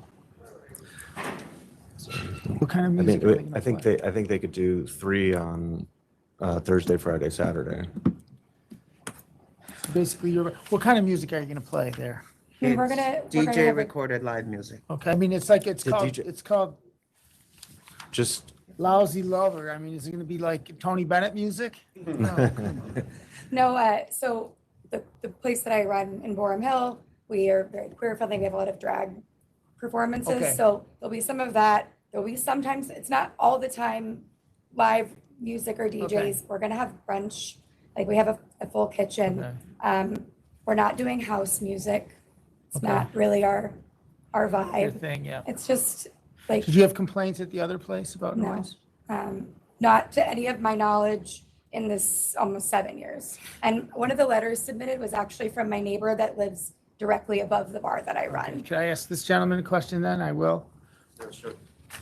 What could happen so that you're not disturbed and they can? Well, if the they outdoor have a bar- hours are. And they could have a bar that is open late. I expect that they will have a bar. I'm not Well, I mean, opposing without the them pessimism, outright. What would you? I would like them to operate for 2 years and come back to you. I think that's totally reasonable. The outdoor hours till midnight, I think they'll, Brooklyn-wide, I think it's 10 PM. I thought, no? So Um, here's what the community board is willing to agree to, which is outdoor space until 10 PM and Sunday, Thursday until midnight, Friday, Saturday, 2 AM. For this type of establishment, compared to all the other operators in the neighborhood, that's Okay, just. I'm gonna tell you again, the ALJ came out negative, so I think you have been here enough to know what that means. May I? That we are really not supposed to give it to you, to be very honest. But this is another case where it's a blanket prohibition. They came in, they told everyone. I know, but the one before you was a diner that has a super clean history and they want to be a diner and they're going to be inside. You have outdoor service, you have DJs, recorded live dancing, which sounds like a great fun place. I'm not saying the diner wasn't fun, but it was a different type of establishment. Their focus is really the food. That's not the case here. So I have to look at this differently. And I understand you have a track record, but this may not be the right location for what you're trying to do. Well, traditionally in locations that are previously So licensed. are you saying no to what the community board is proposing? It's We honest, wouldn't be able to survive with neighbors that are open till 4 AM or It's- even it's- 2 AM. Then we'll I vote. think- Then we'll vote. I think Okay, we have- All right, then we spend a lot of time on this. There's still a lot of people in the room. All right, Paula. Okay, Chair Is- Fan. can I just, before you vote, can I just ask, is there any, do you have any flexibility No. past what the community board I'm is gonna give offering? you what they gave you, which I think are reasonable. Closing at midnight? Midnight, For a Sunday, bar? Thursday, and Friday, Saturday until 2 AM until, as he said, 2 years. I or 1 year. respectfully, like I have one a question. tavern being open until midnight is not possible in Bushwick. Okay, but you haven't really done any of the, you have to understand my position too. Like if you said I've already done all the, soundproofing and we're ready to open and he's tested it out. There was an expert report saying there's no sound leaking. There are people that come with that as well. You're not new here.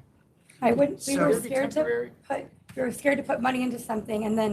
I and then understand not that, but then approve. if that's the case, you also have the agent, then it shouldn't be a surprise that we're saying you have to live by the community board hours. Because otherwise, like he said, what is the purpose of this process if we don't ultimately believe the people that are living there or working in the community? And they know what's best for them, whether they need another foyer in place or not, right? But he's even saying, he's being reasonable, he's saying, let them operate And he's not coming up here saying deny. But if you don't agree to it, then you're forcing us to deny. Well, Can I ask you a question? If that factory were operating, do you know what it was last used for? The lofts on the, I mean, the Borishead factory? Yeah, I'm It's- looking at the it's- factory. It's in operation. Okay, and is it 24 hours? I don't know that. It's not a thing. I mean, to me, it looks like a completely industrial area. Yeah, you say people, I don't understand the community board's policy decision. It's like a DA saying that everybody gets this deal, which I would always disagree with if Yes. a district attorney were to say that. yeah, traditionally, where community boards try to impose this kind of moratorium, it's not viewed favorably. Is there, before we vote, I don't want to, I don't know this answer, if it's even a correct question. Is there temporaries that could be issued? No, there's no temp Okay, because the okay. 500-foot came out I in the see, negative. okay. And they've, I got it now, I'm sorry. Chair, would I you don't- like, sorry. I don't see, you said that you couldn't, withstand the competition if you had earlier hours. But as I look at the photos and at the Google Maps, I don't see any competition nearby. Yeah. I mean, am I missing it? It looks, Well, I submitted a list of bars, hours that were surrounding us and like their timeframes. What, when you say- What is the bar right across the street that I can't, because I'm on the spot, I can't remember the name of. there's one right across the It's street. right catty corner to us, yes. The Narrows is catty corner. I think it's technically because of Flushing Avenue is the dividing line. It's part of CB1.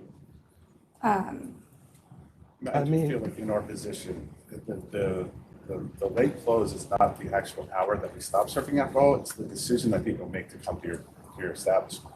So if we're closed at midnight, no one's gonna want to go to a place at 11 PM to have to be kicked out within the hour. So we're not losing the 12. Well, it's the fact that it we're depends on the clientele that I agree, that but you're I mean, looking I know to for me bring in. personally, if I wanna Yeah, sit looking to bring, comfortable for an hour. and speaking about clientele, Yeah. do you think that your clientele is going to be the same clientele that the bar across the street is serving? I mean, the reason we're looking in this neighborhood is because there is a market that we think we can serve, which is you're serving the whole neighborhood, which is people that are going across the street are going to be coming to us as well. Like in the neighborhood that I operate in, it's us, there's Brazen Head, Hollow Nickel, and we promote all of the businesses along the block and we send business to each other. That's why people come to a neighborhood.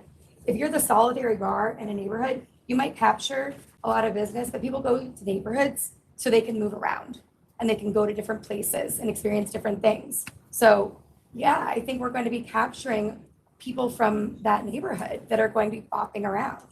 Well, you guys were here and you heard me, say that what the previous community board was doing a blanket thing that I didn't necessarily agree with. And I think that your neighbor has been, he's reasonable. He's not saying no. He's saying, be reasonable. We've done this in the past. We've suggested some kind of middle ground trial, not absolutely going what the community board is requesting.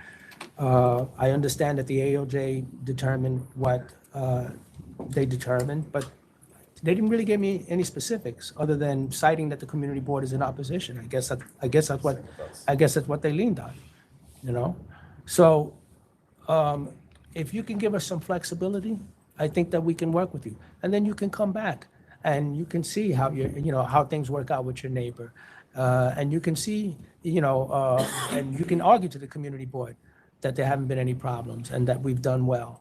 And we'd like to expand our hours. I've seen that, in the time that I've been here. So we're kind of really looking for some middle ground. At least I am. I'm not going to blanketly go with the community board if they're blanketly just making, a decision just on blanket policies. Although I think it's clear that, I do have a lot of respect for neighborhoods where people live. That's something that I take seriously. I So- totally understand that and respect it. And I can't say this for sure because it's in the future, but my anticipation is if we operate for a year or two and then we go back, they're going to tell us exactly the same thing. And then it's going to take, another year to Well, get here. they certainly won't have the leverage, at least with me. I'm only one vote. And, we're each independent votes. We can vote however we feel.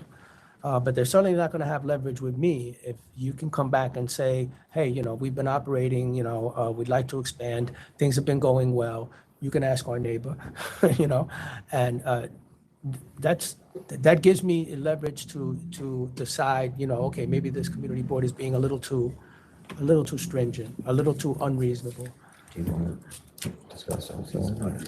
Are you ready to vote, members? I'm waiting to see if we got any flexibility here. Do you want to all go speak outside? You can take a break. Yeah, Why don't you go speak? we'll take a break. Thank you. Thank you. I have to leave. I have my son on the weekends. I just wanted to put that out there. Okay, well, Thanks, thank you for guys. coming. Thank you. Okay, next item is number 24, ADDY Hospitality LLC. Number 24. Good afternoon, everybody. My name is Nino Caridi. I have Frank Antonetti with me, who is a principal of the applicant. What's the number? 24. Thank you. Well, the visit didn't come out that well. Okay. 24. And this is an application for a request to change method of operation. We were here before you summer of 2024 for a violation relating to a DJ on the premises. At the time, the applicant wasn't aware they weren't allowed to have a DJ when they got the violation.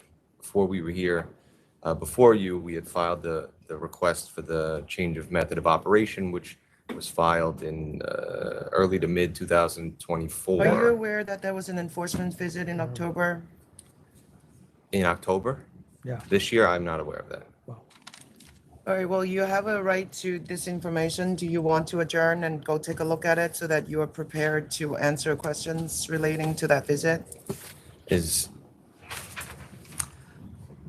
Would the matter be put on for the next meeting in December? Yeah, if you want to look at it first, or I can read it to you. If you would like to read it to us. We were, yeah, I'll read it to him real quick. We were there on a Friday, October 10th, 2025 at 9:15 p.m. There's several security guards on the premises. Signs are not posted that are required. Beer tops are not labeled as required. There was a DJ performing despite what happened in 2024 at 10 p.m. and he's performing from an elevated booth. The premises is small and crowded, so there was no dancing. The windows were open and the doors were open to allow the music to be heard by the outdoor seating. So basically, we found that you're not operating in accordance with the method of operation you already have. Understood. And you just indicated that you were aware that you're not supposed to have a DJ because you had a violation in 2024. You're still doing it in 2025. That's the sum of it all. What do you want to tell us about that? Would you like to speak? If you need to have a conversation, you can go and consult with your counsel before you come back, really. Why don't you have a conversation? Okay. Thank you. Call this item. Next item is number 1. INFINITUM Wine Incorporated, number 1. Afternoon. This is the applicant. She is a licensee, Martin Mailer, Mail You Buscemi. protesting, sir? Yes. Okay, I think go ahead. All right.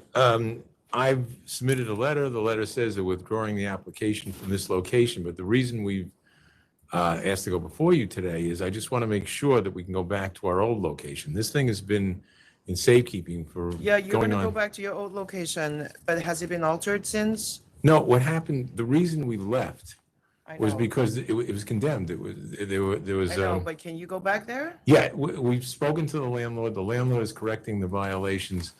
He's not finished yet, but he is doing the work to remove the All right. dispossessed. So we just want to make sure that we can go You're fine. back. You can go back to the old location. If there are any alteration, just file an alteration. If there's any change, any difference, No, but otherwise you should be able to take it out safekeeping and operate again. that's all I needed to hear. Thank you very much. Thank you. Thank you. Sorry for the trouble. I couldn't believe it either. Well, and again, our concern is because we think of the nature of the affidavits that were submitted previously, there should be some notation in the file. That what? That They're going to go back? No, not that they're going back, but. They're withdrawing the removal right now. But they still have two people who are licensed by you, who are obviously submitting questionable affidavits to you. Yeah, that was, I believe, in the memo that I read. Okay. Fair enough. Thank you. Next item is number 16, submersive. We charge when people lie on the, oh, wow, that happens every day. Yeah. Who are we charging? So what number are you on? 14. Good afternoon. 16? Oh, 16, sorry. Good afternoon, Ravi Sharma for the applicant. I'm sorry, for the licensee. I have Jonathan Hockwald, which is one of the principals of the licensee. This is a seeking of All right, extending so hours. I remember this application really well. Is this still operating as a theater, or is that not the case anymore? The production is closed. The space that was for the production is not being used. The hope is that a production will open soon. One of the main reasons for the extended hours is because the hours that were granted were rather circumspect. They were like 10 o'clock, closing on weekdays, 11 o'clock on weekends. Alcohol everything had to stop an hour before the closing. So we went back to the community board in around a year ago and requested the additional hours because of a need. And the community board granted the additional hours that we're seeking unanimously. And that was in November of 2024. And the capacity is still 3,500 people? Nothing has changed. Well, except that you came as a theater and it sounds like it's not operating as a theater. So the method of operation in some ways has changed? Well, I explained to the community board that the method of operations isn't changing because if they're not going to use that space that's down below where the cafe that's operating now and actually serving dinner now is at until there's a production there. They're not going to change the method of that space. Not having the production happening right now means that space is unused. And you're Jonathan or you're Yes, Arthur? I'm You're Jonathan. Yes. Okay. So what's your DBA? It seems like you applied under the theater company, but that's not what you're operating under right now. Well, the DBA is Hanover Hospitality, and the cafe upstairs that's operating, was always operating, is Conwell Cafe. That's one of the DBAs, right? Yeah, it's Okay, but the same but entity, Hanover your Hospitality. DBA on our files, it's Submersive.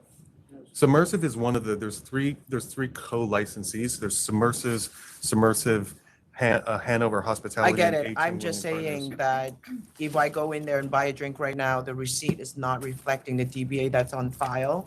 So you just need to fix that. Oh, you mean the Comwell? Yes, Oh. you just need to fix that because I don't think I have that in my record. Oh, I'm okay. not, Okay, we can you send know, that I'm in. not We did obsessing do over it. Yeah, we have a assumed but name for that. you seem yeah. like you have multiple operations that's using the same license. So you need to figure that out. Okay, I'll look Okay. into that immediately. Have you been there since 2022? When did we open? 20? Why am I seeing, well, this is a memo from 2022, though.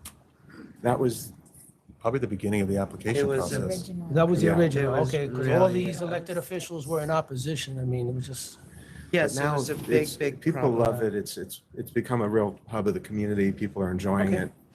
And this is why we got a favorable reaction from the community board a year ago as opposed to what was before you a year before that. Big Well, they were difference. really concerned about the crowds and the 8 shows a week, and it sounds like you're not really doing that. So I'm less But than even when we concerned. I were just want doing- you to clarify the DBA. But they were operational with those 8 shows a week for quite a few months. For 10 And months. and the community board had to admit, even one of the most vociferous opponents was like, yeah, they're fine. And he, good. so, we promised them, and we're not going to change the method of operation. They're not going to use that location, the stuff below, until another production can come online. Okay. And the hours, had this happened sooner, maybe we would be still having a production. All right, thank you. Any questions, members? I don't have any questions. Vote Commissioner DeLeon. I'm fine. I vote to approve. Okay, Commissioner Maya Approve. and Chair Finn. All right, I vote to approve the hours as stated by the community board. It's Monday to Wednesday, 12 a.m., Thursday to Saturday, 1 a.m., and on the nights before any federal holiday and 10 p.m. on Sundays. That's correct. I don't know what it means if, I see, so if it's a Sunday before a federal holiday, would- like right before MLK Day, then you're closing at 1 a.m. Is that Correct, right? as if it were a Saturday. Okay, correct, I yeah. see. Also wish for alcohol to end 30 minutes prior to closing. And it's live recorded DJ music and dancing. It's employee dancing. Right, that hasn't actually changed. Okay, great, thank you. And your application has, You asked for 12 private events a year. Is that still true? Yes. Yes. Okay, 12 private events per year. I think that's new, so let's make sure we note that on the application, on the license. Is that clear? Yep. Okay. Thank you. Thank you. Thank you. Thanks. Okay, good luck. I'm sorry. Okay, we're gonna call number 15 again, Lousy Lover Corporation.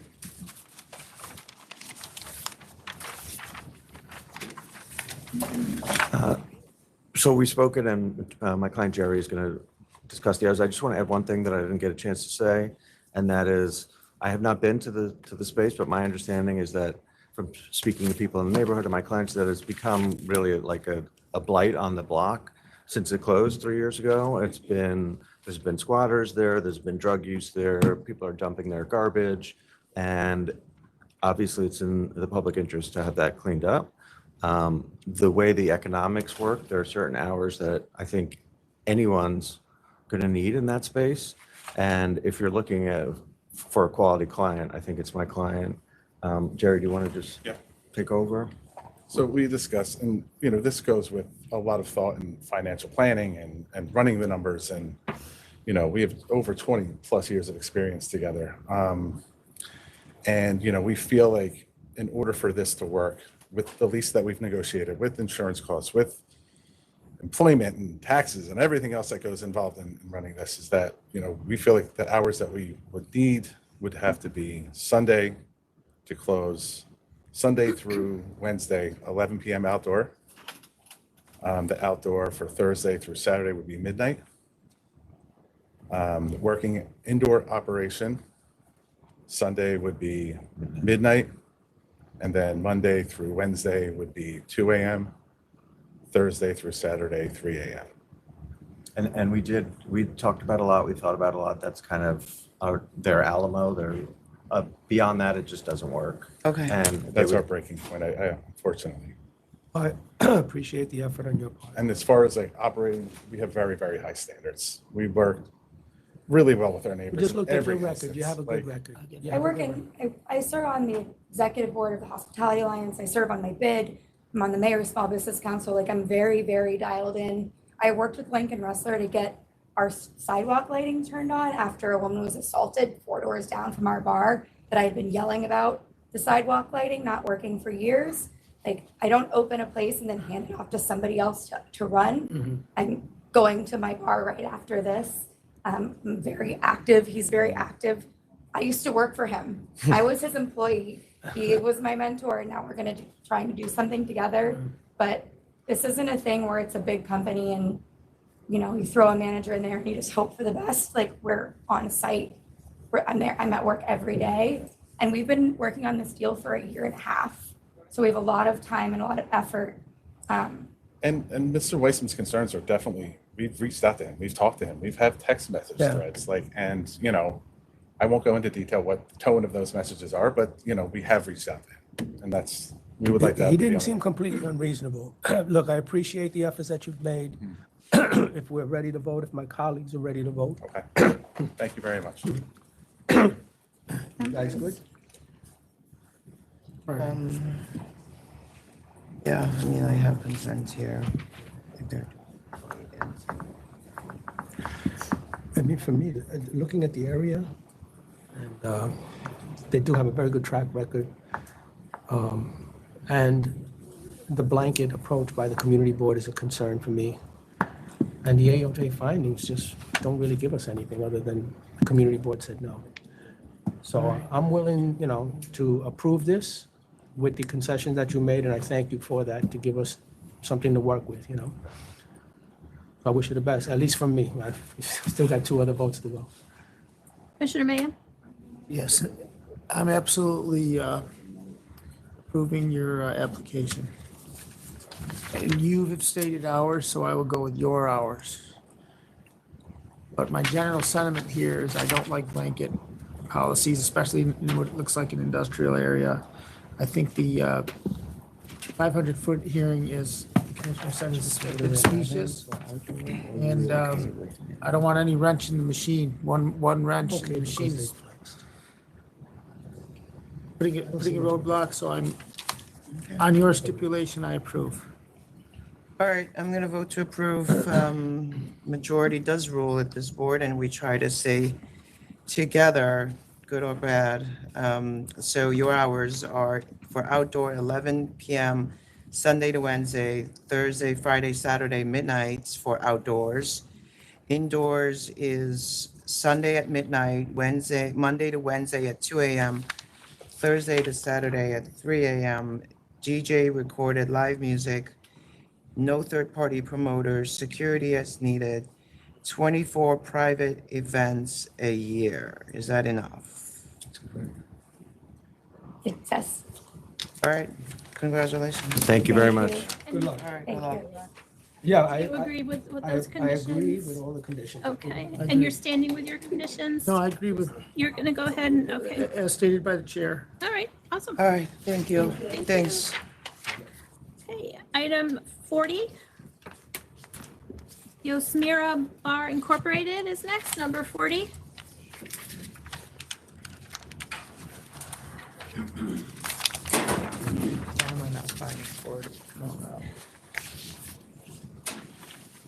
Good afternoon.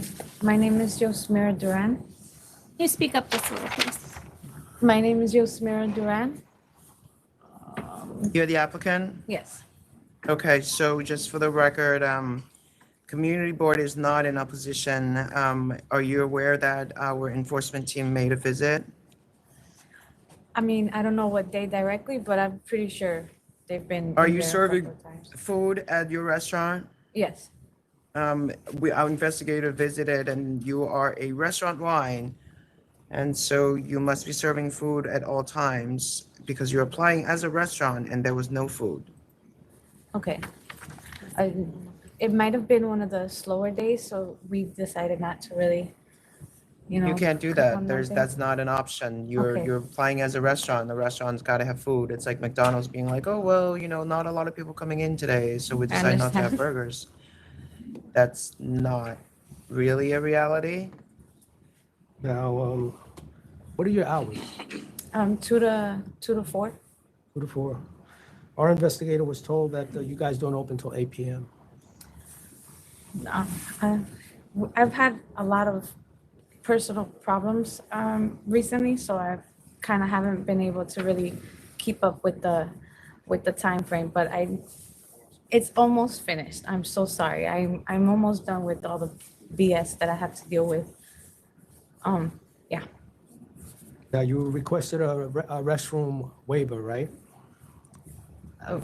How many? No, they did not request a restroom waiver, but they only have one bathroom. The second one is in the kitchen. But they can submit a waiver if They that's did what they submit a want. waiver. It No, says- they didn't. It doesn't say Method that. of operation says no security guard. They submitted a waiver for only one bathroom, but you're telling people to use the bathroom in the kitchen. No, I haven't been telling people to use the bathroom in the kitchen, except for maybe So that's what the my notes say. family members, Hey, so that can't happen, right? obviously. Oh, no. All right, what do you guys want to do here? Should we just extend the temp for, maybe you just need to operate on the temp for a little bit longer and make sure that you get into compliance here? What, look, I don't want you to just, you said you've been dealing with some stuff, okay? I don't want you to give me the specifics. You okay? Yeah. I'm sorry. I'm just, the adrenaline is really messing me up. Keep going though. You want to take some time, ma'am? Give her a minute or so. No, please. I would like to get this over with. I'm okay. I'm gonna go with the chair's suggestion and extend the time of the temporary. I'm not gonna ask you about what's going on. Hopefully you'll get past it. We will be back and we will check. Does she have an active temp right now? Did they renewed the temp? Until when?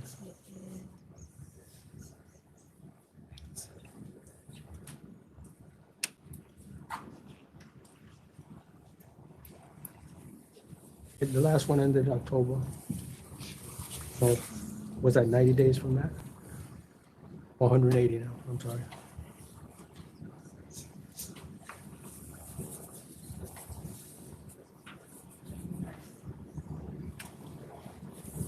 All right, so I'm gonna adjourn this till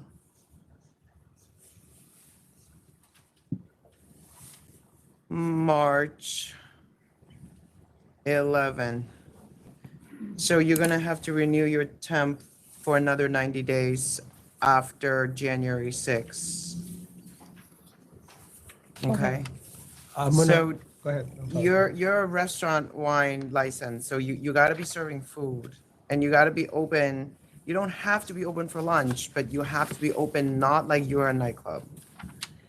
And the bathroom, if we grant the waiver, you're allowed to let people use just that one bathroom. Your second bathroom that's in the kitchen is not sanitary for customers to go in your food prep area. But I gather that you're not prepping food, so it's fine for them to walk in there, but that's not the goal here. You need to be running a restaurant. You gotta have a chef. You gotta figure that out. I'm giving you some time to fix it. I understand. Thank you. Okay. I'm gonna ask that enforcement, they're gonna do another undisclosed visit. You're not gonna know when they're coming. Just be aware of that, okay? We're giving you an opportunity to fix things. Okay, thank you. All right, if you can't get it together and things are getting overwhelmed, you can always reach out to Secretary's office to ask for another adjournment. If you really need it, they will come to us and we will discuss whether, if you just need more time to manage, to balance it all out, it's okay. But we're giving you an opportunity here, so I would take it and run with it. Okay, thank you. All right, thank you very much. Mr. Amaya, you're okay with that? That's good, yeah. Yeah, I think you said, yeah. I said yes, of So, course. Thank you. All right. Next item is number 24, ADDY Hospitality LLC. That's the one we had before. Good afternoon again. Nino Caridi with Frank Antonetti on behalf of the applicant. We did have a chance to speak about the recent enforcement visit. I don't think there's really an excuse to it. My client would like to make a statement with respect to it, and then maybe I can follow up with some additional information on the application. Thank you. Thank you, and thank you for allowing us the time to review. That was fairly new to me. There's nothing inaccurate about that report. It does show a pretty accurate snapshot of what I'm sure the officers saw that evening. I sincerely apologize that we have been non-compliant still with regards to the DJ booth. I assure you I have no disregard for the authority of the board. I'm simply trying to survive right now, and the way anyone else out here is. I had assumed with my limited knowledge of this that, like putting the application in might be enough to kind of allow us to continue to operate until it was approved. That obviously wasn't. I'm very sorry for that. I'm willing to work towards anything and accept whatever as a result to rectify it. Thank you. Sorry. With respect to the application, with respect to the enforcement action, we reached out to Frank's partners and they sent me, I guess, a copy of the notice of pleading. I understand on the notice of pleading, there is a conditional no contest offer on there of $6,500. I know that matter is not before the board today, but we would be willing to consent to that conditional no contest. I saw the date on there. Actually, it's due tomorrow. The response is due tomorrow. So if we can resolve that matter today, That's we can pretty resolve much unrelated. Okay. It's not in front of us today, so. Understood. Okay. And with respect to the application, I did take a look back and The community board has no opposition, right? There's no community board, it's Huntington. Oh. There's no objection from the town, and Frank and his partners own another restaurant in town. They're very actively involved in the Okay. town. There's no complaints from the town. at It's all. It's always appreciated when someone accepts responsibility. It's helpful, it really is. And when you're sincere and remorseful, very, very helpful. So I'm willing to grant the application. As you know, we are out there and we will come out there again, but I'm willing to grant the application. And Commissioner Maya? Approve. All right, I'm going to vote to approve. Thank you. Thank you all very much for your time. Next item is number 9, Family Hall Events Incorporated.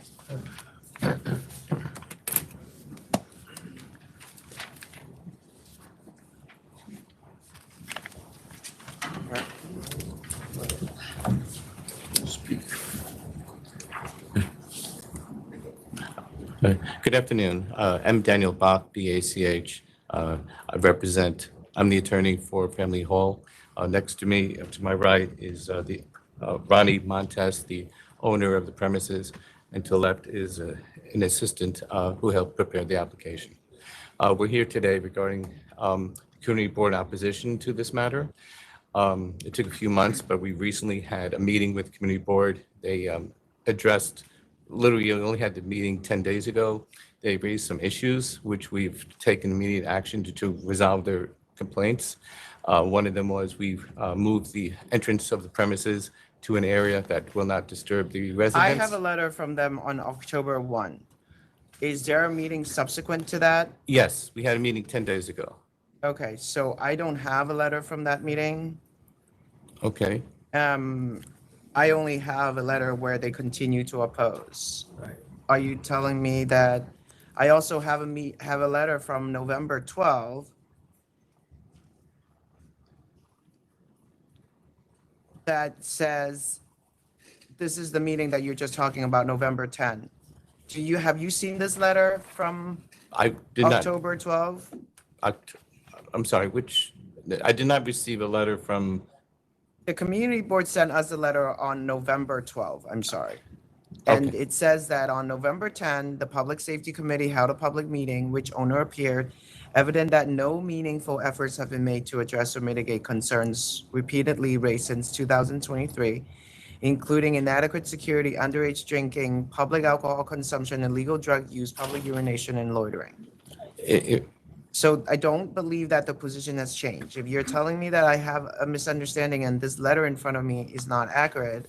No, I didn't say they had changed the position. What I was saying is, based on a meeting, my client has taken actions to mediate, to address the issues that were raised at the meeting. And I was going to say that, among other things, we changed the entrance to the location so we will not disturb the neighbors.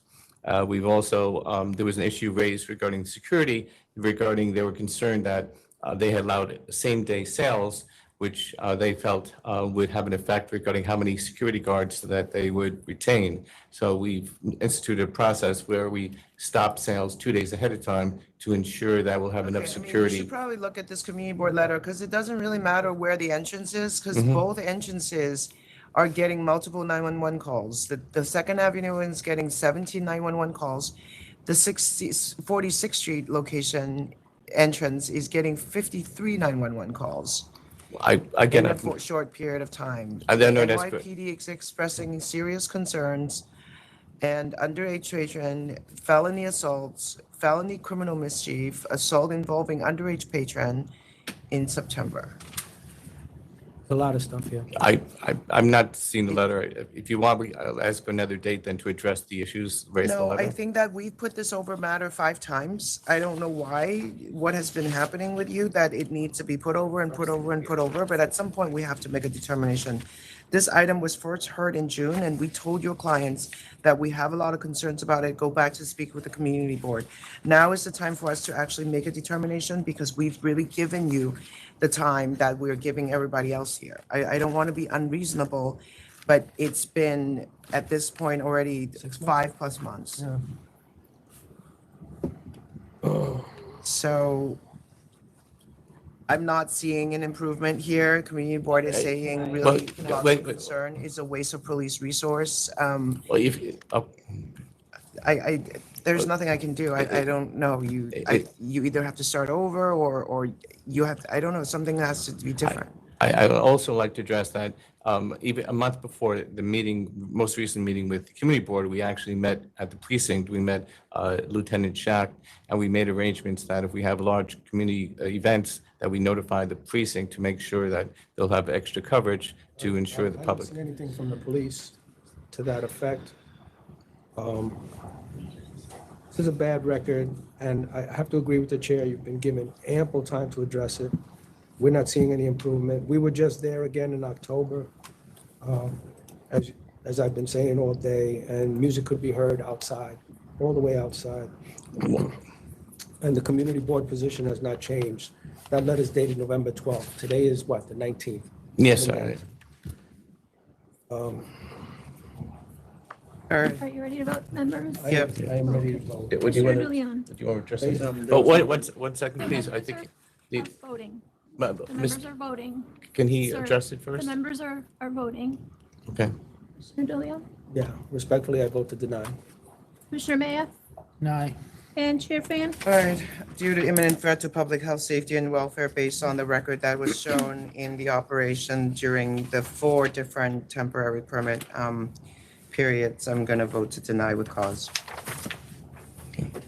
Thank you very much. Thank you. All right, The thank you. temp is canceled effective immediately. All right, thank you. Item number 7, GPP Hospitality LLC is next. Number 7.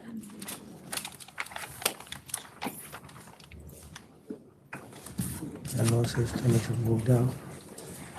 What is this?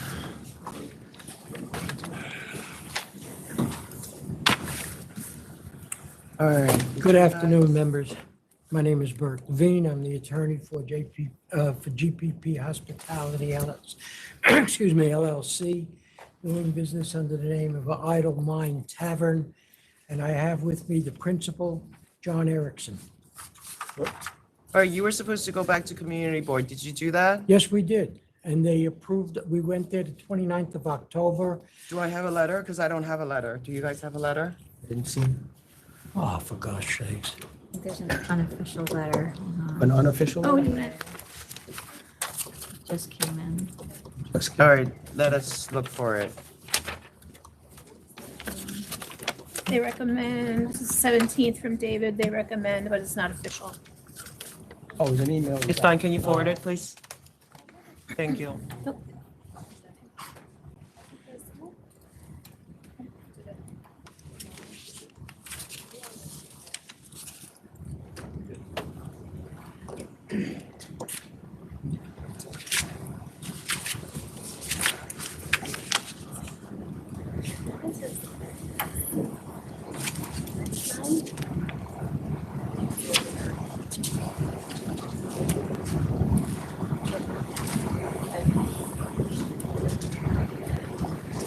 FYI, that's it? I don't believe it. Oh, you're He looking for the said, attachment? yeah, I don't have an attachment. It's just he contacted. Do you guys have food now? Yes, ma'am. All right, it's still functioning as Idle Mind. Idle Mind Tavern. As a matter of fact, if I may, Is that your registered DBA? Yes, ma'am. Yes. Okay. Thank you. Council has produced a receipt from the Department of State. Certificate of assumed name, Idle Mind Tavern, All right, do I have this email now, guys? September 24th, 2025. All right, what needs to happen? How do we put this stuff as part of the record, guys? There's an email. But I know, I'm saying, how do But we? it's not like officially from the not community board, though. It doesn't matter, it's better than nothing if it says something. I just forwarded it. I don't have it yet.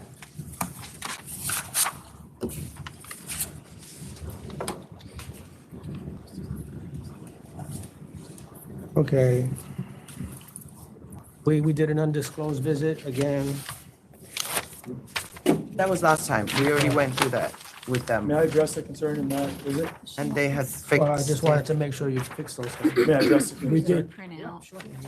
did. In their letter, they noted that we didn't have the proper signage.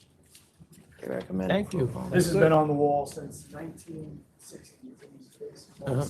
Okay. I think we must have missed it, and if it doesn't qualify, I'll take the signs out of the box. See it? No? That's been there for 50 years. Why didn't you ask for an adjournment, sir? Your community board approval is not confirmed by the full board. So they have to vote for the full board, and I have seen situations where the committee approves something and then the full board doesn't. So I didn't know realize that. that you would maybe have to go to their full board tomorrow. The committee? Yeah, the committee recommended approval, but the full board still needs to approve on this item. I think they actually voted yesterday. Can you guys ask David to call the guy and find out? Yep. Can you just wait for a little bit? Sure. But you probably should have waited another 3 weeks. I know you're eager to get it, but let us check. Let us have our guy check. Can you guys ask David to call them? And see what the vote was last night? Lucky that it was last night. Doesn't it? So just take a seat. It'll be Yeah, at 5 sure. minutes. Thank you. Yep. Okay, next item is GPP Hospitality LLC. Yeah, that's Oh, what's sorry, next. I put the supplemental, sorry. It is number 18, JLR Total Wine and Liquor Limited, number 18.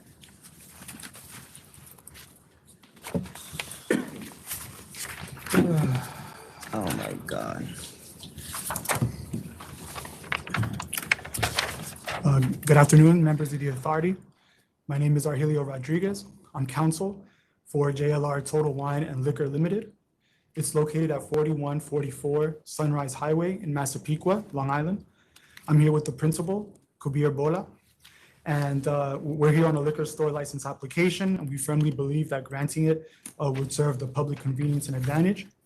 I'll hit the main points typical of these presentations: why the applicant's location is ideal, parking, the distances and market saturation, gross sales, demographics of Massapequa, their distinct product offerings, and then I'll address an opposition letter that's in the file. It appears that opposition is not here in person. I did want to make a note of that. In terms of the location, there's a coverage gap on Sunrise Highway. The proposed store fronts directly on Sunrise Highway, which is a major east-west highway and a shopping corridor in this area. 85,000 vehicles pass by this point pursuant to per New York State Department of Transportation. The closest existing stores are not on Sunrise Highway. Two are south on Merrick Road, and the others run north-south on roads like Hicksville Road and Broadway. So as a result, currently, motorists traveling through the Sunrise Highway corridor and nearby neighborhoods, they have to exit and detour off route and cross over the LIRR tracks and then search for parking to reach the closest store on New Broadway.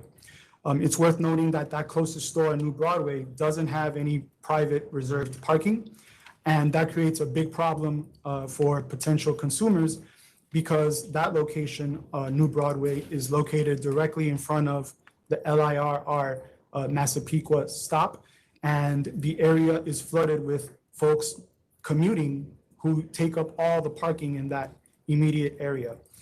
And so moreover, I wanted to add also that the location, that the premises are ADA accessible and it has an open layout.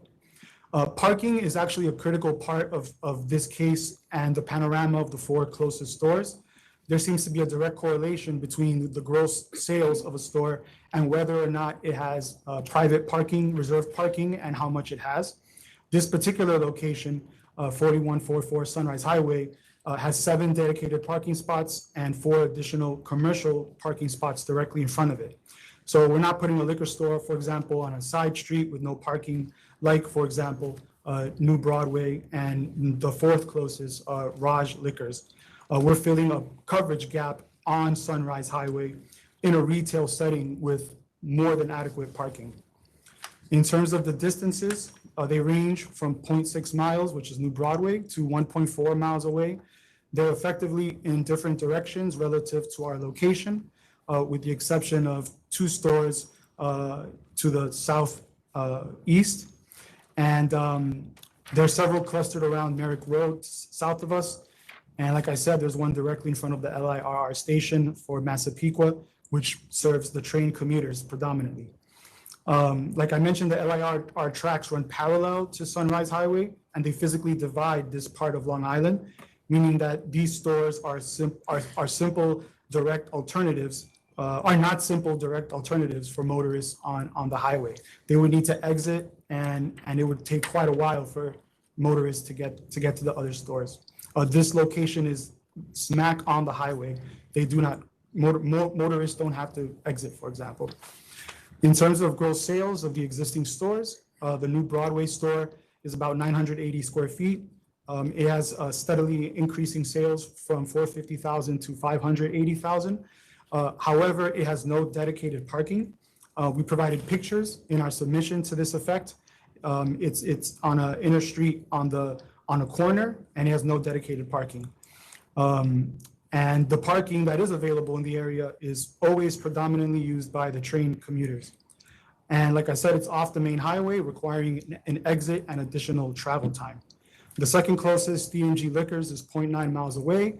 It has a steadily increasing gross sales at 1.15 million to 1.23 million.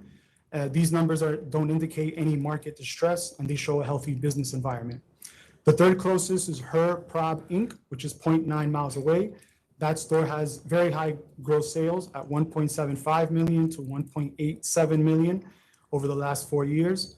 And that store, interestingly enough, benefits from ample reserved private parking. The fourth closest is Raj's Liquors, 1.4 miles away. That particular store has low gross sales of about 300,000 per year and flat. Importantly, Raj's Liquors has very low inventory on their shelves. The applicant actually went there in person, a couple weeks back, and then yesterday as well, and to try to purchase products, and confirmed that there was the low stock on the shelves. And then when the purchase was conducted, there was a conversation about the store owner preferring that cash be used in the transaction. So again, to emphasize that there's a correlation between parking and sales in this area of Long Island and Massapequa, and there's a clear pattern that customers seem to favor the stores. I don't understand what you ample. mean when you say the guy wants to get paid. What is the implication there? The implication is that that the store owner's gross sales may be tainted by the fact that he has a preference for being paid in cash. You're alleging that he's cheating on his taxes. No. Or you're alleging that he's keeping separate books. I'm asking you. It's pure. It would just be pure speculation, but I think it is worth pointing out. We can't handle speculation here. It's Then not this is not that type of place where we just make accusations against other people, right? Well, I think it's worth noting that their stores have empty shelves, and that was confirmed in person. Okay.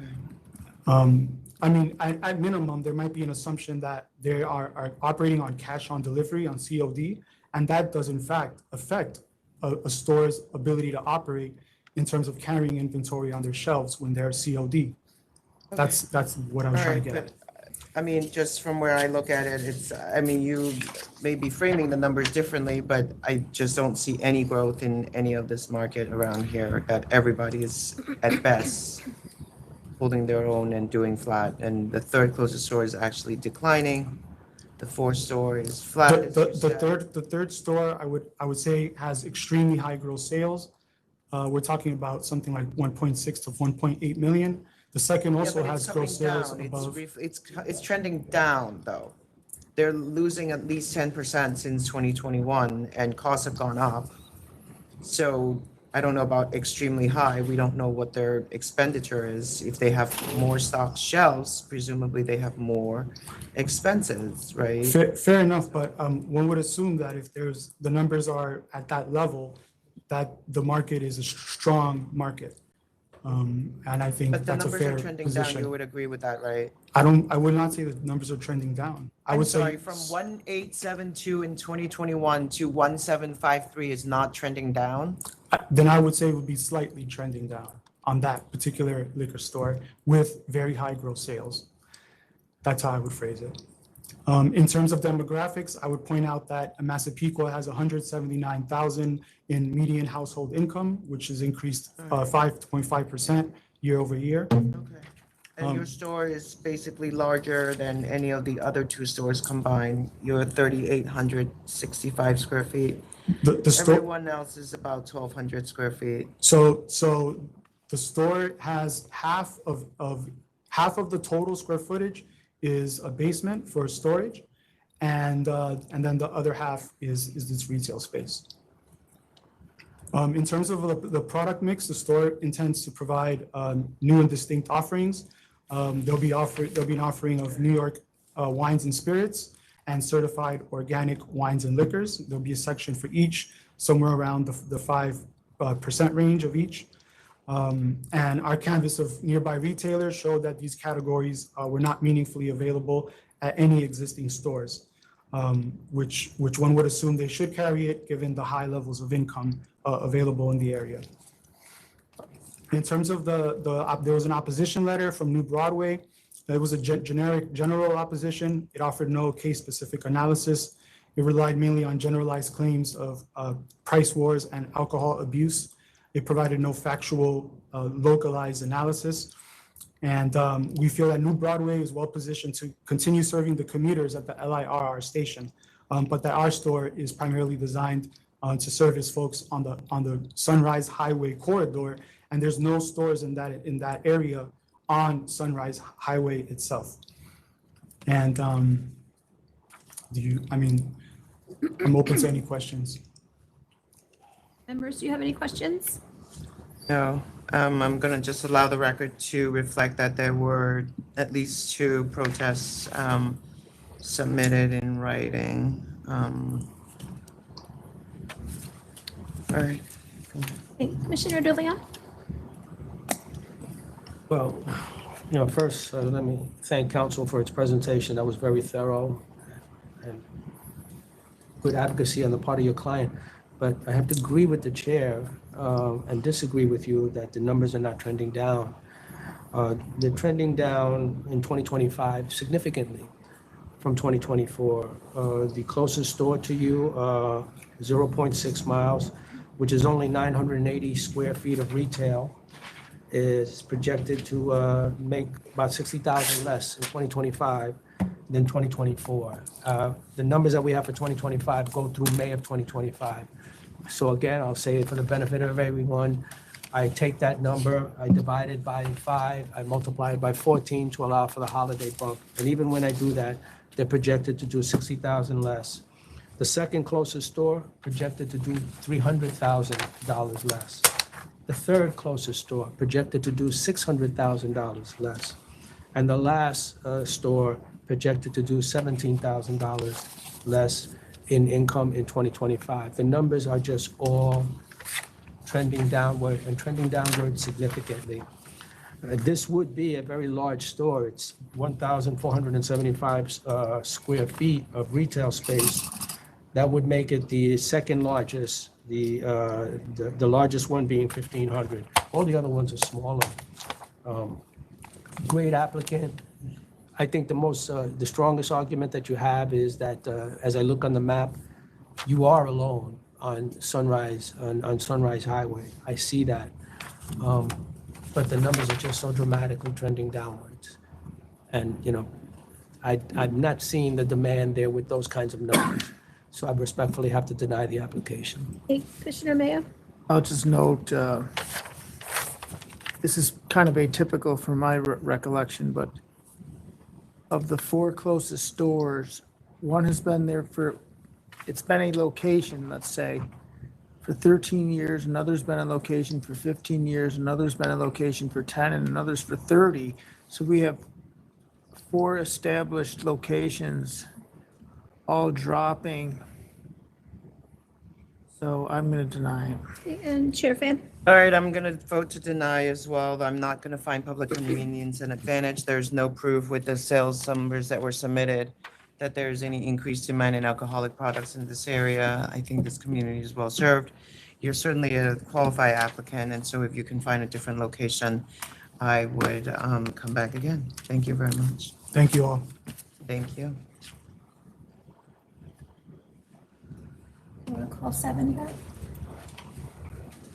Sure, yes. Oh, yeah, yeah. We're gonna, second call, number 7, GPP Hospitality LLC. All right, you guys are super lucky. So the community board approved last night. So we're going to take their word for it that their letter coming in is not going to be different. Next time I would wait for the letter before you come in. You can always ask Secretary's office to adjourn. But with that, what are your hours? We want the same hours as the previous app, licensing 8 AM to 4 AM, 7 days a week, except for Sundays, 10:30, I believe. What's that? Sunday? Sunday's 10:30. Why do I have 2 AM written down, guys?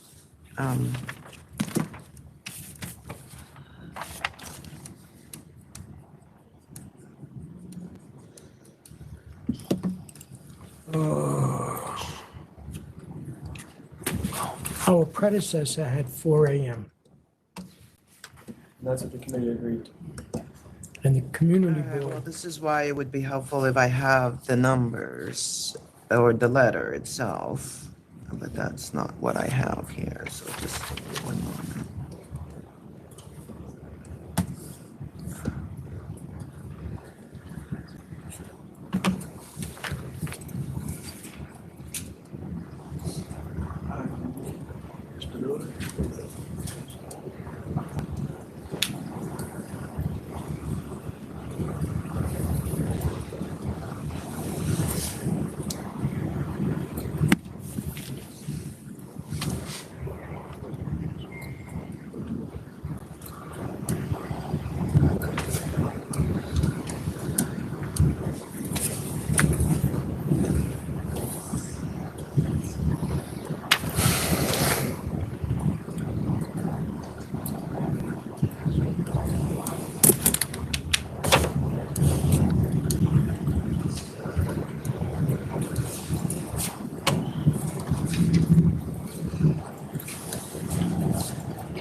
Yeah, right here, right? what's that? So this is the application for committee board, they approved this. Hey, do you guys have anything? I don't see it. I never didn't saw see it. anything. She's, I'll tell you.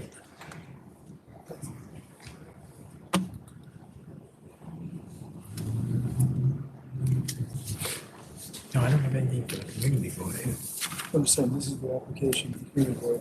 They Let's said see, yes to what that. does the application say? Yeah, Do you I'll- guys have something where you applied to the community board with 4 AM? Yes, We All right. applied in our original application. This is the exact paperwork that the committee board approved. Okay, 29 but in your application, it also says that the kitchen closes at 12. Correct.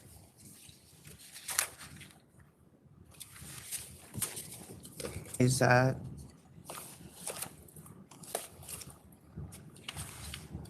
Maureen? Kitchen closes at 12. Is that okay? Or he needs to have some type of? We hope it goes later, that's, Your bar Reasonable. tavern, you're serving food all the time though? but yeah, we're serving wings, mozzarella sticks, fries. Yeah, Pub minimum food. is fine. We have fried food. pictures of what we're serving, if you'd like. We're on- Well, you know what, having it in your possession and not showing it to us doesn't. No, I'd be happy to give it to You you. need to be advocating for him, not me do the work here. I'll You be need to be more- showing me where it says 4 AM, where's the We get this food, list like, I in the mean, this is, application. This is we easy. we adjourned this since March and you've done no work. I shouldn't be sitting I here respect what you- searching for the documents, sir. You want my application to the community? Like, why is there not a supplemental submitted on his behalf? This is your client. It's not my job to go look at the March files, sir. Great. All right, go back. All good. Even if the kitchen is closed, I- you're still serving food? We would like to go later. I mean, but that seemed like a reasonable time to pay an 8-hour shift to a chef. All right, he's fine. It says 4 AM. Yeah. Background music only, no live music, right? No live music. All right. And you did the soundproofing? Yeah, Yes, big one, ma'am. Big one. No complaints since April. All right. All right, great. Thank you. Thank you for having this. So I'm going to vote to approve 4 AM across the board, recorded background music only. No third-party promoters. you're gonna need private parties or no private parties? I'd like the option, yeah. Let's just do, We've been doing 2 a parties month? without closing. 2 a month, Okay. 24 a year. Thank you. All right, thank you. Appreciate it. All right, Thank you, guys. Wait, they have to vote. Commissioner De Leon A vote to approve with the conditions specified. and Commissioner Mayo? Approve as specified. Okay. All right, Thank thank you. you, guys. Thank you very much. Appreciate your time. All right, thank you. Next item is number 21, MASPETH Pizza House LLC. Number 21? Yep, 21.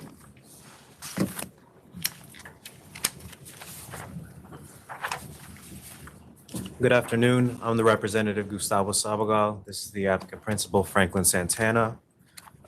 He was licensed for 2 a.m. 7 days a week, and he's requesting a method of operation change for 4 a.m. Thursday through Sunday. All right, are you aware that our investigator went and visited? I believe they were able to purchase a shot at 2:22 a.m. So I don't believe that he's closing on time right now. Do you want to I take think- some time and have a discussion with your client? I think he can address that, if you're comfortable address. When was the enforcement, when did that occur? I'm October sorry. 10th. October That was a 10th. Friday. Okay. You can go discuss it. Okay, all right. He's ready to discuss it now. I was not aware of the somebody purchasing anything at the time. I know the manager had told me that like around that time, that he had closed a little later. I was not there at the moment, but he did not inform me of any selling at that time, which he knows he couldn't do that. You're responsible. You're always responsible. I understand. It's always on you. Can't blame it on the manager. You can fire the manager, but it's still I on don't- you. No, I was not aware now. When You had a license at this location before? yes, Okay. And it was canceled in 2020? because of the COVID face mask stuff like that. And, well, I have 13 violations, including the focus of police attention. So that was there was a cancellation of bond on that application. That was when he was a small percentage owner, more of an investor. He had a corporate change to add himself on. When we applied again in 2021, he bought out the other partner and now ran the establishment by himself. So since he's taken over, he's been, you know. The 2 a.m. closing was a condition that we placed. Correct. We placed, and apparently it's not being adhered to.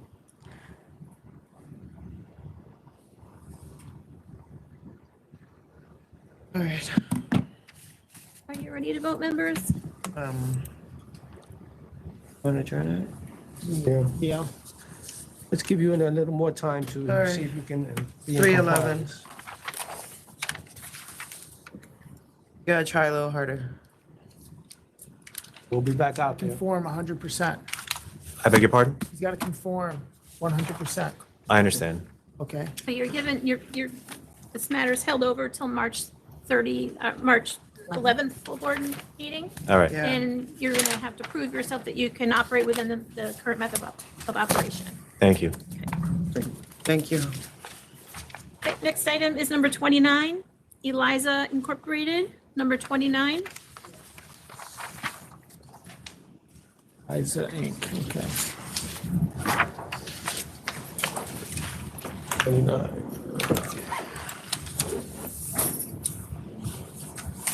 Yeah, this, Neil Trevetti on behalf of the corporation.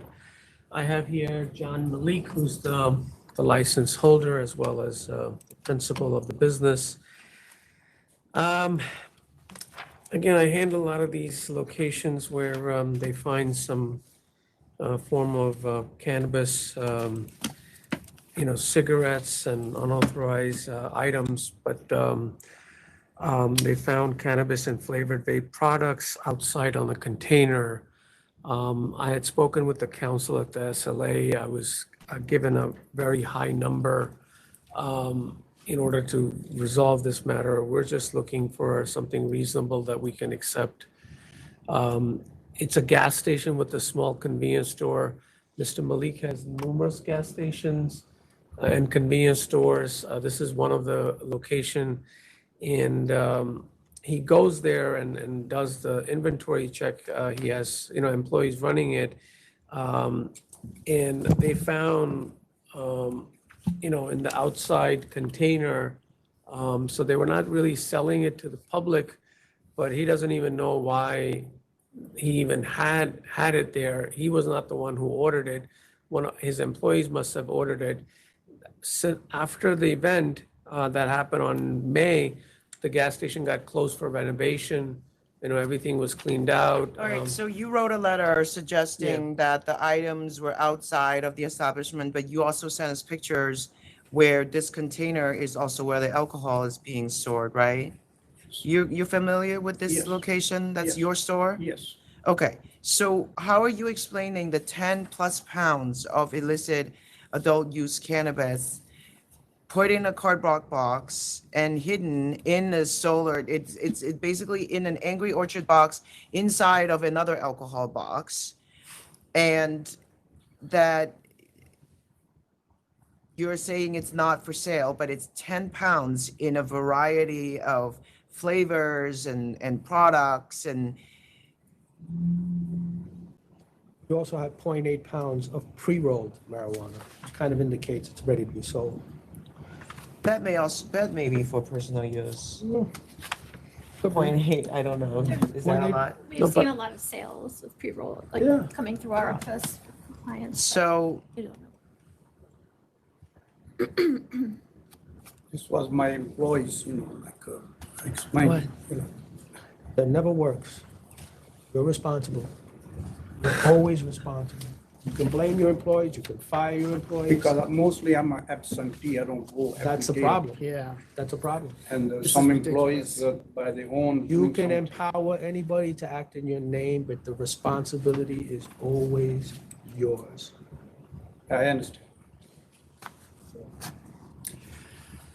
yeah, someone is selling it off of your license, which is unfair to you as well, but you're making it that we're lying, which is implausible. I mean, it's like, your lawyer wrote a letter saying that you guys are wrong, which also submitting a no contest and then saying the items were not for sale, which is just very hard for us to believe that. No, I understand that. But the only mitigating factor here is that I asked him, I said, was the employee fired or anything like that?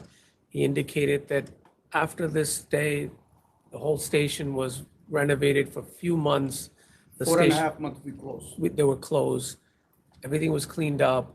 Now they don't, do you have the container outside? Now we have a new shed. You know, Is the guy new store. fired? Huh? Is the guy fired? Yeah, he leave the job. He didn't show up because after like a week after, we closed And shut did you because fire he him? knows the schedule for Did you construction. fire him? Yes. I did ask him questions, so, because he's involved with his friend, something, so. You also have 2 prior adverse history items, one for untaxed cigarettes. That was a very low fine, and then another non-bona fide charge, which was also fairly low fine. I don't know what else you expect from us. I mean, 10K would be a starting point. That's what I was hoping. Given the I'm actually history. at 15. Okay, and that is your vote, That's my. Commissioner. Can we just request a 10,000? That's what I was here coming for, because I was, the council's office demanded a lot more. I'm only one vote. My vote is 15. Commissioner Maya?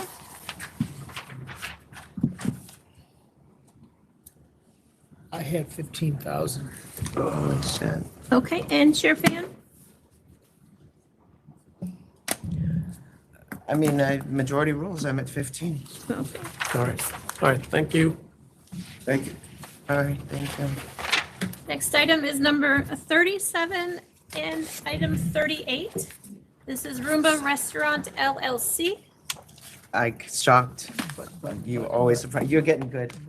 That's John. 37 and 30, oh, you're coming, okay.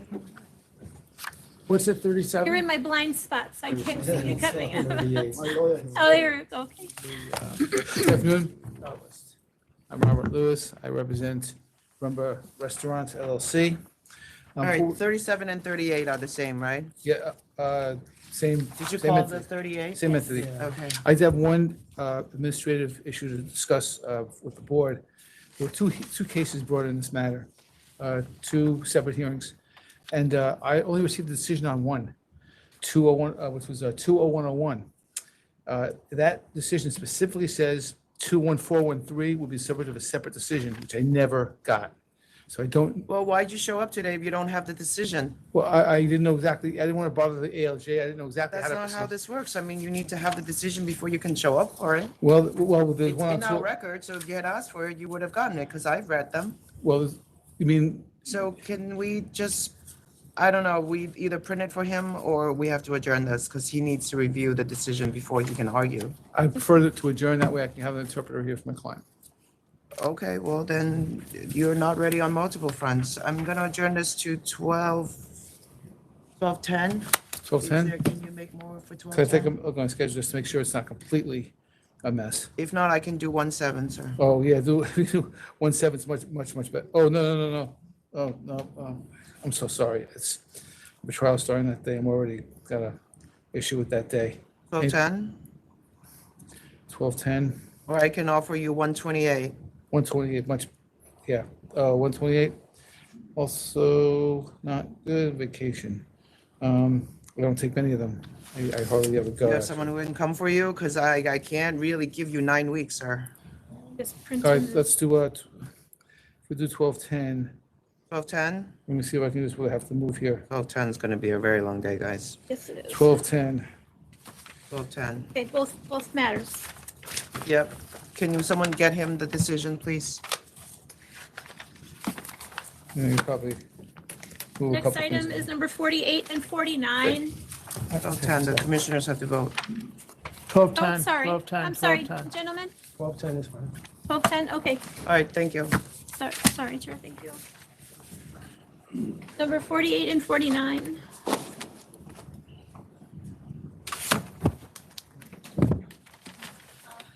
Good afternoon.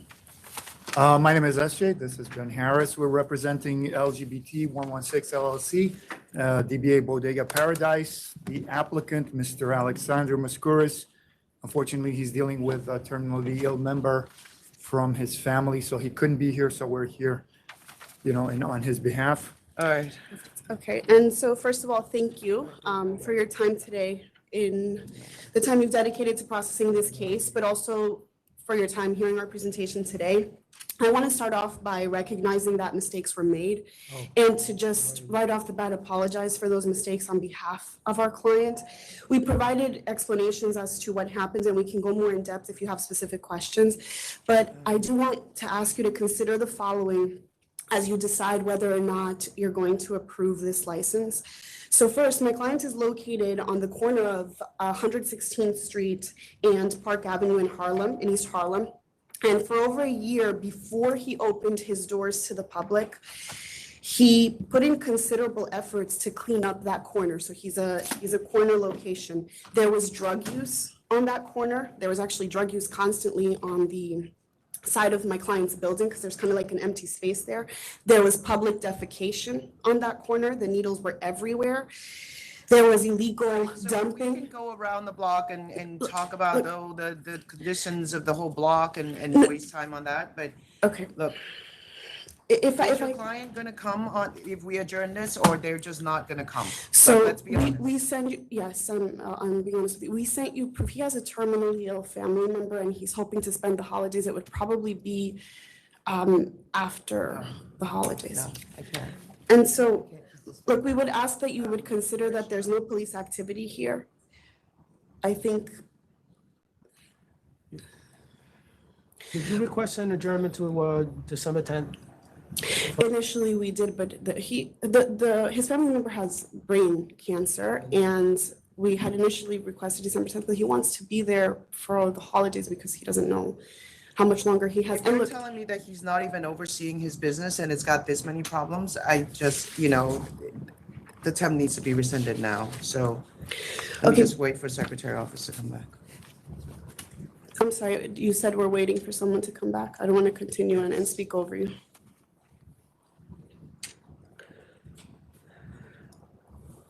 Look, I understand that there were a lot of problems here, but I would ask that you consider that there's no police activity. This is East Harlem. And I understand that you make decisions on every applicant individually. But for example, Reyes Bar, I think now they're called TNZ, 3 weeks ago, they had a drunk patron come out of their bar because we have it on camera. We shared it with the police department.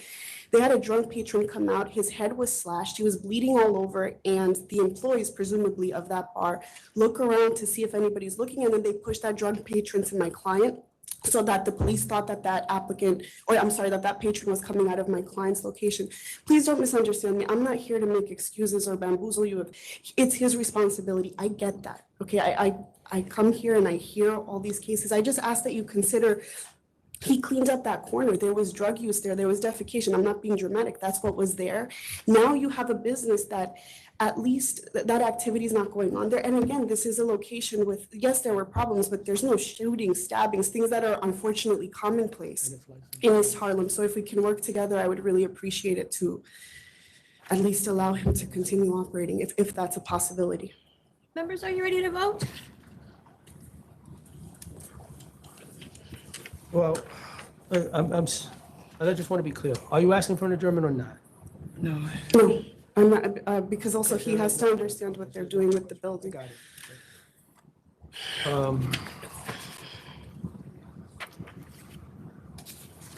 it. It's quite a record. It is quite a record. So we did another undisclosed visit. We did one in May 2025 with the NYPD, Fire Department, Buildings Department. We found the 3 poles, that the girls use to Sir, but dance on. respectfully, those were not used. I'm sorry, I'll let you finish. I apologize. The Department of Buildings issued a summons for illegal hookah. You had gasoline containers in the cellar, rolled down gates in open position, no smoke or carbon monoxide detectors on the first floor or the cellar. I in a previous life, had the unfortunate experience of seeing what happens when a place goes bad, and there's a really bad fire, and people die. And so that's something that I take very, very seriously. People come to the establishment to have a good time. They should not be jeopardizing their safety. This is a very dangerous condition. That was in May. We went back in August. Front door open, music could be heard. The rear room music was even much louder. You had women dressed in fishnet jumper suits, various parts of the body being exposed. People again smoking hookah and marijuana. Males placing money in girls' bikini strings. Karaoke being sung, which is not on the method of operation. The method of operation says music in the 40s and 50s with very small dances. That was a typo, top 40s and 50s, and we updated that before any of the inspections and before we opened. We weren't open in May. They're voting. We're voting. Oh, understood, okay, understood. But that's not the case, right? We have rap music, R&B music, bartenders dancing. Bartender was groped and observed being groped. We had an intox male at 12:53. Our investigator ordered pizza at 10:30 p.m. Didn't arrive till 1:24 a.m. Got the neon sign with the girls, girls, girls outside. You have a promoter, somebody out there promoting as the king of strip clubs. The method of operation does not include promoters. There's actually more here that I could say, but I think I've said enough. I cannot approve this application with that kind of a record. I just cannot. Okay, Commissioner Maya? Deny. Okay, and Chair Finn? All right, I'm going to vote to deny, and the temporary permit is rescinded immediately. Thank you for your time. Next item is number 46, Variety 57th Street Holdings LLC, number 46.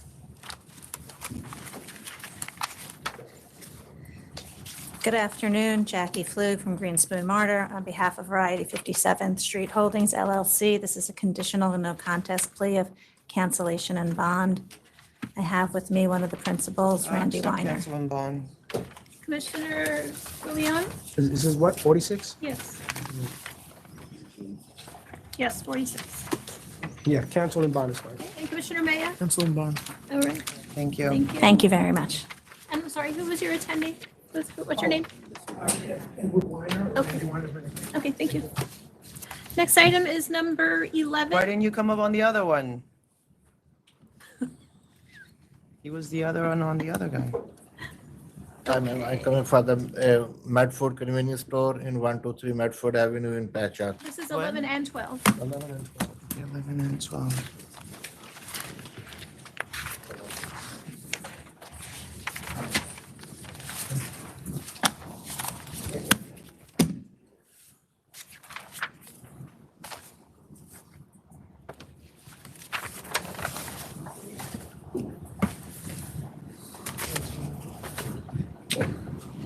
Sign off here. On both?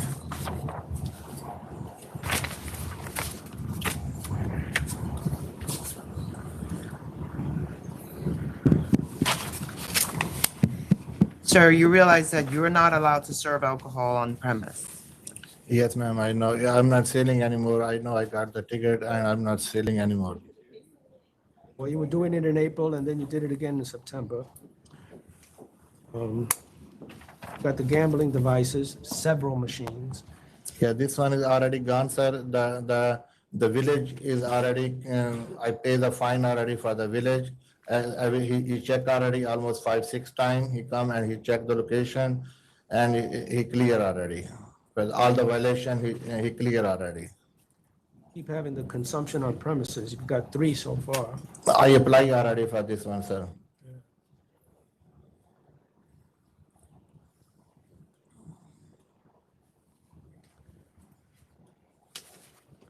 I read somewhere that those gambling machines can bring in at least $300 a day, sometimes more.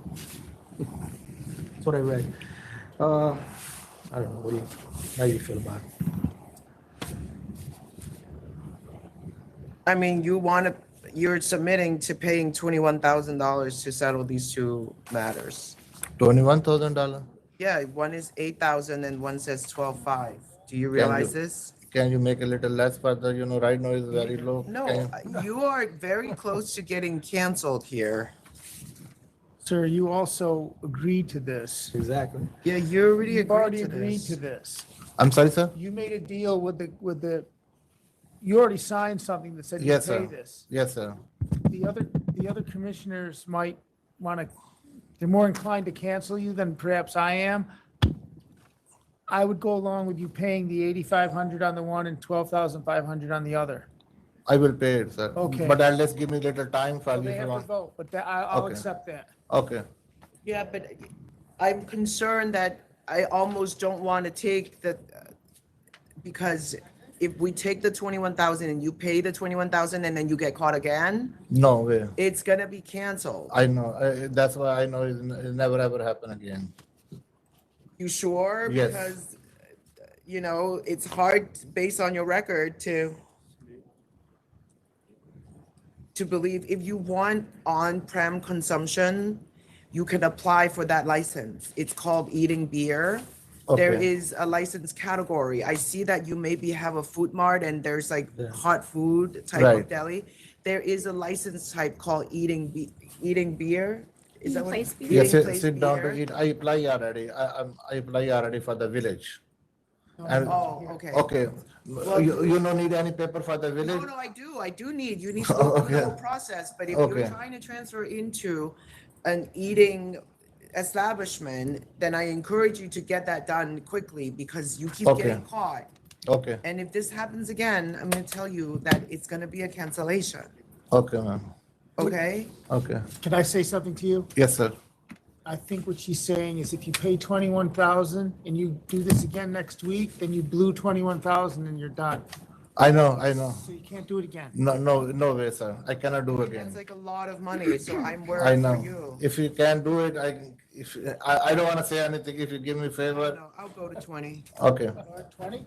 Yeah, I'll go Okay, to 20. Okay, thank you. I'll take the 85 to 75. Okay. Okay. And which date I have to pay? Hold on, let me. Okay, sorry, sir. Okay, I'm gonna take the 75 on number 11 and what, the 1250 on number 12. Okay, and Commissioner Maya? That's correct. I'll take that. Okay. All right, All right, sir. sir, there's a certain amount you have, certain amount of time when you have to pay it, otherwise it's gonna go to cancellation, so you gotta stay in close contact with Secretary's office about when the fine is actually due, and So you it have to would- pay it. He'd get a revocation if Yeah, well, one of them isn't paid. Right, so that's not good. That's not good either, especially if you're wanting to apply for a eating place beer license. A revocation is not gonna look too good on your record. Okay. Okay? Okay, thank you. So you'll receive a letter by email from our office that'll give the amounts that are due. There'll be two separate letters. Okay. And the amounts due, the due dates, and then what will happen if those civil penalties are not paid. Okay. Okay? Thank you. You're welcome. Thank Okay, next item is number 28. Sun Palace 82 LLC. Sam Park representative, representing for Sun Palace. I know, pretty sure we are signed a CNC offer for 15,000, but is it okay to reduce a little bit down? Where did this start? Where did this start? Yeah, That you make a deal and then you come in and say, I want to get out of the deal. I want to pay less. sorry about that. Where's that coming from? Mr. Park, I'll say this, to speak for everybody there, sometimes the council's office makes a I am- deal, yeah. and I want to hold them to it. And people want to I'm go up, so Pretty sure, yeah, there's a deal, there's a deal. I understand. Are you good with it? 15K? All right, Are you good? You know, that business in the 82nd Street there, the last year is very, very slow until right now, so.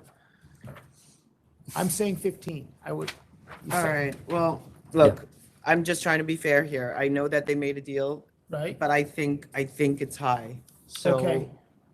if I were looking at those charges, just based on my experience, it would be more like 10, so it's also late in the day. I'll say Like 10 to then. lock it in at 10?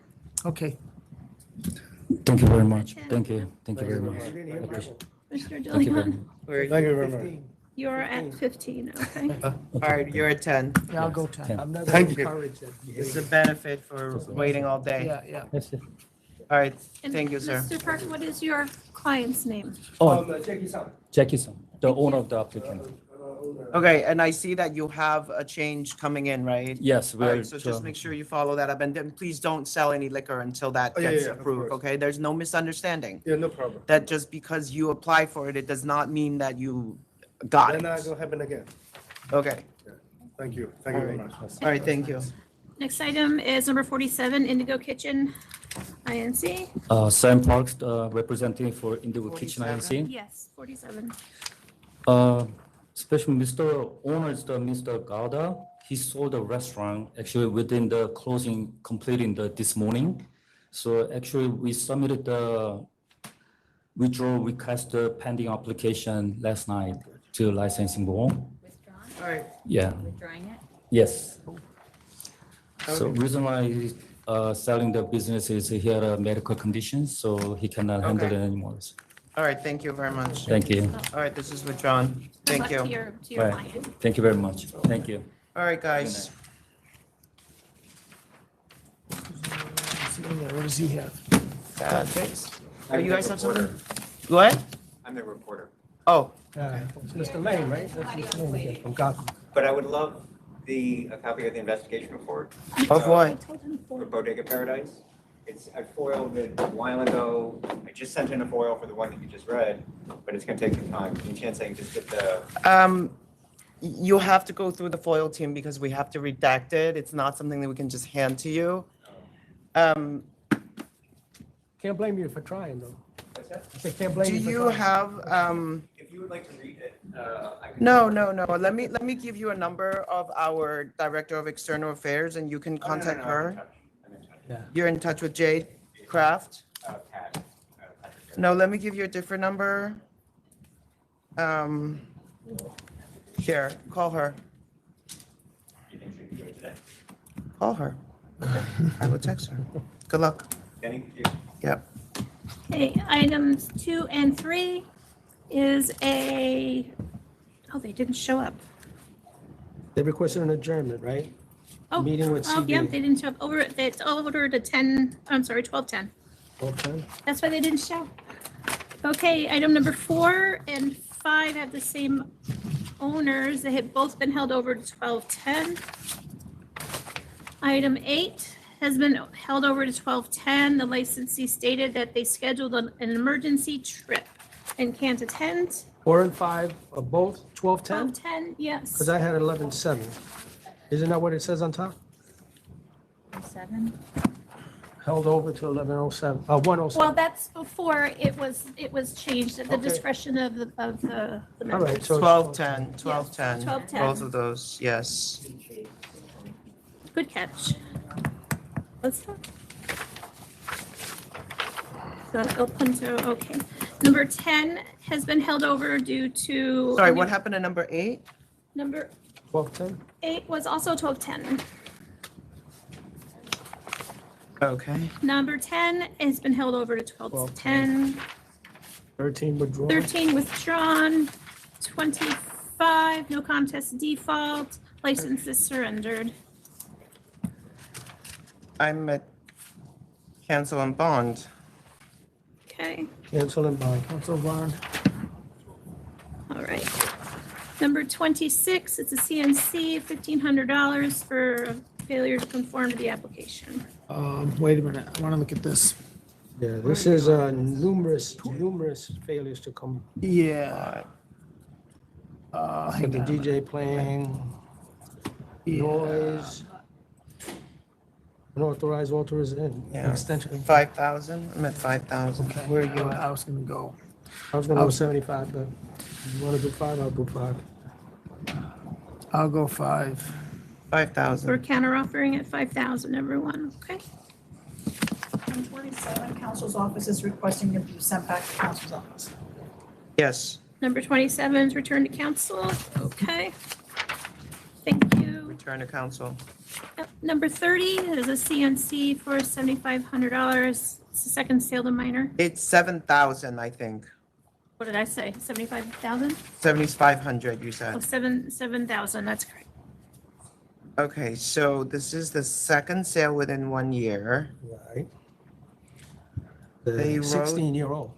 This sale is to a Oh, that's not good. 16-year-old. All right, 7,000. 7,000. Mr. DeLeon? 7,000. And Commissioner Mayor? 7. Number 32, it's a CNC for a sale to minor, $6,500. 6,500. 6,500. 65.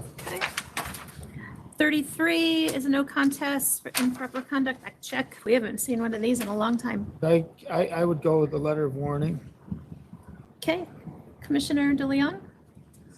Yep, you've probably never seen this. I've never before. seen it. I see the delegation is 500. How much did they beat us out of? They replaced their Oh, they check. replaced- they did, That's yeah. why they're just getting a penalty Oh, for okay, it. okay. It's like the return check All right, fee. I'll do 500. Okay, and Chair Fan? 500. Oops. One moment, please. 13.7 cartons, 0.36 pounds, prepackaged cannabis flower, NOP sent and signed for and default. 34. 34. What did he say? Where did you say? 10,000? That's what I said. All right, 10,000. 10,000. Okay. And the last item I have is application, a temporary retail permit application, Bayview Mini and Deli Mart Incorporated. I think you have to hold this over, or are you okay with it? I had some Previous- questions. Yeah, hold it over. When do you want to hold it over? 12:10. Or is there no time at this point? You know, Let's do 1/7, guys. Let's do 1/7. Okay, 1/7. and are we gonna direct the Applicant to appear, yes, yes. Okay, do we have any other No. business? Okay, this meeting is adjourned.